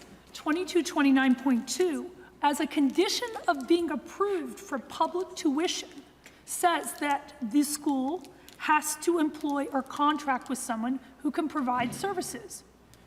Period. Period. Right, so that, I mean, that's a priority. That's a condition of approval. That's a condition That's of being before eligible to anybody ever receive to public receive tuition public for tuition, any before student. a kid ever even comes in the door. For us to approve a school, this is a shall. So let me just, Emily was trying to answer. Zoe has her hand up. Tom's been waiting for a half an hour. I'd like to hear from other people. And I'm not trying to shut you down. I'm just trying to make sure everyone gets heard. I just want to reflect back a couple of things that we've heard in this conversation. The rule does not require specific staffing or specific contracts. The rule does require that the school is able to provide the services as defined in the student's IEP. It is not the case for approval to receive public tuition, Zoe. Just, if you can just look at, I mean, this is the section that determines whether they're going to be approved to receive public tuition at all, period. Which is why the universe should have become potentially narrower, if not all, however many schools can assure that they'll be prepared by virtue of their existing contractual relationship or the people they employ within their schools. Maybe Where is there a specific personnel or specific contract? staffing, 2229.2 staffing. Says And they it's have under to the employ section or that contract with is staff who approval have to the receive public tuition, 2229. It's specific. It could not be more specific. An independent says school approved for public tuition shall demonstrate the ability to serve students with disabilities by employing or contracting with staff who have the required licensure to provide special ed services, period. And how would they demonstrate that absent of the specific IEP? No, this is They at the have to point have of an approval. existing relationship. If they want to be approved to receive public tuition at all, period. They either It's have to the have somebody on essence staff or they of have to have a 173. contract. Well, that is a question. I mean, and that's a legal interpretation. Is this saying that it is a condition of approval that you shall? Yes. Intended- Jennifer, we worked on this. I'm asking Emily. No, but Emily worked with us on this. I understand. It's the purpose of 173. Okay, but what I'm not opining on this. What I'm saying is that there is a difference of opinion here that I'm trying to understand, where, how we can bridge this. It doesn't get bridged. We wrote the rules with guidance, and this is just wrong. This is uninterpretable. I mean, there's no other interpretation. Nor would there be another interpretation that aligns with Act 173. For a school to be approved for public tuition, they have to shall demonstrate the ability to serve students with disabilities by employing or contracting with staff or the required licensure to provide special education services. This happens at the point of approval. They're not waiting for a kid to show up at the door or to have a discussion with an LEA. Now, if we don't like what we have in the rule and we want to talk about changing the rule, then let's talk about changing the rule. But this is the rule. And then I would argue we would need another legal interpretation because this rule, as written, is what is complying with Act 173. This has been debated for years, literally the entirety of my time on this board. And the board before I got here. Act 173 was to protect the civil rights of students with special needs. But I think what we're hearing that the rule is not specifying that, and if they need.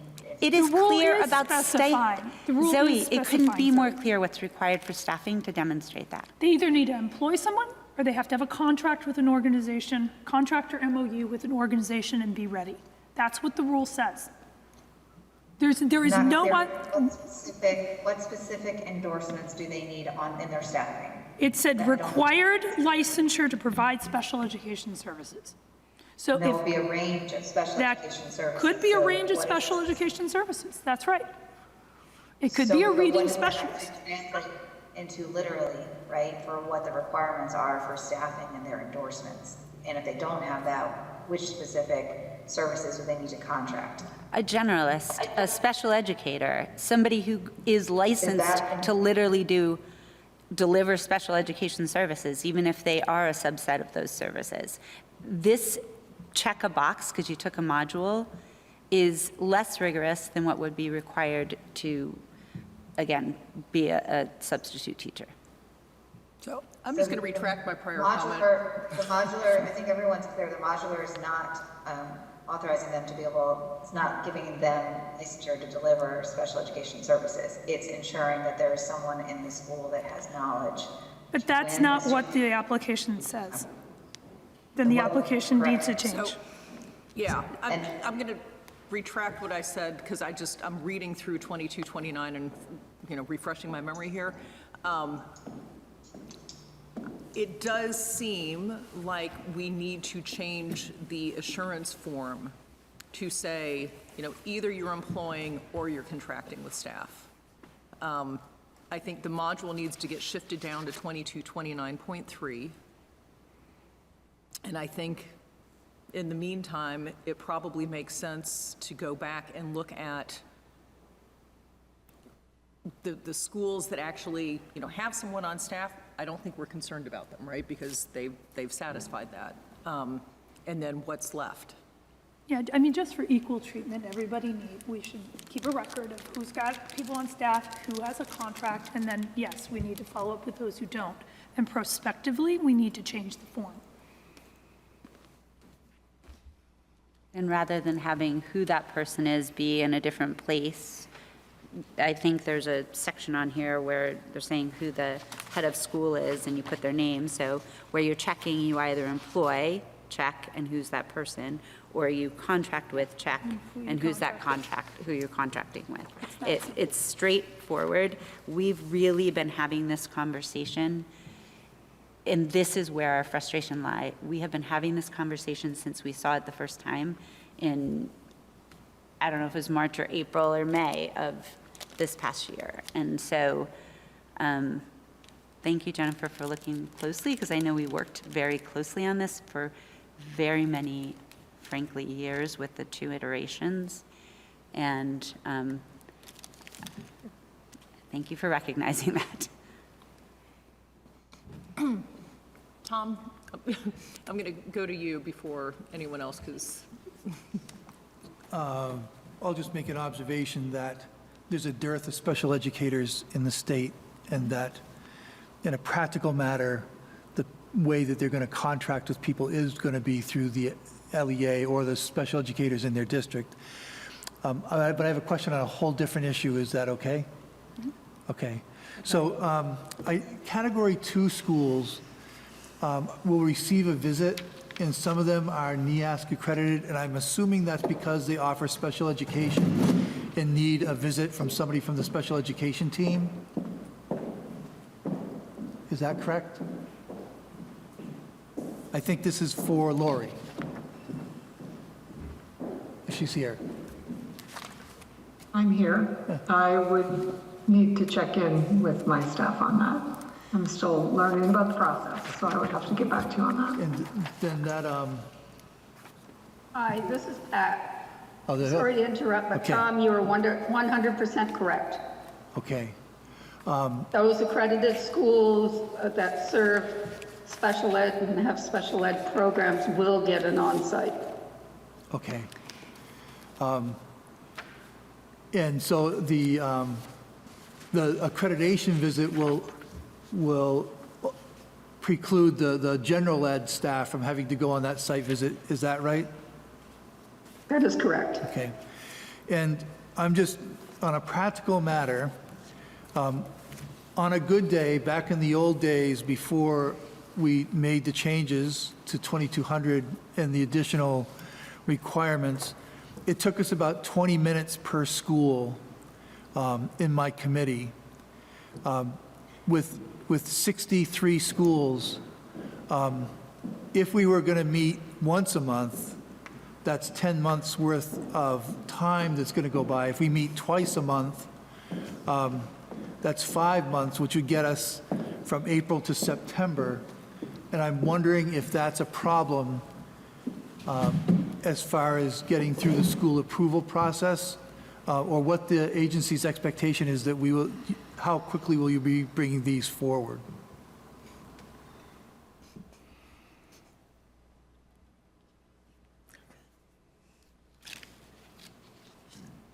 Are you asking, can they meet twice a month and have everything ready so we can meet twice a month? Well, that was going to be, if it was going to be meeting twice a month, that was a difficulty last time, which is why we've set the once a month in the first week of the month, because then everybody has a regular scheduled meeting. It was hard to get everybody together for more often than that, but a 10-month process, which would be doable, but I'm wondering if that causes a problem. Jennifer says she'll stay on longer, I think, just to finish that up. I can sign on for another 6 years.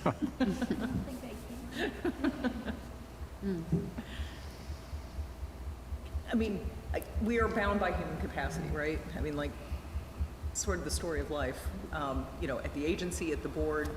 So I think we are all committing to do the best that we can. But I don't think a better answer is to try to make each school review less than 20 minutes. I mean, I think... Like 20 minutes was the minimum. Right, That was right. lightning speed. That was fast, yeah. So, I mean, I stand by it's better to do it right than to do it fast. And we'll get through it.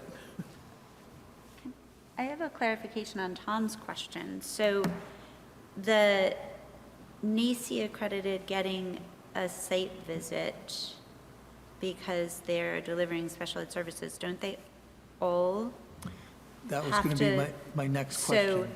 like, to be approved to receive public tuition, everybody needs to be able to deliver special ed services. So doesn't that mean then that all accreditation requires a visit? I was going to ask that question, Kim, but I think the difference is the site visit is to evaluate the quality of the services being provided once they're being provided.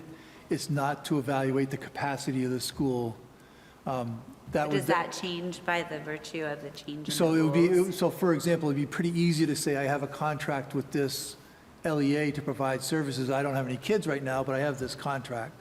Versus, here, we're providing services, this is how we're meeting the IEP, this is the documentation, this is our records. That's that's the reason for the site visit versus, do you have a contract with somebody? Okay. So all those in category 3 that are desk audits, we presume are not serving students with special needs, but have determined that they are eligible by one of the ways Correct. that... And once they are serving as people with special needs, then they will probably need a visit. Interesting, okay. Then probably clarifying with certainty that since to be approved to receive public tuition, and I think everybody on here shows up on the tuition received list, I don't know how you know whether or not they're currently serving as students with special needs if that's not asked. I don't know. So the NACI accreditation sounds like it is not, if they're serving students with special needs actively, then they would get a site visit. So I think if any time in the 5 years of their approval cycle they get a visit. I just clarifying the implementation of the approval renewal process based on 2200. Yeah, my suspicion is it will stay as a 5-year cycle, and that's when they'll do the visit. That's the process now. I think that would be worth looking into that detail, because I didn't realize that you would, I just thought the NACI accreditation meant you didn't do the visit. I didn't understand that that was different if you were currently serving students with special needs and now that to get the public tuition, you need to serve students with special needs. I think that question needs to be part of what the renewal process would include to be able to know if they've been serving students with special needs. Otherwise, we don't know. So that would be a comment there. I am curious about something that came up earlier, if it's okay, regarding census-based funding and the chargeback that could happen. So that with the census-based funding, public schools just get the census-based funding, but it sounds like independent schools can bill back to LEAs who aren't getting reimbursed on a cost basis. Am I understanding that disconnect? I think so, Kim.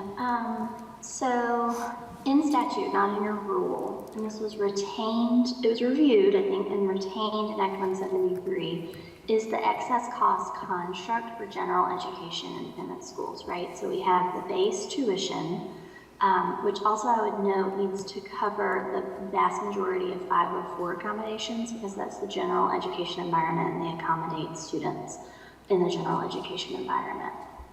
The statute tells us that for special education costs that are in excess of that general tuition, the independent school is to bill the students sending supervisory union, and that they have, and your rules require that they have a written agreement to govern proactively what costs could come up and what the fees are for the different costs, and that's on a student basis, so that written agreement is driven by a student's IEP.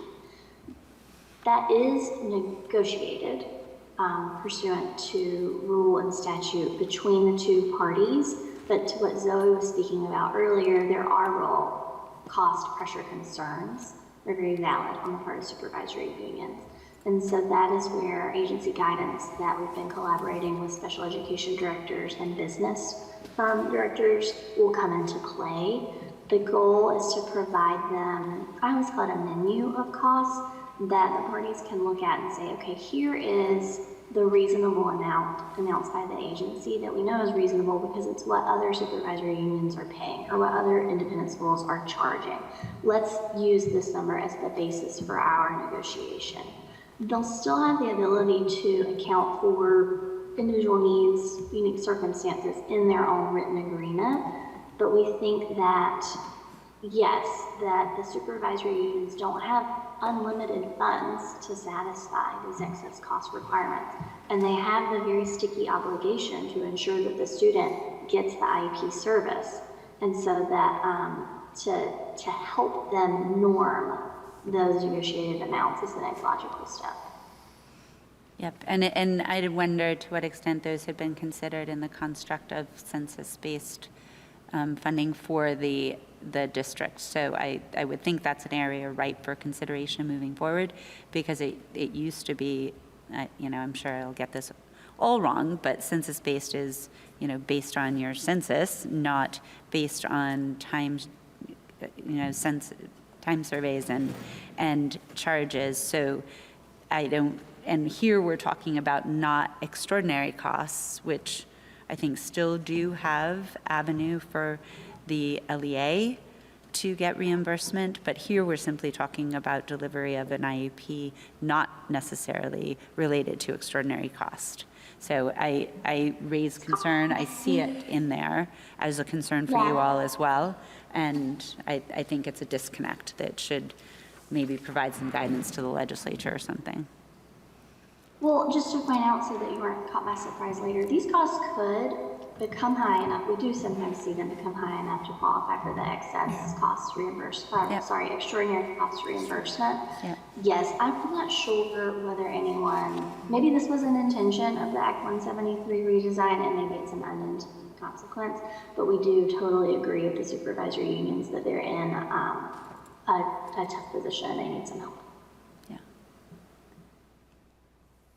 They would be in a tough position if they were serving a high-cost student in their district, too, under the census-based funding formula, because what you get is a block grant per student per capita. So districts that serve a high-needs student face a challenge either way, right? And so if if in fact a student costs more than about $67,000, then the district can get up to 90% reimbursed on that, and that would be the case if they were paying an independent school, or they were paying tuition, or they could demonstrate that the census-based block grant and sort of how that Constraints works on for a one end high-cost and not the student other, yeah. is essentially the same for whether or not the child's in an independent school or but I think what we hear from the field, though, is that, and I was happy to see that the agency is may I working on interrupt? this. Yeah. Tom, I see that you're leaving. Rich has also left. Gray has left, and I just have to do quick math here because we have 10 voting 5, members. 6. No, we have 9 voting members. Okay. We have 6, so we're good. Sorry. Thank you, Tom. Thanks, Tom. Thanks, Tom. But I was encouraged to see that the agency is working to support the contracting work to come up sort of with fair market prices that the SUs can use as reference when they're working with independent schools. And also, I understand from your responses that it's been delayed, but certainly due to staffing, which is outside your control, but the model contract between the SUs and the independent schools, I think both of those things are really positive steps forward to address some of the challenges that we're seeing in the field now. I have a different topic on the responses to questions. I had inquired about tuition paid for July 1, 23 to June 30, 2024, very intentionally for that FY 24 to look at tuition paid since the implementation of 173 and 2200 as it relates to that for independent schools and payment of public tuition. So what you guys provided was FY23. I know I was tired last night when I was reading this, but unless you had a typo on the data you provided, what you provided was not what was asked. Right, so we've provided and sorry about this is a data lag and collection issue. We've provided the most recent data that we could produce, and we'll owe you a follow-up when we've produced the next year's tuition data. We're just not to that point in the year yet. The data for the fiscal year that ended June 30, 2024 isn't available yet. Haven't districts already paid that? Can I speak to this? Sure. Great. Yes, so the way that our end of year closeout works is they close their year out at the end of June, and then they submit their data, and actually I think if Sean Cosino is still on the call, he may have had to leave. They submit their data to the agency in the summer, and then it goes through a pretty extensive validation process that's a back and forth. So that we are at the validation process stage right now. This is typical of all expenditure data that is submitted to the agency. So it's not out of alignment with our usual process, but I would imagine, Kim, that it would be available fairly soon. Okay, thank you. There were a lot of concerns for the cycle of review that's intended. I know we spoke quite a bit about that.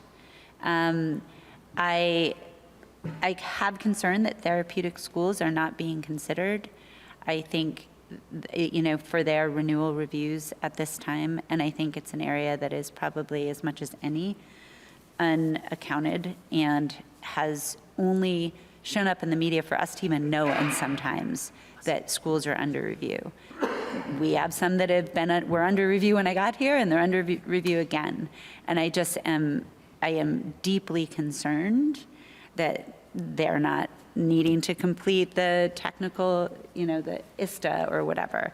I don't know where the accountability is happening if we aren't actually doing their renewals on the most unregulated part of it. We're finding they don't even have licensed special educators on staff.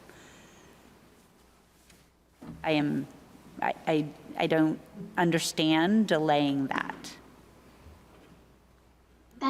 The therapeutic school reviews are not being delayed, to be very clear. That you've not amended the rules about therapeutic schools to the extent that the rules for general education independent schools have been reviewed. So they are getting a new application. that will go out soon and enable them to enter the same regular cycle of review. There's not as big of a backlog. I wish I had the I could sort it for you because I made it a spreadsheet, and I think it's a pretty substantial backlog. It is, yeah, I'm going to sort the sheet right now for you. It is fairly substantial, the number of therapeutic schools that are in arrears on their approvals. So I think that it bears consideration for how long you guys wait to do those. And if the rules haven't changed, I think I should say, having served on the committee twice now, we were told that that section of the rules had been already negotiated and it wasn't an area we were going to address.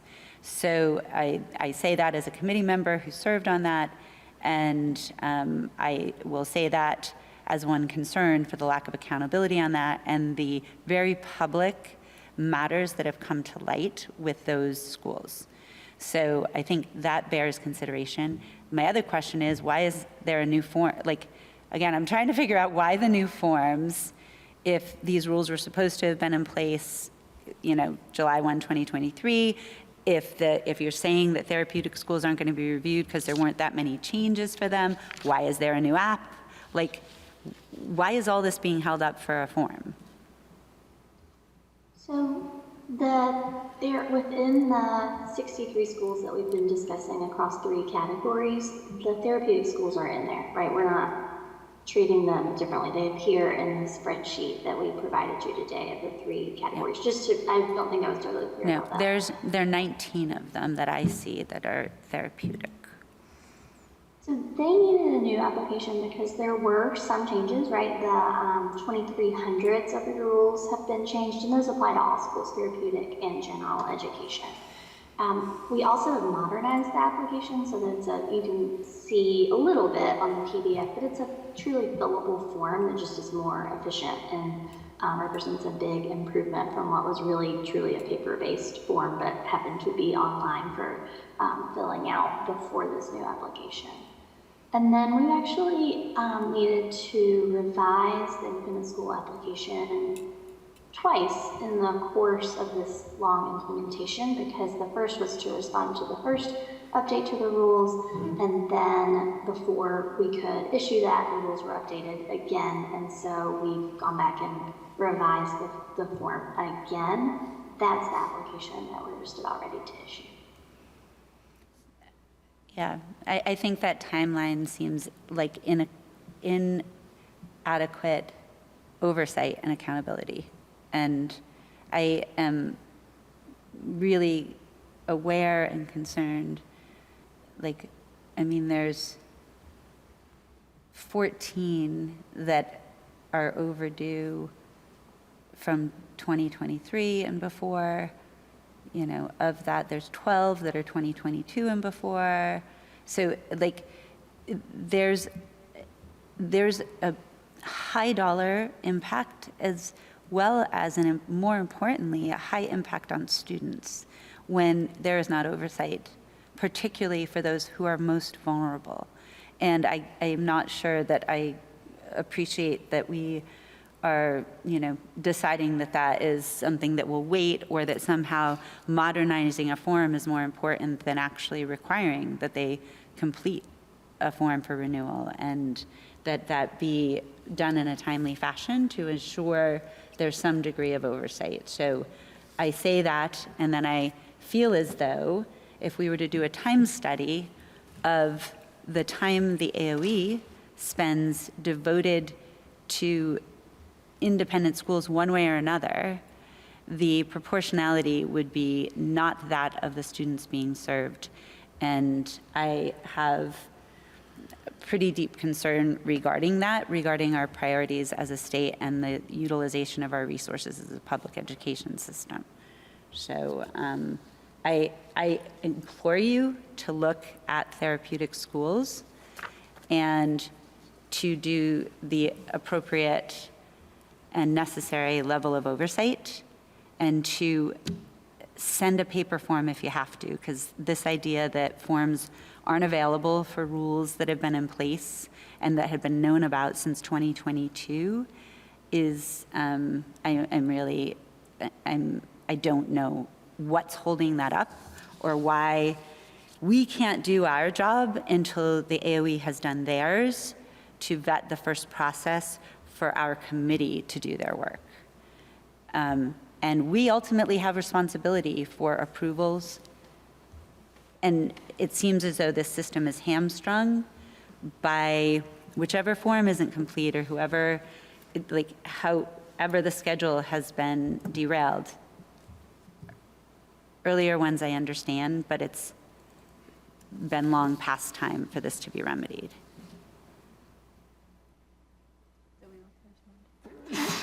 Zoe, you have your hand up. I just want to respond to that comment.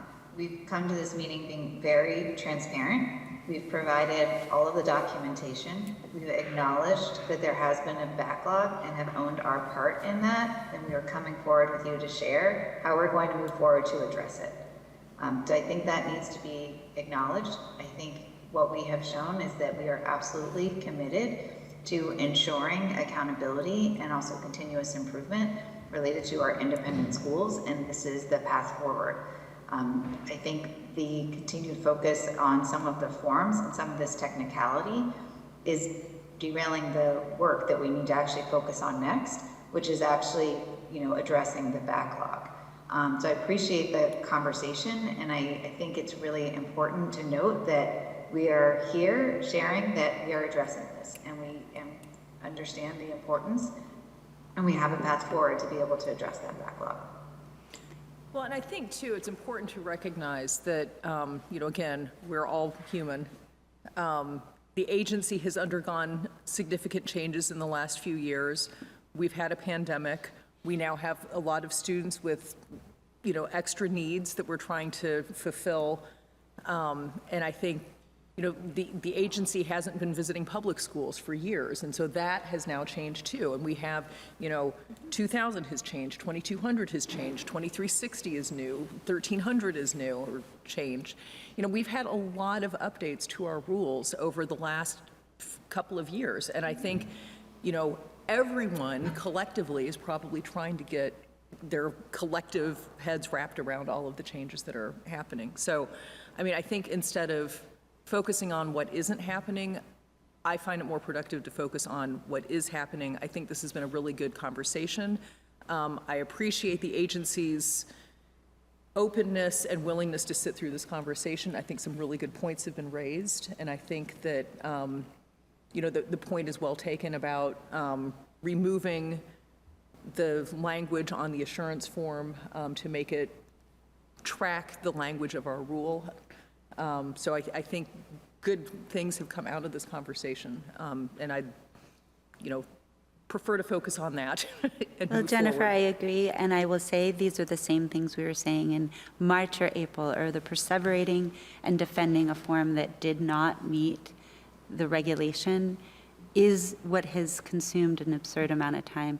The other, revealing the areas of renewal default, if you will, leaves a status quo situation where we really aren't holding accountable to the use of public dollars, the statute, the regulation, the accountability to the rights of students and families. And I think I am grateful that we're having this conversation. I am sorry that it's taken so long for this to be the case. The continued defense of it being we're about to release a new application or whatever it is really difficult to follow as a defense of the rationale.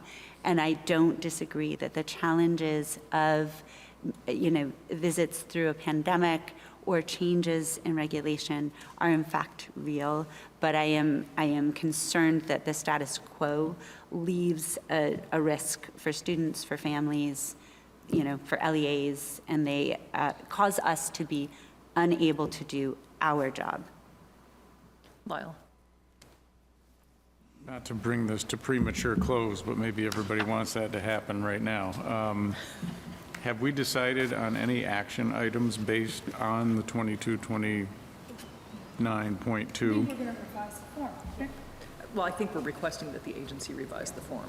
So who's going to follow up with the agency to talk about that? Do we need to have further conversations know. about this with the? I'm trying to get to premature close. Yeah, and I also think we were told the form was going to be updated when we had a conversation about this back in May, and we got a notification that, I think Zoe, you sent an email saying it was updated. We asked for the form, we didn't see the form, and it wasn't changed. So as long as there's a clear understanding that the form as written is not meeting the regulation, and that we've been clear what does meet the regulation, I would expect that that's going to happen. And that the list, I heard you, Jennifer, request a list of those who currently employ. I didn't request the list. I just said that they could look at the list. Okay, I'd like to request that we look at the list of those that are employing special educators, those that are currently contracting with special educators, and from what I understand, their technical assistance form, they know which box they picked, and then they know, I think you have licensure or information, you said somewhere else in the form. So that should be something that can be provided, and then, whatever that remaining list is of those who don't have either of those conditions met, and what the plan is going to be for that.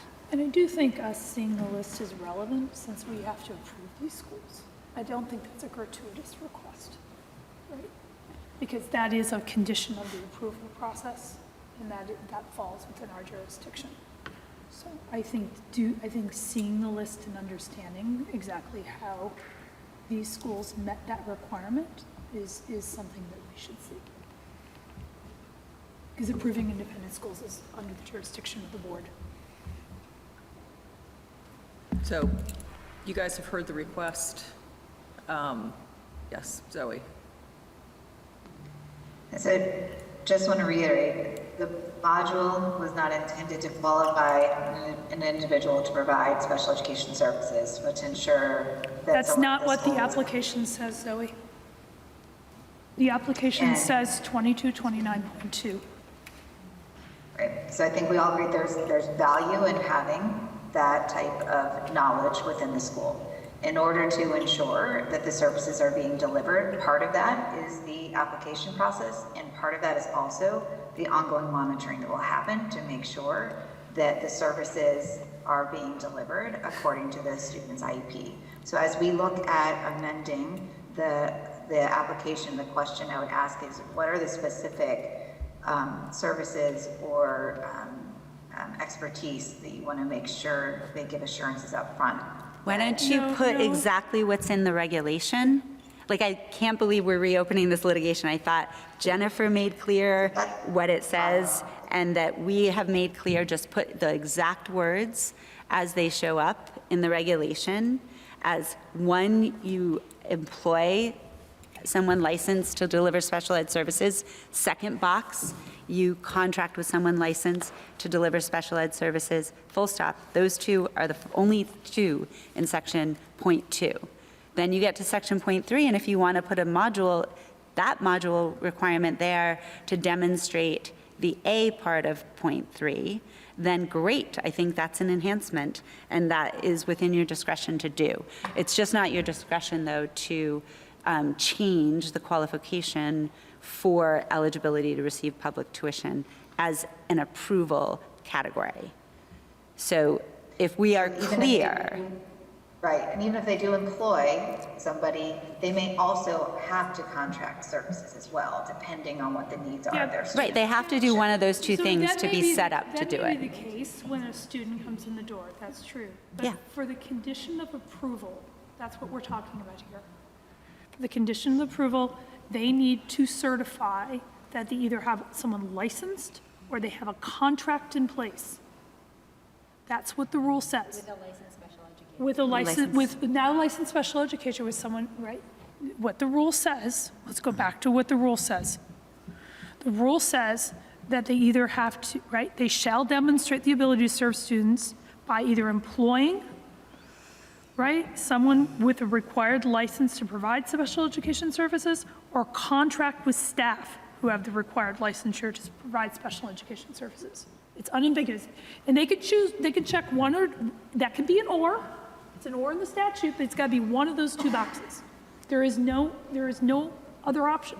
But the only license in Vermont is special education. I mean, there isn't. I understand. Yeah, but that's you're- fine. I think that we that should is just- the intention. That's fine. Just stick with what the rule says. But the rule is clear. It's either A or B, and it's an or.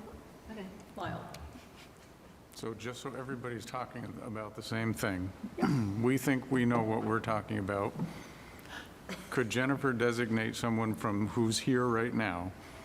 And could Zoe designate someone that she would like to designate and have those two people talk about this just to make sure we all are saying the same thing?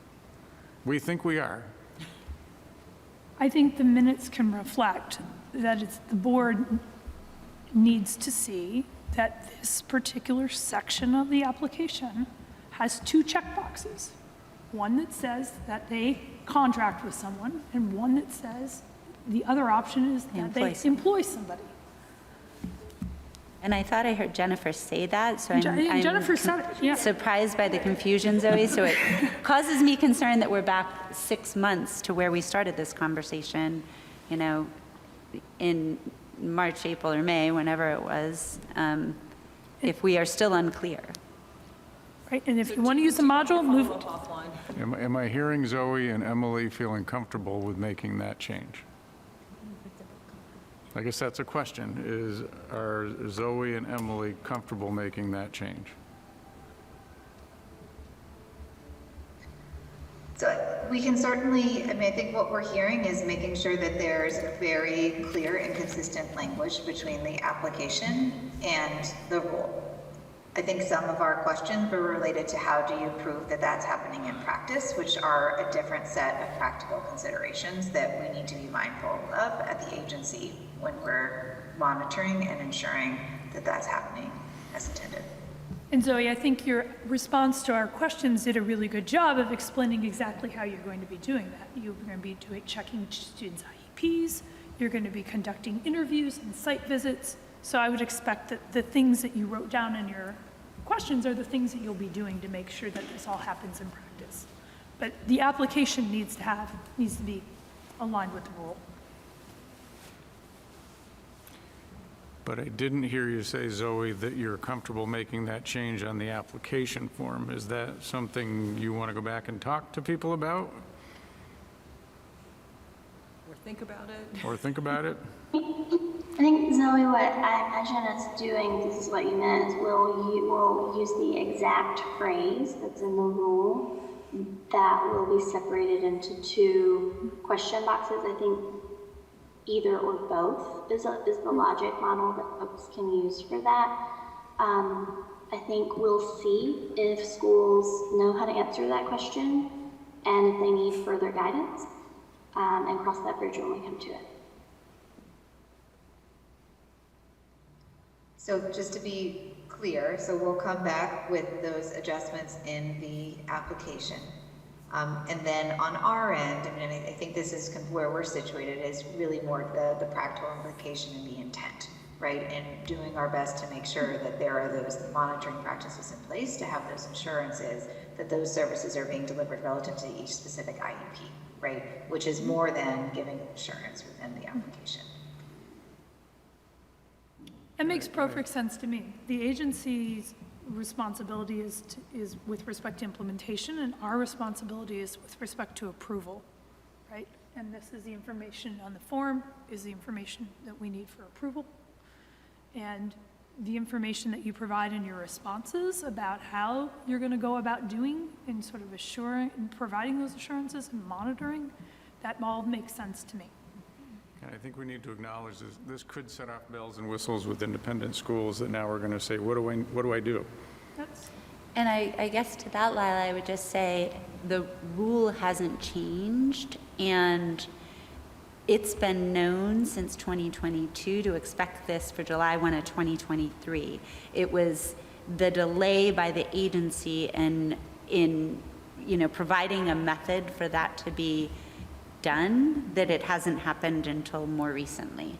So this, I appreciate that it might put people in a bind, but it's been the expectation since 173. How it was going to happen came about with the last two rule iterations to address 173, and then how the AOE is going to account for those who say they can, serve students with special needs to be eligible. And it sounds like there's a plan for that. Yes. And so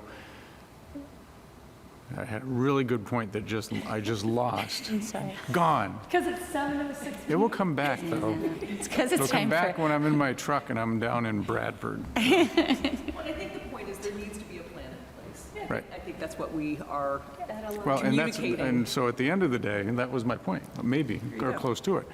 I think, correct me if I'm wrong, what we're trying to do is make sure that if we're using public funding in an independent school that says they're providing special education services, that they're actually doing that, Or they have a plan in place. or they have a plan to do that.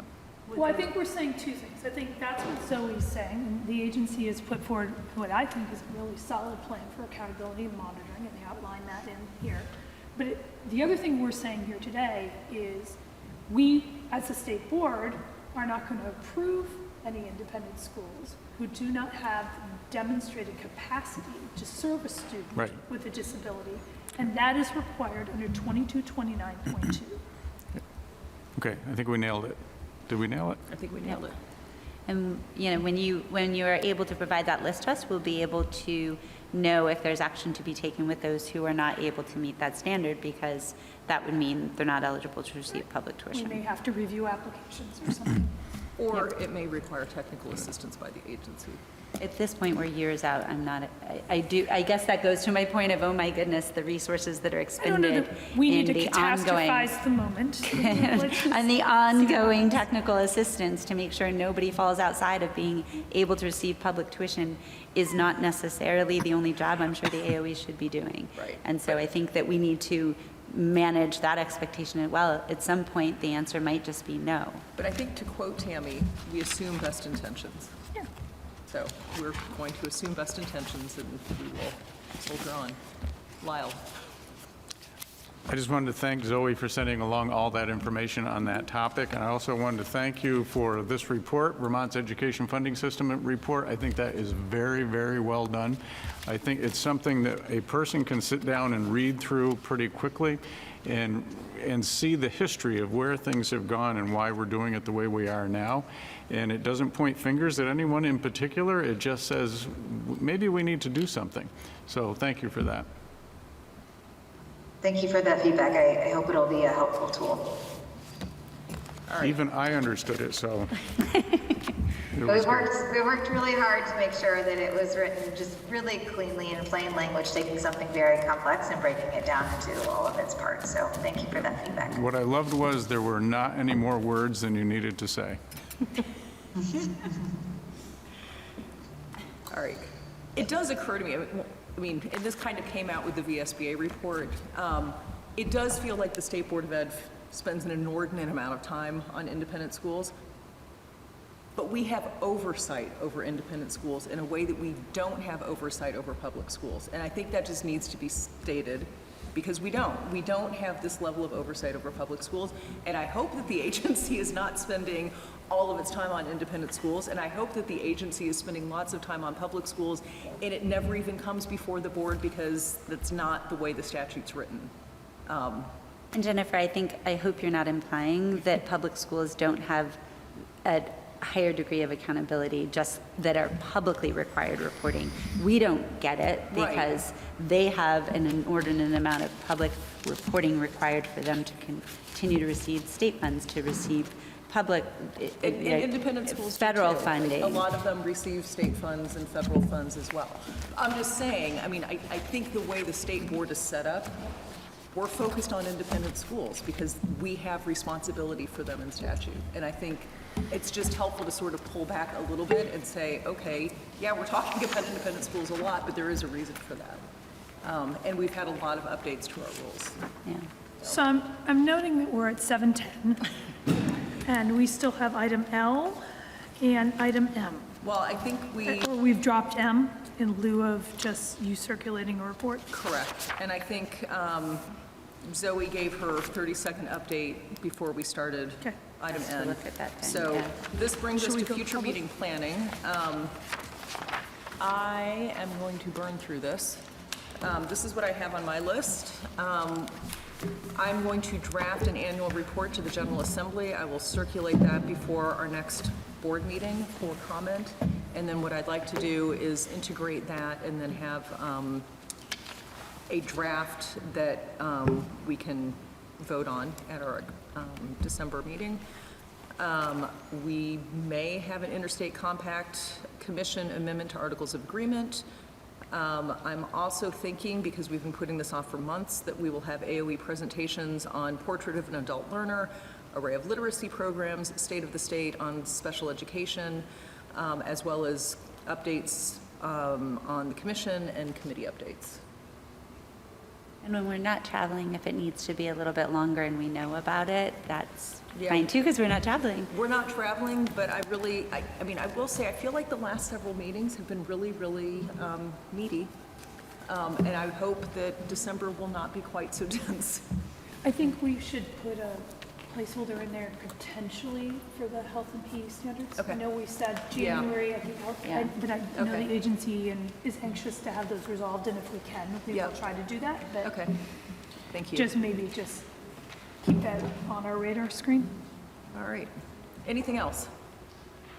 Do we need to talk, is there anything do we also need a placeholder for budget or discussions on that? If we hear back from the governor's office, then I think we could put it on.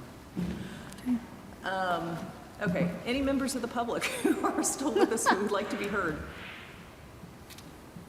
Public with stamina. Right? I don't see any hands raised, not even by Matt Samuelson. Okay, with that, I will entertain a motion to adjourn. Move to adjourn. Moved by Lyle. Second. All right, all those in favor, please raise your hand and signify by saying aye. Thank you. Aye. Night. We stand in adjournment. Thank you. Thank You have to use the gavel. Thank you.